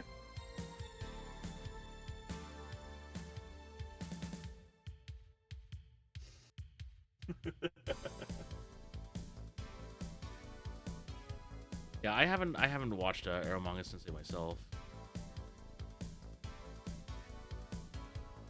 I don't think I've actually watched it. I know my brother has definitely seen it all the way through. Heard good stuff about it from the people who have seen it. Okay. There's a shield.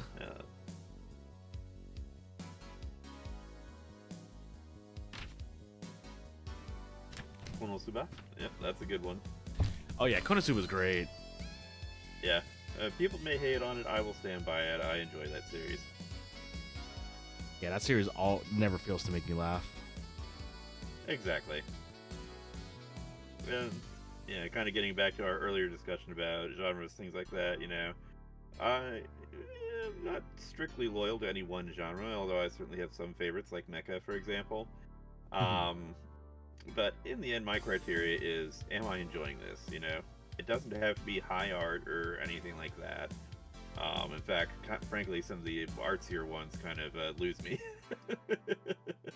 But, you know, as long as I'm enjoying it, that's my criteria for a good series in the end. Yeah, makes sense. So C17. And yes, Megami, exactly, Will. Yay, I think I'm down to the last parts of this because it's just weapons now. Nice.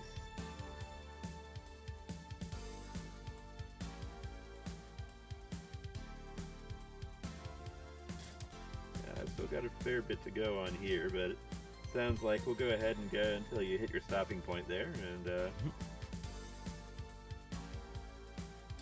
you can finish your build tonight. Then sounds like a great place to make it to. That's right. Yeah, you said that's the second one you're working on, right? Oh yeah, I've got two pieces I'm working on right now. I kind of shifted over to the second piece at the moment. The first one isn't done, but I don't know. Sometimes, yeah, inspiration just comes and goes on certain things when it comes to painting. So it's like, you know what? Let's go ahead and work on this one for a bit and see if we have some ideas on what we want to do next for the other, you know? Oh yeah, makes sense.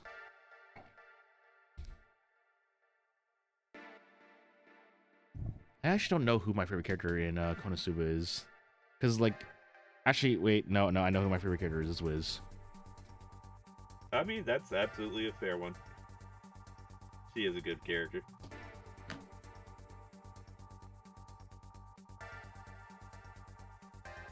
Yeah, no, Megami is exactly how I tend to play characters. So, but yeah, no. Guilty as charged.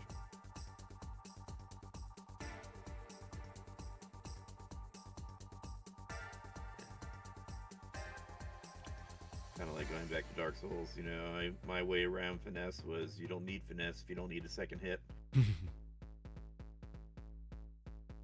Okay, so that goes there. C19.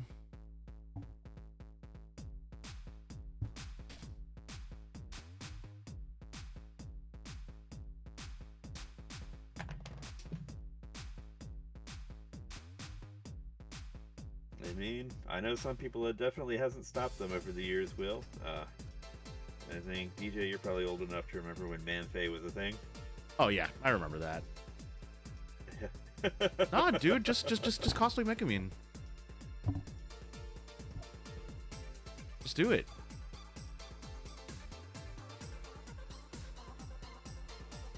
I mean, gender bent cosplay is absolutely a thing, if nothing else.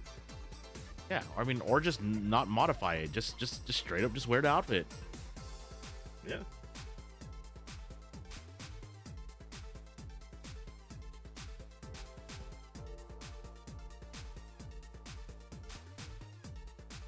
Two and four.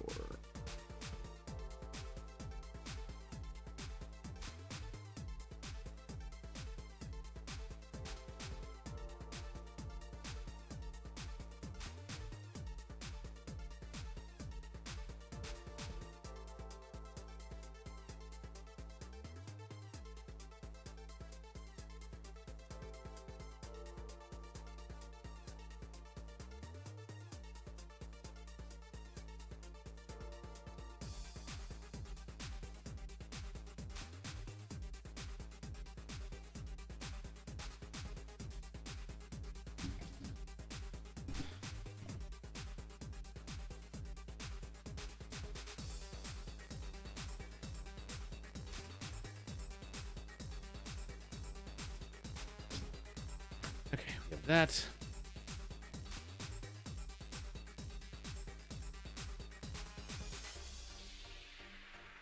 Oh, yeah. I mean, that's fair. Yeah, no. I've seen some people here that, geez, I've seen some people at conventions here in the DC area who live in the DC area. I should clarify here right up front, who live in this area and will openly wear like the Gal tracksuit, for example, out and about at the convention and while they're going out and getting food. Things like that. Man. Yeah, it's like, okay, clearly they have 0 fucks to give. Truly. Yeah, like that's the one outfit I'm just like, no. Why would you wear that in public, man?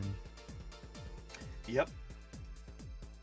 But I've seen people do it. It's like, okay. Hey, Levy. Levi. So we are doing a couple different things here. I am working on some Blood Angel stuff here. This is Astaroth. And we've got Lamartes over here as well. So I've kind of been switching back and forth between them a little bit. And then our friend Azure here is doing the Real Grade Zeta Gundam with nail clippers. Yep. I've decided to torture myself with this build. But so far, it's coming out pretty decently, which is shocking. Like it's like Yeah. it's like I'd probably think the worst is just that, like the shavings from this file are probably like the worst bit. But outside of that, it's been pretty good.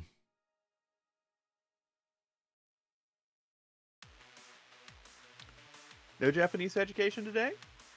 I mean, if you want to ask questions about Japanese, we're absolutely happy to entertain them. But yeah, today we are doing a painting stream, so it's kind of the other major bit of content I do when I'm not doing Japanese education explicitly.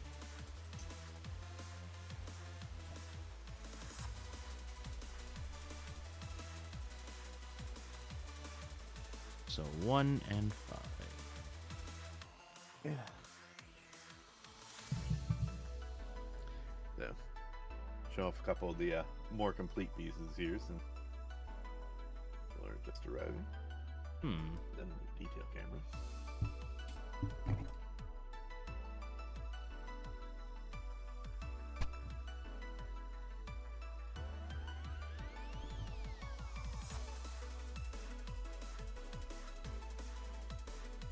But yeah, I do a lot of Warhammer type builds and paint jobs here. I've done some for other things as well. It's like if anybody here is a fan of Iron Maiden, I've done a series of miniatures that they released as well for the Zombicide game, the tabletop game. Oh, they did? They did. Basically, they picked about 15 different versions of Eddie over the years and did minis of them. Oh, sick. So, yeah. Let's see. few of them right here, actually.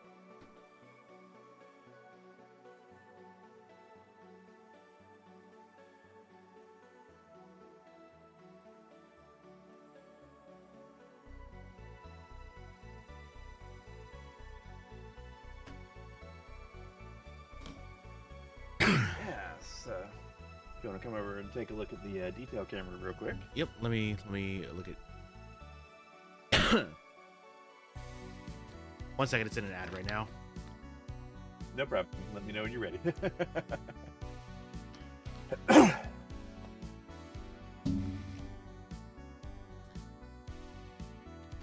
Okay, I see the detail camera now. Okay, so this is the one that really was like, okay, I need this set. What's up? This is the one that was like, okay, I need this set. Oh. As a bass player, it's like, yeah. That okay, yeah, that is sick as hell. Yep. This is from Stranger in a Strange Land here. Ooh. Yeah, I'm actually not familiar with every form of Eddie, but this is so cool. Yeah, it's a variant of the Somewhere in Time one. You can tell by the body on him. Which, that's one of my better paint jobs. It's not right here at hand. Let me take another look on the shelf. That's one of my favorites in this set. And Killers. That's all the base on it. It's like, you're really good at painting trash. He's like, I mean this in the best way when I say this, but yeah. I mean, but like this guy was like you said, you probably like painted that first, and then basically did the essentially black wash on it, right? Essentially. No, actually, this is primed in black, and this is 100% dry brushed. Oh. Okay, so that's the reverse of what you've been telling me like all night. Yeah, no, this was 100% dry brush. We didn't do any real touching up afterward. Yeah.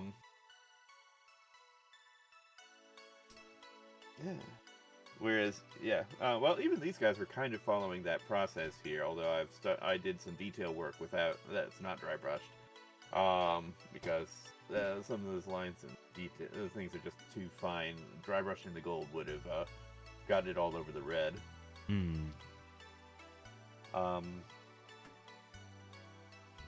And then, of course, definitive Iron Maiden here.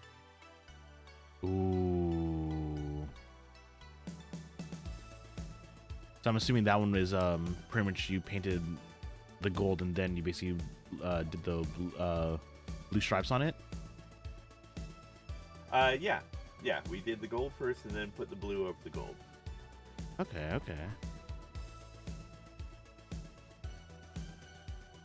Yep. Dang. Oh wait, you even? I'm sorry. I just noticed the hieroglyphs on it too. I'm like, oh wow, that's also. So yeah. did you do that first, then the gold? Those are engraved into it. Mm-hmm. So I think we may have put down a bit of a wash to fill them in, and then done the gold over top of that. It's crazy. But yeah, that's pretty cool. For the bits down here, I put down the blue as basically one long stripe first, which you can kind of see if I give you this angle here. And then we dry brush the white over it to really kind of bring out the pattern to the best advantage there. Damn,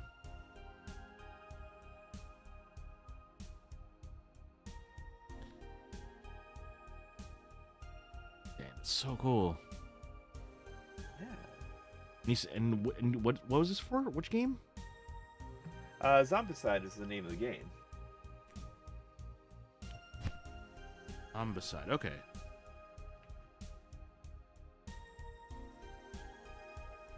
Walked over to the shelf. Oh, here we are. Here we are.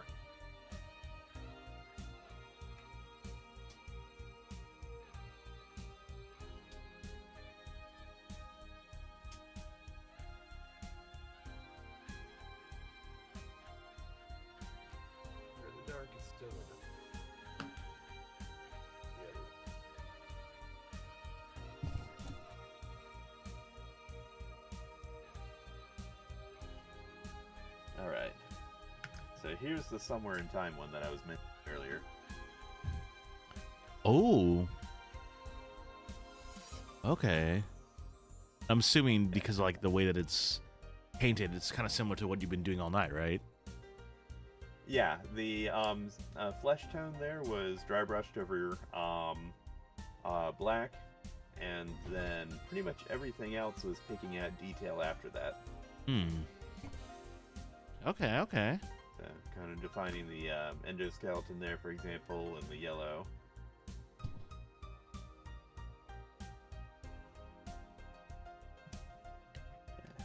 On this one, we had to freehand the design on the flag, which is fun.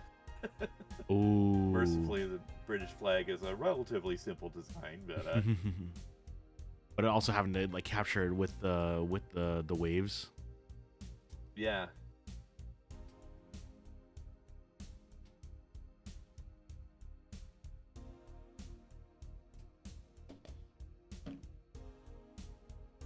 I forget which one this comes from specifically. But of course, it's actually got a whole lot more going on the base there if you take it from this angle. Ooh, dang.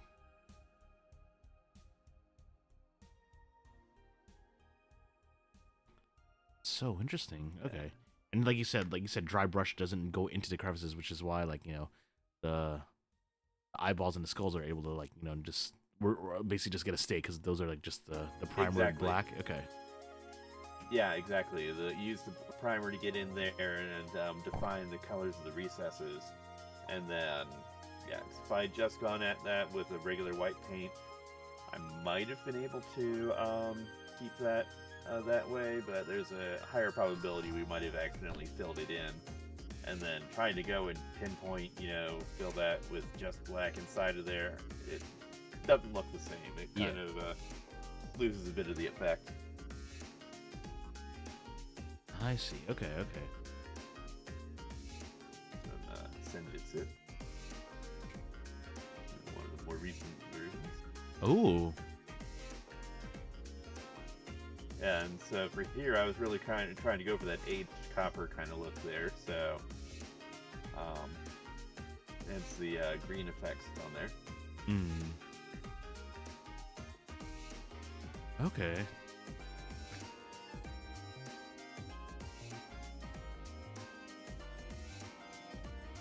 And then last one I have on hand at the moment.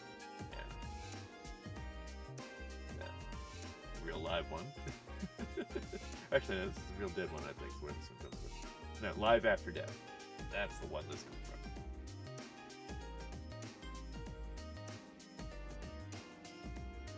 So this one was interesting, so you're playing with lighting from a couple of different angles here. You have the green from erupting from the ground there, and then you have the blue light coming down straight down onto him from above in the original album art. Oh. So we used a bit of blue dry brush paint over there. We used the green to set the tone of the flesh itself, and partially to reflect the color coming up from the ground. But then we used blue and even a little bit of white here to kind of capture that light coming from above as well. Yeah, one of the great things about dry brushing, the strengths of it, is the blending capabilities there. It really kind of helps to get everything a natural kind of look. And if you're trying to do shades and things like that, you know, it's like a lot of my bone colored stuff. My best work with bone is taking about 5 shades ranging from, you know, an off-white tan to white and a few different things in between, and blending those together there.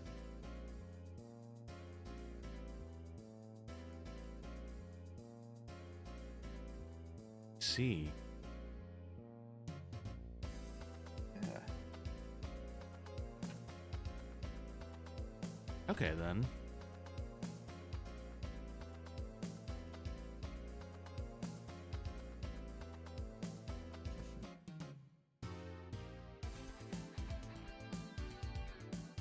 But yeah, that's That's so cool. I didn't realize they did that for a board game. Yeah.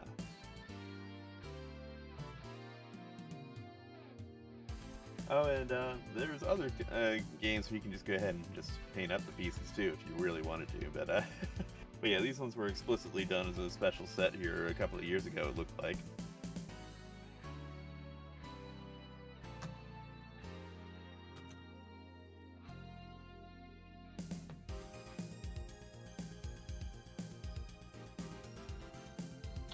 Okay, there we go. Finally got that gun stacked into place.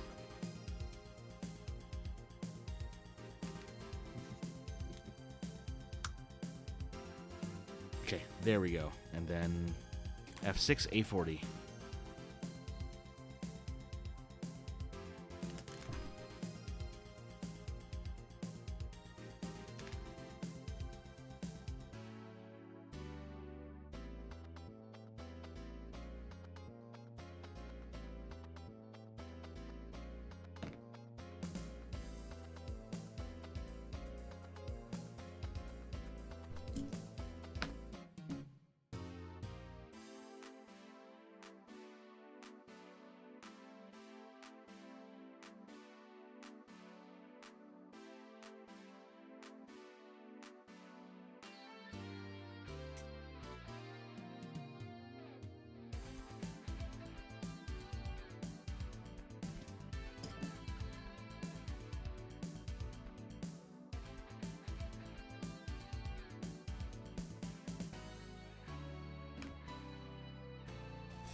Heck. Hand slipped. You got a thumbprint on there.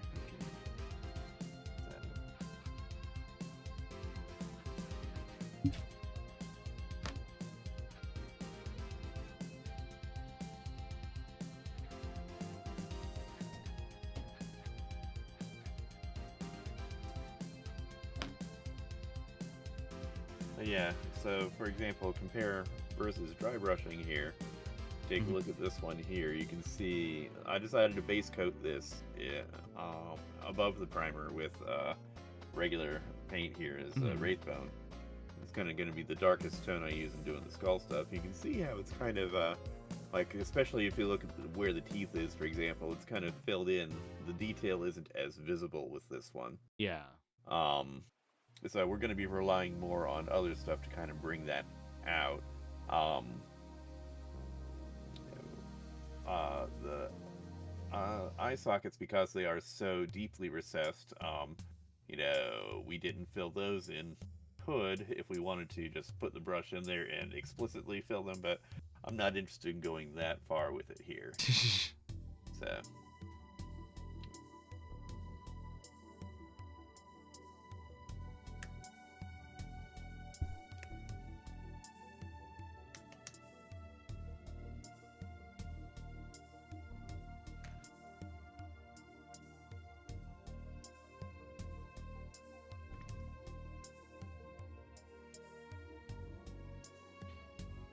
Okay, so I have the sniper rifle done, and now I need to make the shield.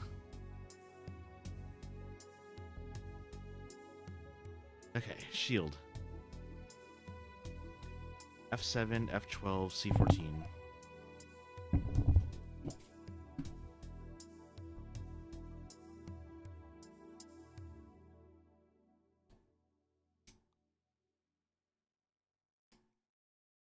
Another thing you learn about paints sometimes is certain colors just don't like to go right on top of other things, or some colors just don't like to go down at all, like especially bright yellows and oranges. Makes sense. So you kind of learn a bit of kind of a scaffolding method where, if you put certain colors down first, you can step it into the one you're looking for. Kind of like here, I decided I wanted a brighter red than how the official version, if you will, was kind of coming out there. So I'm putting the brighter one down here over the darker red. Which we're getting a much bolder effect here than we would have if we had just put the brighter red down directly. But sometimes there are unusual combinations too that you discover along the way that work. A famous one is you want yellow to look good, for example. You actually want to put pink down first. Put pink down first and then put the yellow over the pink, and you get a really bold yellow out of it, really bright. Huh.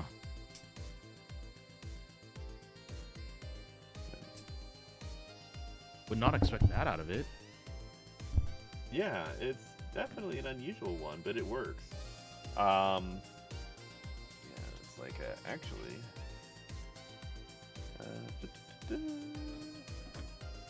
Yeah, and so it's kind of like with this guy here. You see the feathers on the top, right by the tails of snakes there.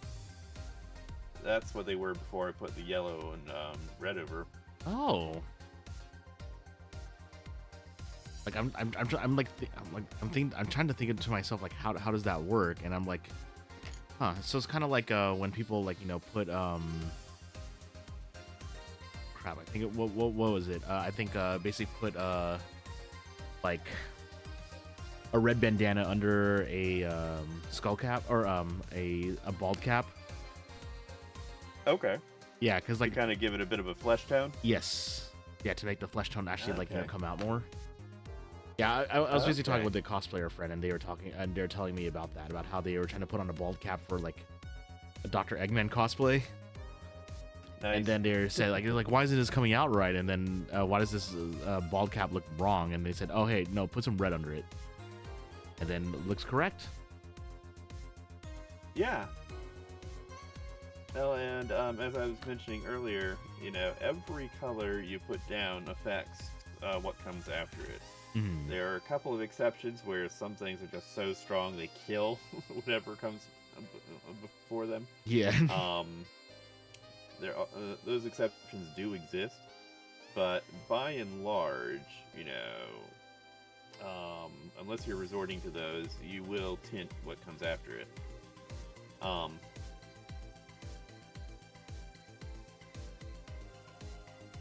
So sometimes the order you put things down in is rather important. E16, E8.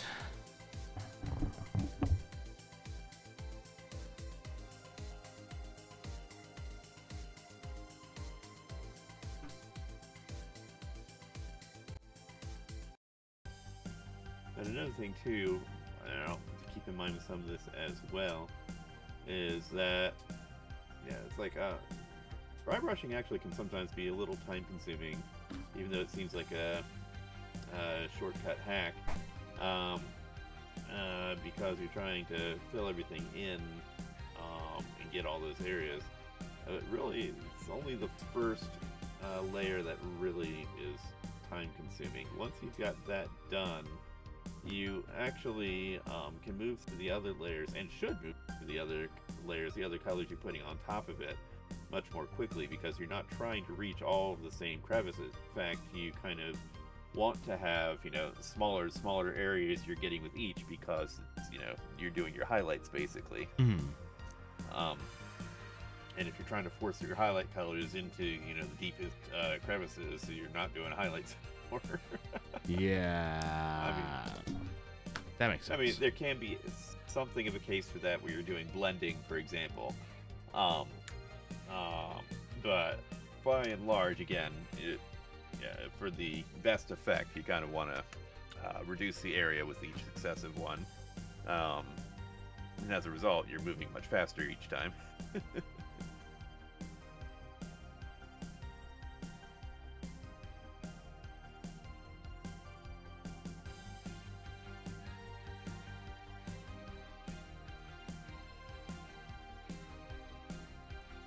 Yeah, Ice Wolf, nice to meet you.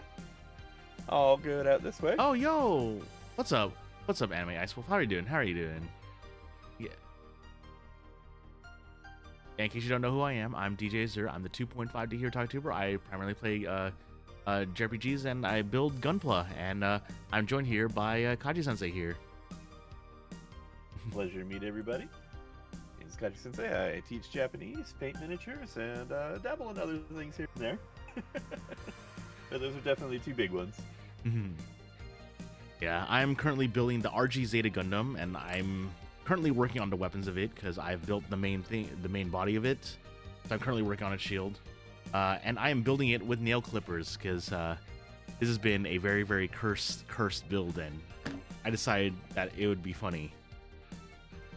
I don't think I've regretted it yet, but it's been interesting. And Kaji Sensei here has been a bit under the weather, but you're just working. Yo, real great Gal Geiger. I was just showing off my my real grade Gal Geiger earlier. It is still one of my favorite things I've ever built ever.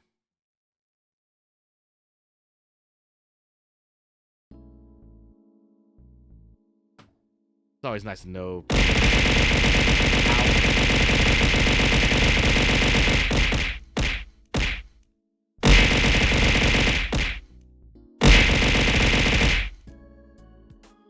Oh.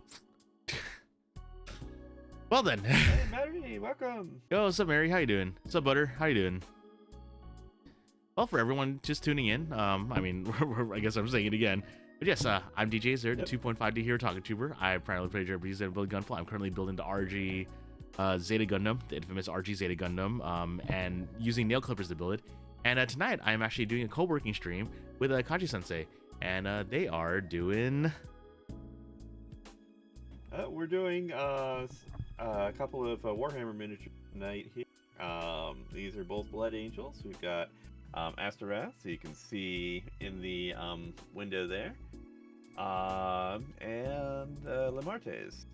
So, a couple from the recent Blood Angels box, and been sitting on the side here waiting for the right moment to work on them. And I figured that special occasion like this would be a great time to get them to do them. So. Nice. Before you finish, you finished the RG Zaku. Oh man, RG Zaku just gives me flashbacks. And to our European friends here, Terveban, Guten Morgen. And a general good morning to everybody.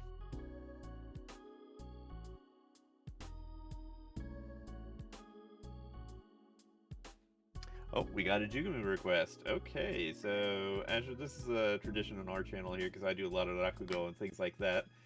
So, are you familiar with the story of Jugumi, perchance? Oh man, let me give me a second here. Sure.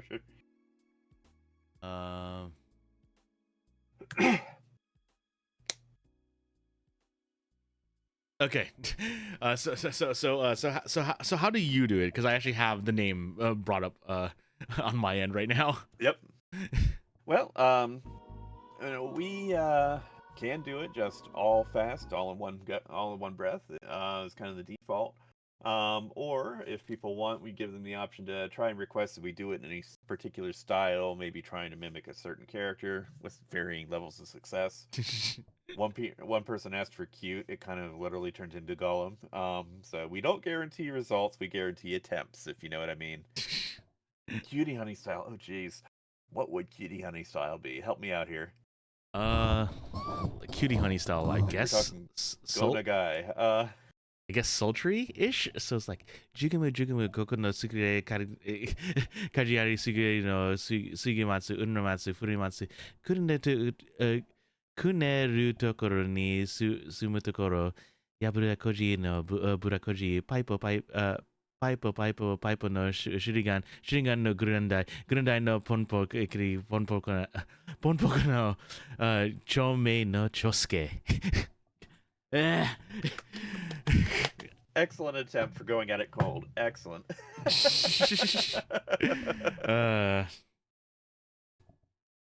Let's see here. If we're going for a bit of a sultry kind of thing.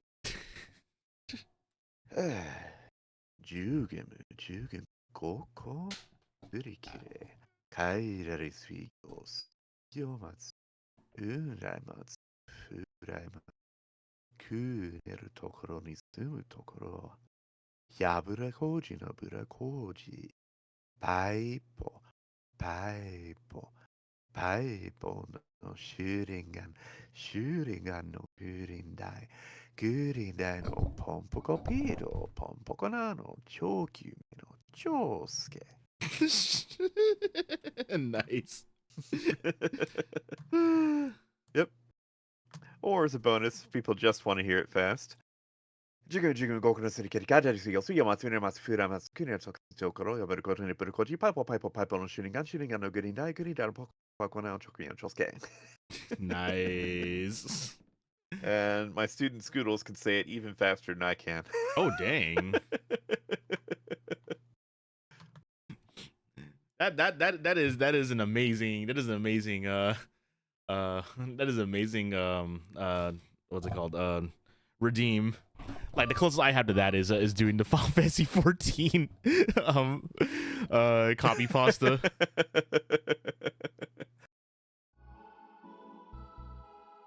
I am not familiar with that one offhand.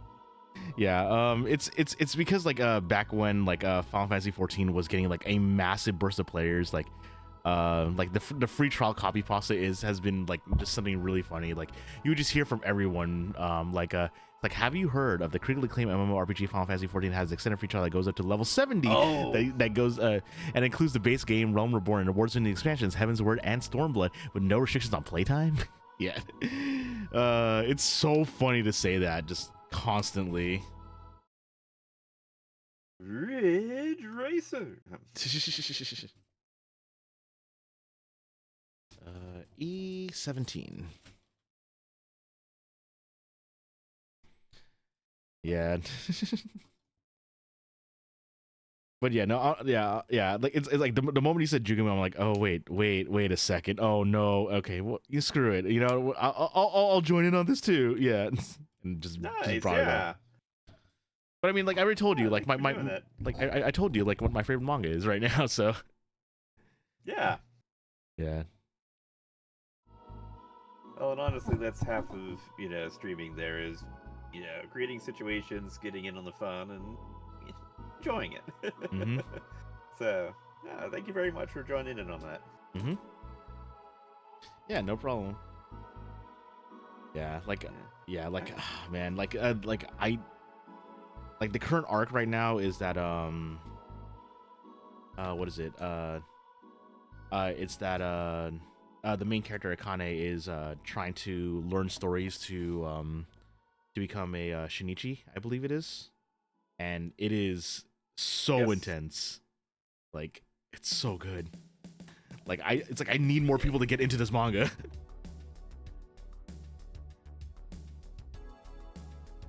Yeah, I'll have to remember to check it out here. Yeah, it's okay. Sure thing, Butter. Yeah, like it's good enough that I'm buying the physical volumes as they come out. Like even though I'm like already reading it on the Jump app, like it's good enough that I need it physically.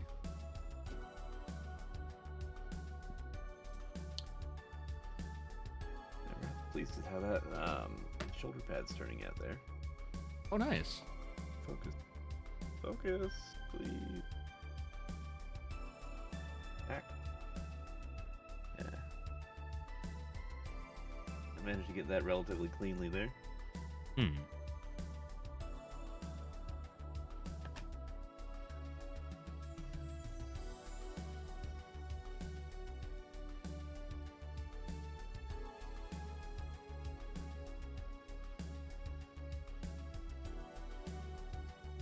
So this goes here.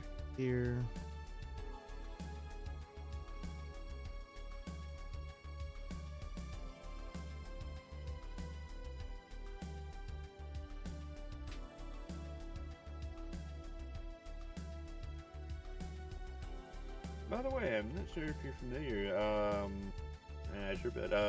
Are you familiar with the Rakugo collabs I've done before, where we do bilingual performances? I remember you doing them. I think I've just never been available to watch them. But yeah, like I remember you were doing Rakugo for a little while. Yeah. No, I periodically try and pull some of those together. It's a matter of wrangling 6 people at a time can be a little tricky, as you probably know. If you're ever interested, actually, knowing you, a fan of Rakugo there, I'm always looking for people to help out on both sides of the cast, English and Japanese. Oh yeah, I would So- definitely love to do that. Okay. Yeah, like, yeah, cause like it's really funny because like as much as I talk about this, as much as I talk about Akane Banashi, like it's like it is a manga that like because I hear the story in my head, like it's like I've heard like even though it's just written words, I hear a voice in my head, like not even attributing it to an actual voice actor or anything like that, like it's a manga that I would be afraid to see adapted because I'm not sure if they'd be able to like pull off the same like emotional impact that I get just from reading it. Because I get that. Yeah. Speaking of Rakugo anime, are you familiar with Showa Genroku Rakugo Shinju? I need to actually continue that. I've only watched the first 3 episodes of it. Ah, okay. Yeah, I've heard so many good things about it. Them get yeah, so you've kind of seen them establish the characters there, but just starting on the past arc there around that point, I think. Mm-hmm. Yeah, no, it's absolutely worth it.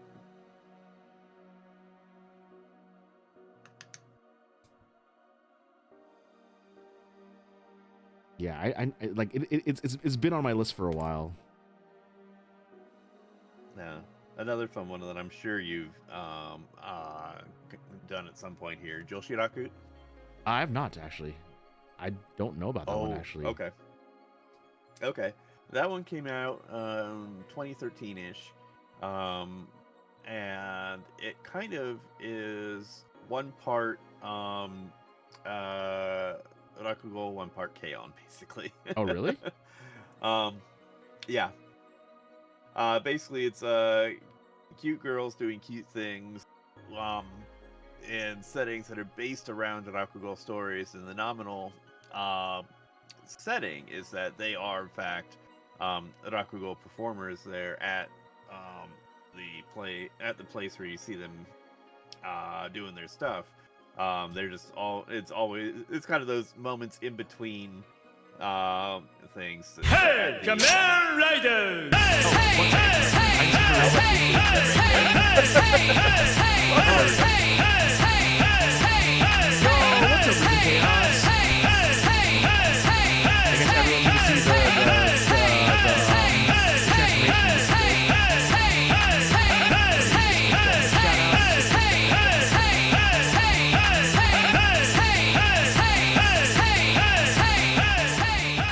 Okay, well, let me give him my intro real quick. So, yeah, what's up? Thank you for the raid, Risen. But yes, in case you don't know who I am DJ Azur. I'm the 2.5D Hero Talk tuber. I primarily play RPGs and I build Gunpla, as you can see right now.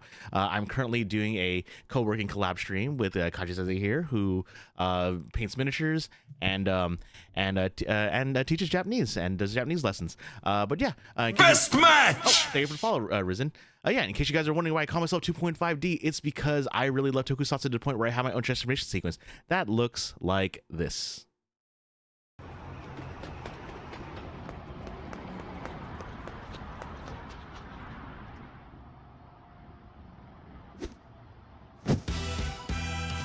Staging heart system online. Miss! Tiger, fire, cyber, fiber, diver, fiber, ja, ja! The hero otaku takes the stage.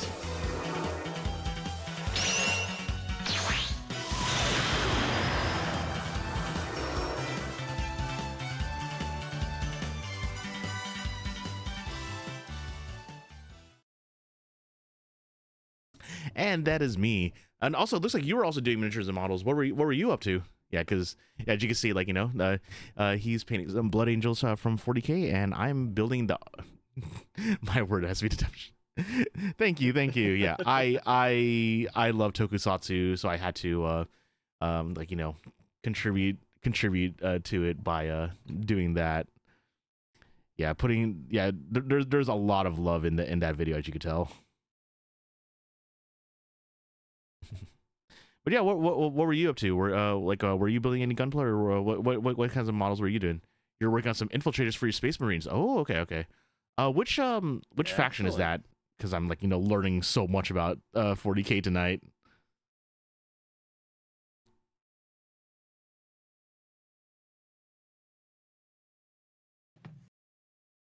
Yeah. Infiltrators could be pretty much any Space Marine chapter there. Okay. I mean, obviously, there's some that are a little more suited to it by nature there, like the Raven Guard in particular. The same as the Blood Angels, so not that chapter. Nice, nice. Yeah, I'm definitely a Blood Angels builder myself.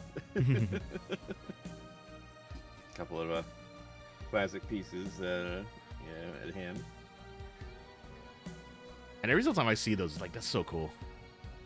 Little homebrew. Oh, okay, okay. Little homebrew chapter of yours comes in case. Okay, okay. Yeah, thank you, Chaos. Thank you. Yes. But yeah, thank you for again for the raid. Yeah, like pretty much like I'm basically just working on finishing up the Zeta here, and I think to end the stream I'm going to see, like, when I finish it, I think I'm going to see if I can actually transform it, and I'm going to be deathly afraid of doing so.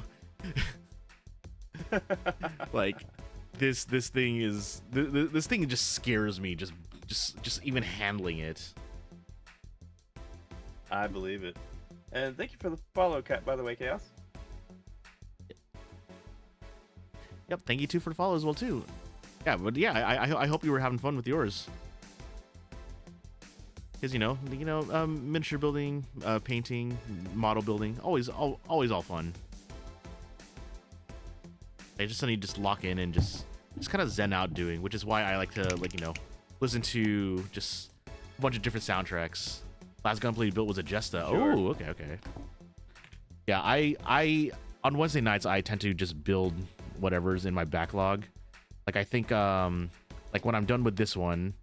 That's right. And that's right. This build, because it was for my 1K follower special, I'm building it with nail clippers. You got community playlists to advise. Oh, not. I see. Yeah. For me, because I like to save my VODs, I pretty much listen to like one of 3 soundtracks, which is either Coffee Talk 2, because that's the only one that's not on Content ID, and the developers did say I could use it. Garrod, who we're listening to right now, does the soundtrack for Valhalla, which is a soundtrack that is very, very close to my heart, because it is. It basically relaxes me. Like it is the music I listen to like normally just to relax, and then or Trails, because it's an RPG soundtrack and there's like way too many songs in it. Yeah.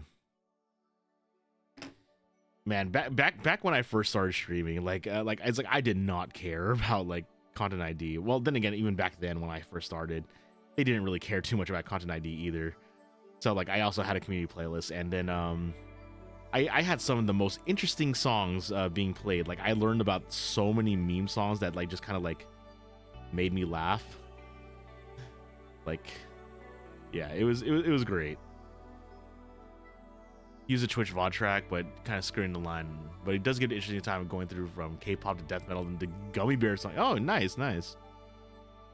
Very nice. Gummy Bear.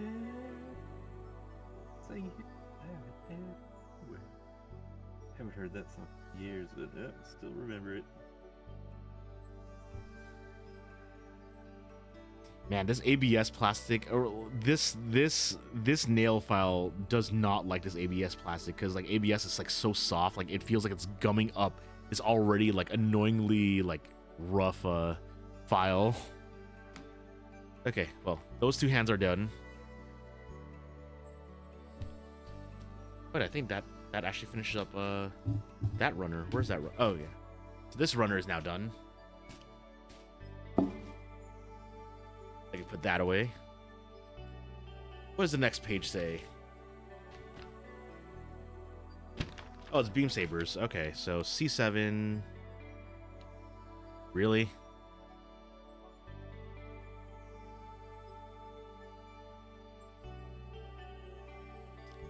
Well then. Okay, so C7, and there are 2 of them.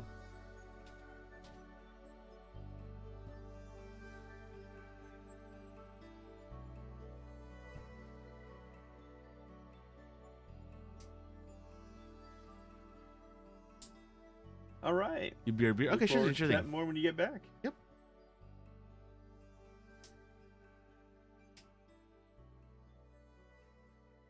I'm getting so anxious for when I get to the transformation part of this. Because like that is when I'm gonna really see why this thing is called a hand grenade. Also, this big sea runner is now done, so I can put that in the box now too.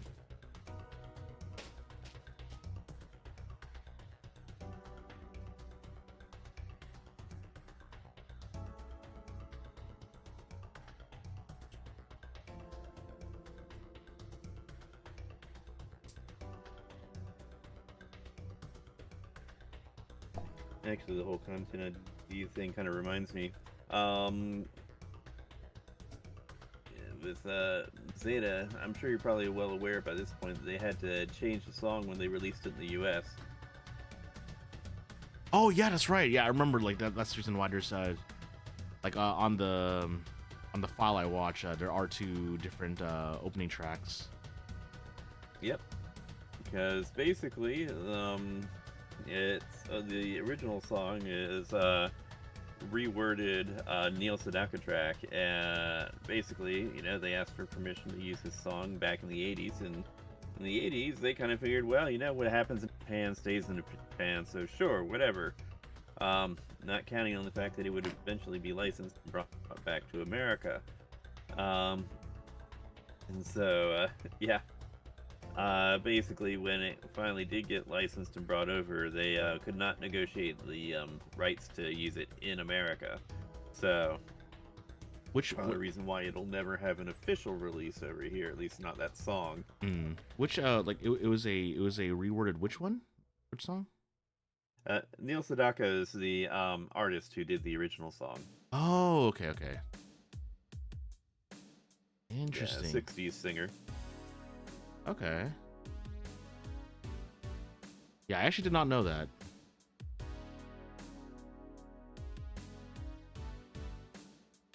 Oh hey, the skirts didn't actually completely fall off when I was putting those in. Okay, it says cut these out, which are these SB601. That's 12.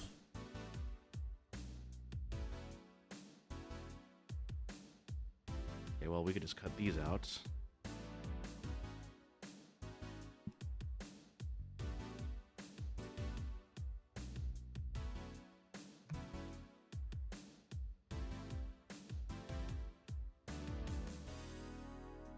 I could say that this runner is now done because it's just a tiny piece here.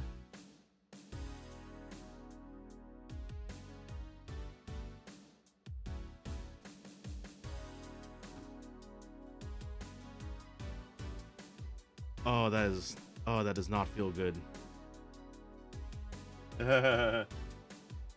Yeah, this obviously very gummy ABS clear plastic does not want to yield to this file. Oh, that did not feel good at all. Okay, well, we have beam effects. So let's toss all these here to the side. H16, 44, and 47.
Yeah, I'm probably gonna have to. I'm gonna probably like look into that to that Zeta song because I really didn't know that.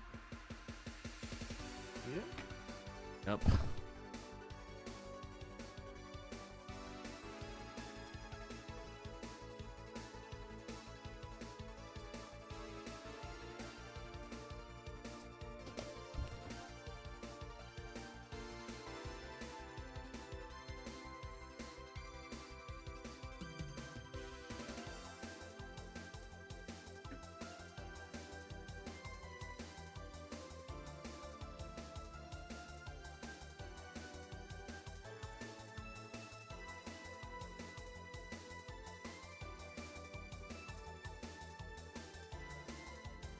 Okay, that's another hand done.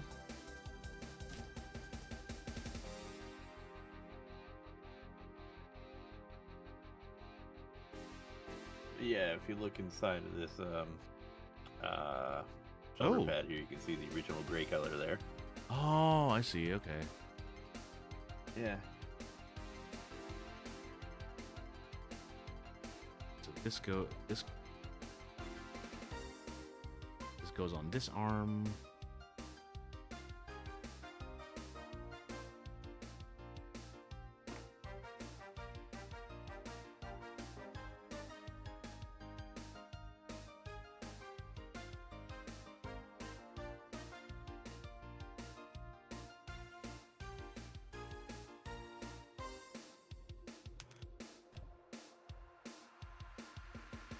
Yeah, Zeta looks so cool, but oh man, this thing just feels so unstable. Just like even looking at it. You're back. So questions about favorite Gundam series, favorite 40k faction. So pretty much okay. My favorite Gundam series, currently it is 08th MS Team. But that is just an OVA. But for actual series, I'd probably say it's 00 Season 1. And then I haven't played 40k yet, but the one I'm most interested in is the faction I'm most interested in is the Emperor's Children. Yeah. And as for me, let's see here. Favorite Gundam series would probably be Zeta, but a couple of strong runners up there would be X and G. Also, something of a soft spot for 83, though it's not necessarily for the story. Let me rephrase it. Yeah, I mean, 83's got its interesting bits. It's definitely not the best written story of the lot, if you know what I mean. It's one of those things where the plot continues because everybody's too stupid to realize what's going on. Yeah. Best summarized, I think, by Gatos. I'm the enemy, you idiot. First episode. Oh, and then of course there's 80 with the pile of hamburger. Yeah. As you see, I just have a general soft spot for UC Gundam. In terms of 40k, I have been doing Blood Angels on and off for a very long time. And when I'm not doing Blood Angels, I'm usually doing Grey Knights from Brother.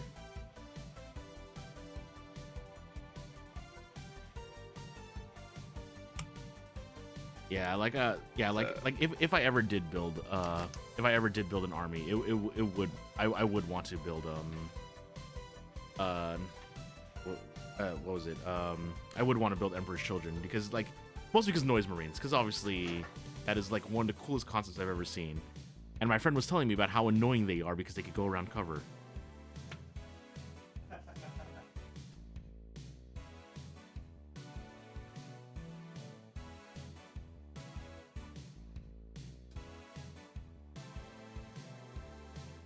It's another runner done.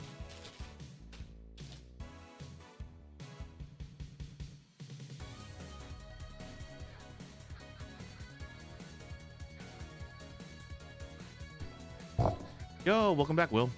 I saw around Blood Angels. Even if you don't play him, you still love him. Dante was the full. Wow, that is the second mention of Dante that's been said tonight. Yeah, Dante is the chapter leader for Blood Angels, a very famous hero.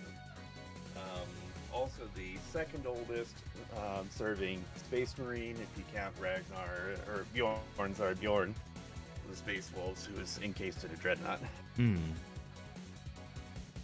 But yeah, my brother plays Grey Knights, which I'm holding up a couple of them for camera for you right now.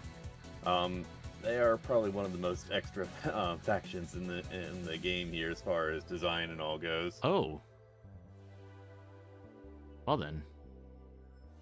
Yeah, you can see a lot of fine lettering and things like that to try and pick out and such. Yes, shiny. He really wanted the silver to stand out on the armor here, and the Games Workshop paint wasn't silver enough. So we actually used the Vallejo for that. Yeah, I learned that, what is it, the Space Marines like have an entire like Squire system that cleans up the armor after every battle and whatnot. So it makes sense for them to be super silver. They kind of made Dante just the absolute best of the best. Oh, I see. True Mary Zeus, that is. Ooh, and silver. Will, yeah, I kind of forgot all about the music tonight because I'm so busy getting other stuff. So you're not deaf. I simply forgot about that tonight.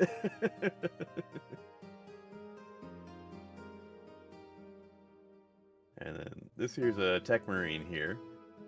So normally he would have red armor, but since for my brother's Grey Knights, he wanted it in silver armor as well. But we left the red helmet as a nod to its origin. Okay.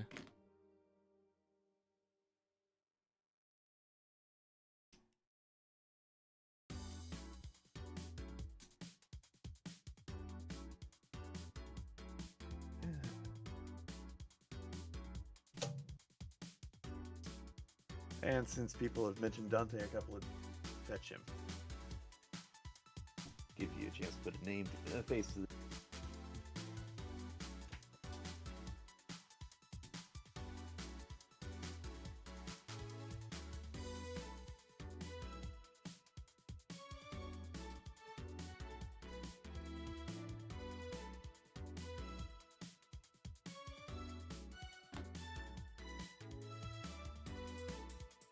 Two small runners, done.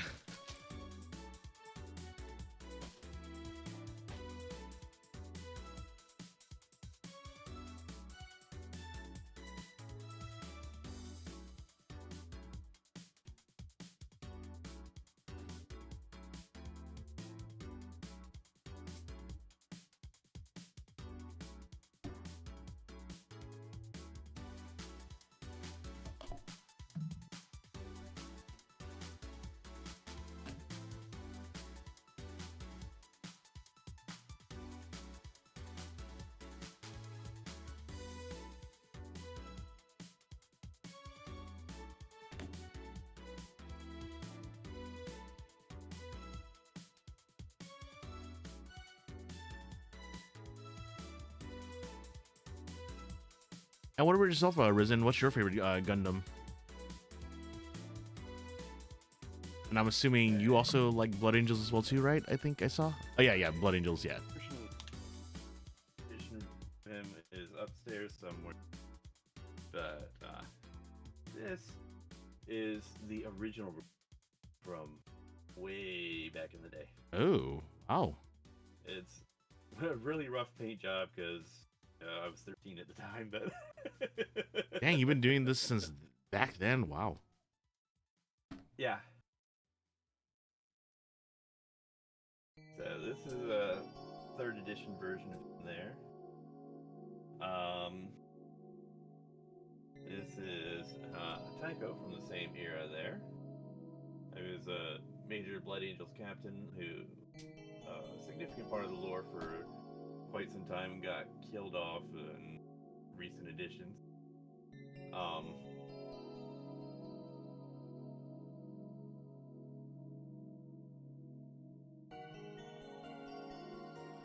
another character no longer with us, with a modern rendition of his paint job. I do have another one, my original one from back in the day for him as well.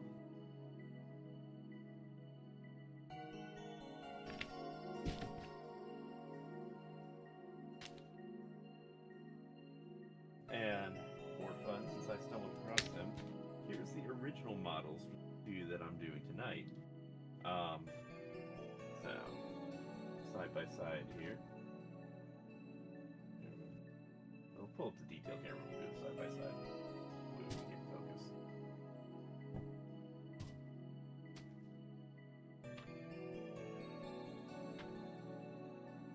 And I just went ham on the base here with the pile of skulls, as you can see.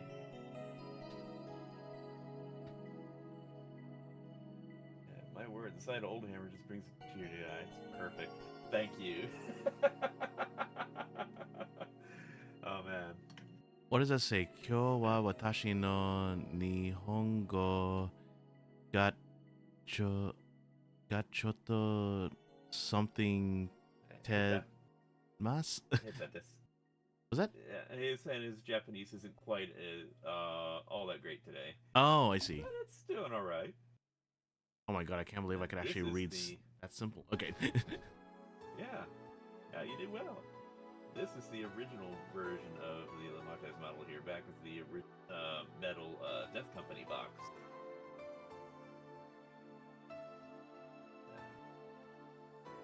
Interesting. Yeah. Okay, let's see here. Favorite Gunpla series is probably Wing or IBO. Not super familiar with all of Gundam yet, but you started with Wing and has been your favorite since then. A lot of people love Wing, which is really funny that I say 00 for like my favorite series, because like it's basically just 2000s Wing essentially. Pacific Mobile Suit, you love Pale Rider. A lot of people love Pale Rider because it is pretty sick. And then, my word, the sight of Old Hammer brings a tear to my eyes. Perfect. Yeah. 40k wise, favorite is Up in the Air. Big Night Lords fan. Favorite Space Ranger chapter is probably the Limiters. Okay. God, those are so cool looking. Yeah, these are both the original metal style dreadnoughts here, box dreadnoughts. I have a total of 5 of them. So these are easily my favorite units across the franchise here. Always had a soft spot for them. Oh, also, speaking of things that a fan of Old Hammer will appreciate here.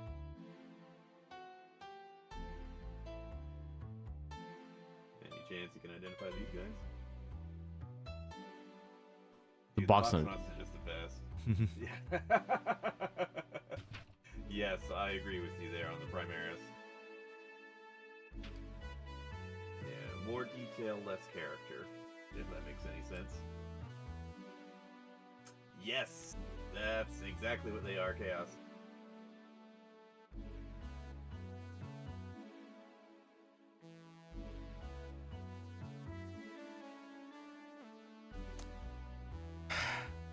This is the funniest thing, because I have like two more runners that I need to go through, and apparently these 2 pieces are for the legs, and I forgot to put them on since the start of the build. Oops. I mean, it's just leg pieces. I could just get them out right now, but yeah.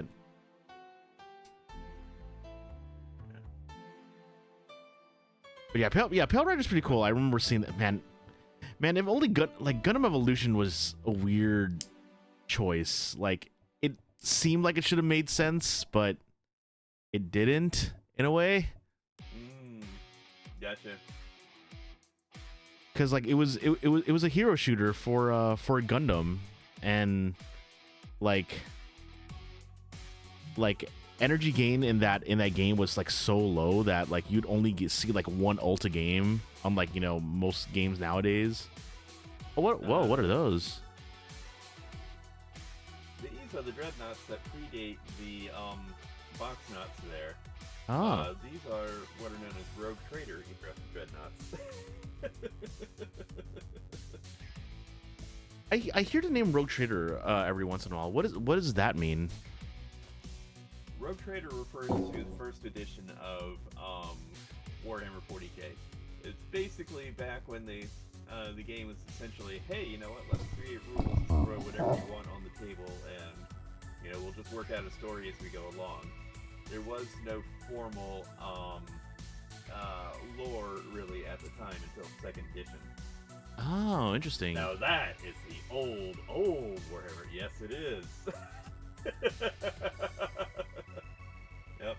I got 3 of them for Christmas. So we got one we're doing as Blood Angel, one we're doing kind of loosely as Death Company, even though Death Company didn't exist at the time, and one we're doing in Legion of the Damned, kind of a fire pattern. Got him during 5th edition? Okay.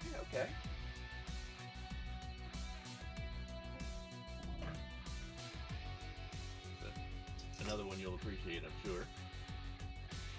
I do have a banner coming in for him as well, so we can when that arrives in the mail.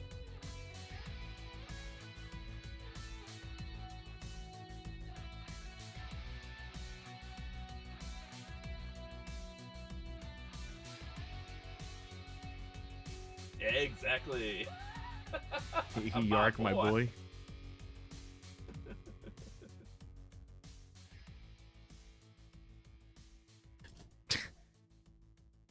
Yeah, the claw basically was taken as a trophy during a one-on-one fight with the orc leaders here, in which the orc took his arm, so it's kind of like, all right, fine.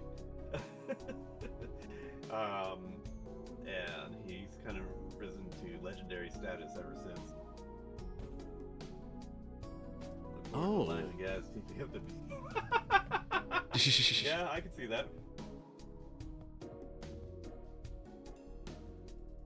Okay, so I think I've cut out all the pieces except for like the landing gear for the transformation mode of this, and it feels unstable.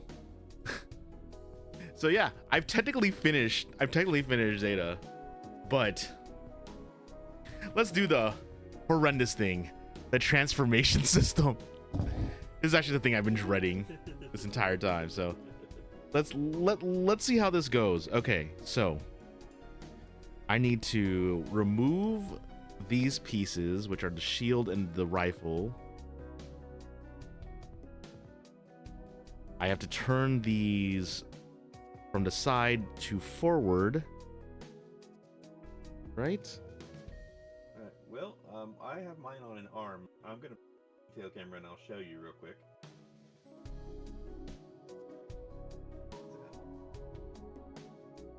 See, I've got an arm right here extending to the back.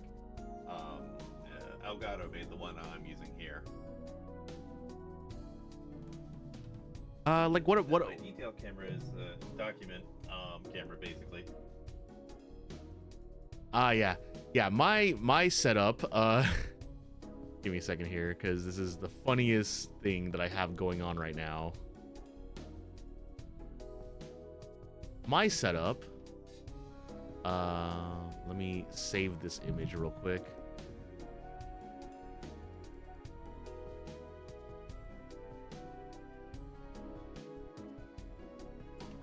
So let me see this here. This will go.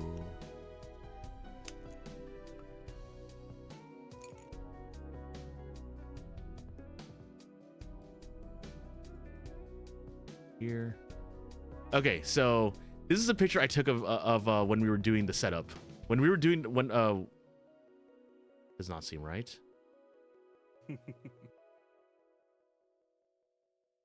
When we were doing the setup for the stream, I decided to show Kaji a picture of what the setup looks like right now. And this is what it looks like. So I have a camera arm,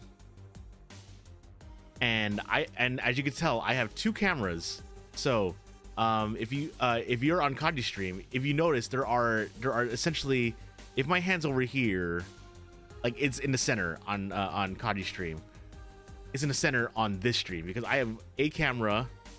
I have a camera right above, like right here, for this stream, and then I have this camera. So I essentially have a camera arm that has two things hanging off of it, and yeah, that is how my setup looks like right now. I took this right before stream started. It is one of the wackiest things. But I mean, if it works, it works. Yep. Okay, so I do this. I tilt up. I put the fins up. And I pull out the I'm gonna keep this thing in Wave Rider, aren't I? Come on. Okay, so I pull out this here so I could close the V fin. So I have that. I lift up the entire chest piece.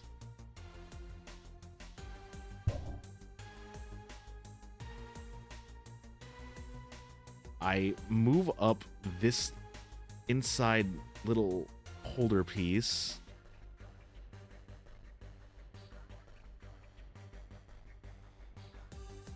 And then from there, I push down the head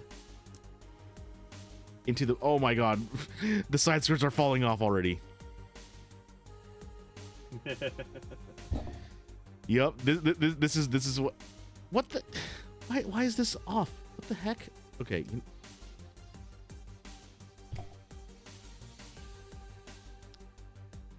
So, but yeah, Risen. What is it about Gunpla that you feel is a little weird when it comes to building them?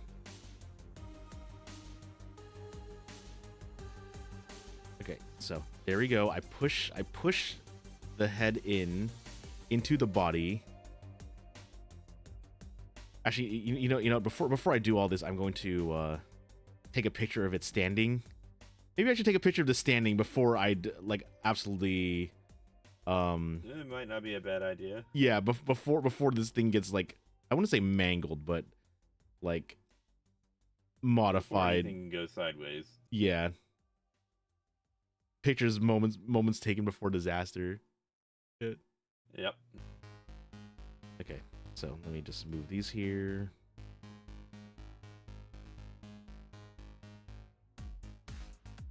I could also joke around that moments taken before disaster is literally any picture you take of this thing standing, because it does not want to stand. Okay.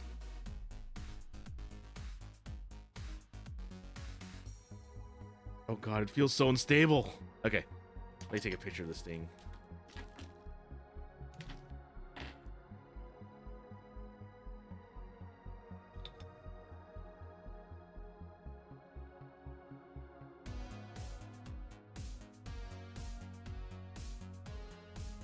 Okay, there we go. Now we could try it. So let's remove the rifle and shield. Turn the arms in.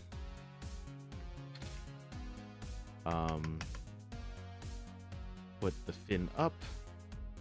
Lift this up. Push the head down into the body, which is like the wackiest thing to see.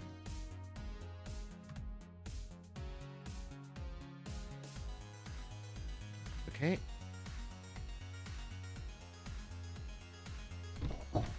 And then from here, I push the body in and I lift this entire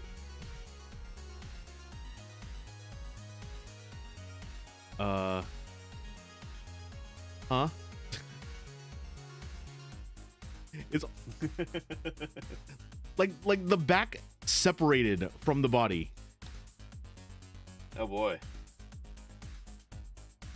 So now I'm understanding why this thing is considered a hand grenade.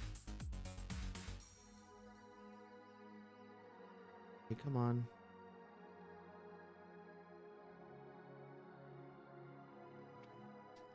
Might just be a practice makes perfect thing. It might be. Might be. It might be practice makes perfect, but the problem is though is that this thing is also like held by just nothing but ABS plastic, and the side skirt fell off again. I'm probably gonna be saying those words. The side skirt fell off like multiple times while doing this.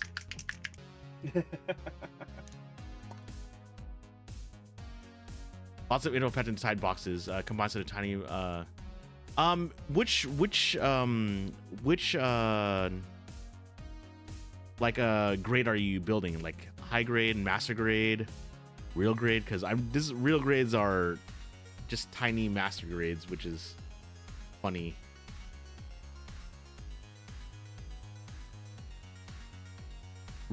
Oh no, real grade is very, very finicky, especially depending on which one you're building as well too. Because like I don't remember which number the new Gundam is, RG New Gundam, but everything from RG New Gundam and on is very, very like dense and actually like feels stable for everything you do, while something like RG Zeta here is the most unstable thing you could ever think of. So it has issues.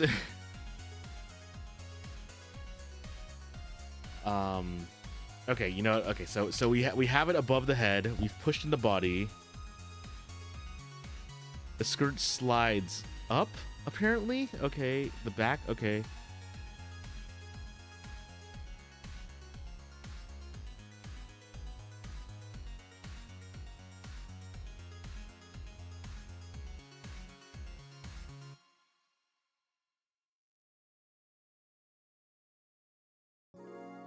Okay, we've slid that up.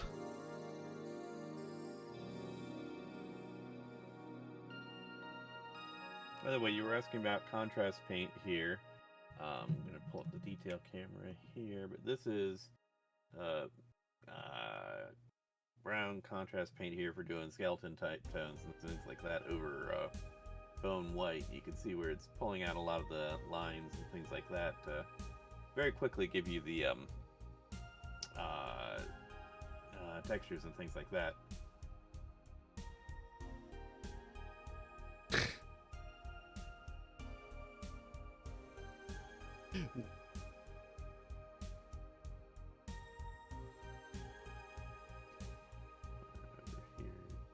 So remember when I said pictures taken before disaster? Yep. The leg just literally snapped. Like, this is actually... I need to replace a piece. Snapped. Like recoverable snapped, or like we need to get a new model snapped? I need to get a new piece for this model snapped. Oh boy. Real grade Zeta, everyone. And I was doing it carefully too. Yeah, because I need to like move the leg this way. Okay, so this thing now is unable to stand at all. Yeah. Like, that is like the thinnest piece as possible. Okay.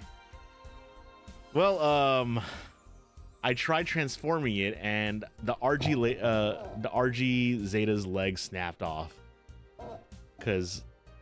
So when they said hand grenade, I didn't think this was actually going to happen on stream. I thought this was going to be happening when I tried putting it back together off stream. Yep, I decided to be nice and let you capture the moment. Yep. Yeah, I was like, okay, so push that up and then move this to this. Oh no. So yeah, the piece where it snapped off is like so thin, like, wow. I don't know. It's like I can't even be angry because I expected something like this to happen. That's the worst part. No, I get that. So Risen, when you say real grade, I do not recommend the RG Zeta. I'm so glad I took that picture before disaster, because literally before disaster. Oh my god. Yeah, like this one was already infamously known. And I don't even think that, you know, if I were building it with real tools, I would have avoided this either. Like that is, oh my god, why does this piece not want to stay on? Yeah, like this one has like a lot of like weird slotted pieces that just do not want to stay. But yeah, when it comes to RGs, you just want to, like, you know, just take it slow, see what you can do. Yeah, everything from the new Gundam on, I would definitely recommend. Like those are like the RX-78 2.0 RG model is such a dream to build. If you like G Gundam, the RG God Gundam, one of the best models. I have it posing because like I actually have it doing a burning finger on a stand, so I can't actually like show off just how flexible and movable it is. But yeah. I'm going to need to just catalog this thing.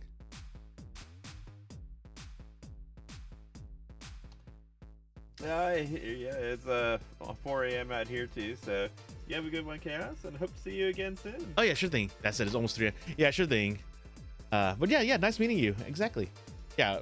Yeah, I mean, I basically do build streams every Wednesday for the most part. Next week I will next week I think I'm gonna work on a real RG with my real tools, because I'm gonna be working on the RX-78 too. But yeah, 2.0. So because I have that in the backlog still. As for this RG Zeta, I'm going to probably see if I could buy that piece that broke. I could easily find out which piece broke too, because, you know, I have this with me and I know which piece broke. But yeah, what an interesting little build that just happened. Somehow it stressed itself out enough that it said, LOL, no, I'm gonna break. But yeah, I think this is where it ends for me for this stream. Yeah, well, I said I was going to continue until you decided you were done, so let's go ahead and choose someone to raid out to together and call it there. Yeah, let's but thank you to everybody who's joined us tonight. Exactly. Yeah, thanks everyone. Let's see here. What is let's see here. I'm in miniatures and models.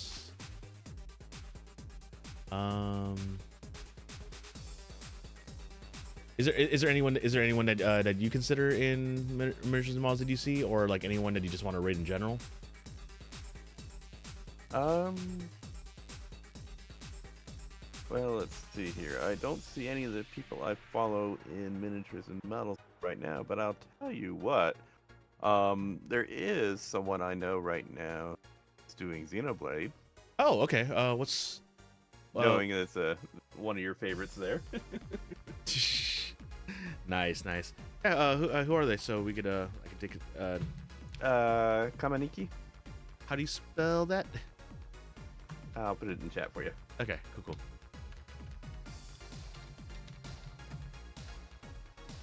Kamaniki. Okay, let me just set this up here. They're an art streamer. I've run into them a couple of times at MagFest.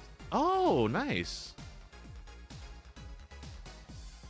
Oh wait, they're already playing Xenoblade Chronicles Definitive? Oh, I thought that comes out tomorrow. Oh, well, oh wait, it's past 9 p.m. It's past midnight. Of course, it's already out. Yeah, because I mean, well, I'm getting my physical copy tomorrow. So you know, I'm just going to set up the stream. Let's I'm not behind an ad, so yeah, let's do that. Yeah, let's go raid Kaminiki. Actually, what kind of raid message should we say? I'll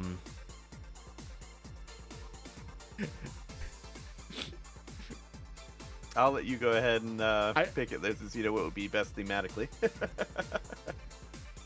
I have one. Let me just construct it before I actually before I start up my raid. Let me see here. Sounds good. Yeah, let me just do this here. Yeah, we'll just go ahead and tie in with it. Yeah.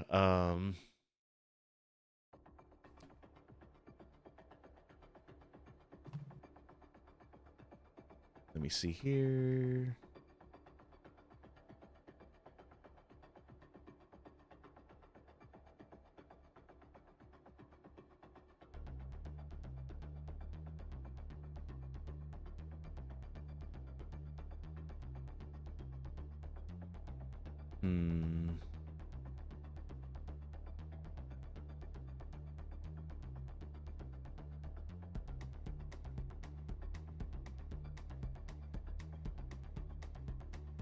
Yeah, when you see this, you're. Oh, cool! I can actually do this. Okay, cool. Okay. Let me do this here, and then let me do this again, except in reverse.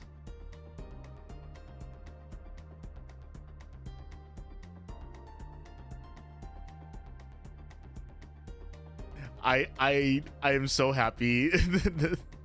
I'm so happy with this right now. Okay, give me a second here. Okay, that spread does not look correct, so let me just construct this a little bit more here.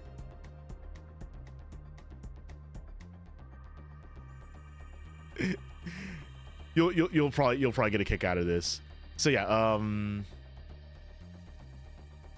this shall be our raid message right here.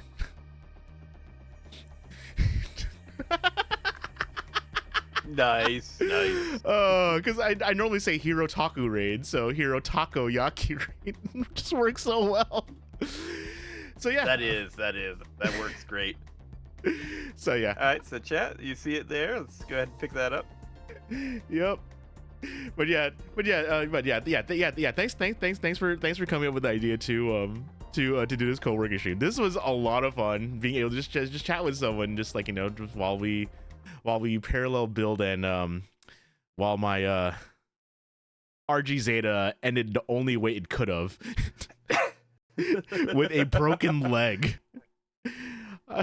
It's been a great time. Yeah. And if anytime you want to do this again, just let me know. Yep, sure thing. Yeah. That was fun. And yeah, I will see you guys probably this weekend for more Pirate Yakuza, because I'm planning on beating that this weekend. So yeah. And what do you have going on this what do you have going on for the rest of this week for your streams? We've got Japanese with Scoodles. It'll probably be on Friday. If not, it'll likely be on Monday. She's been working Saturdays lately. Other than that, yeah, still working on planning on some things here, but trying to do some more Japanese practice as well. So, get those posted on Discord and Twitter as we get things settled. Okay. But yeah. So yeah, we're gonna head out now, and I will see you guys in Kamenikis later. All right, night everybody.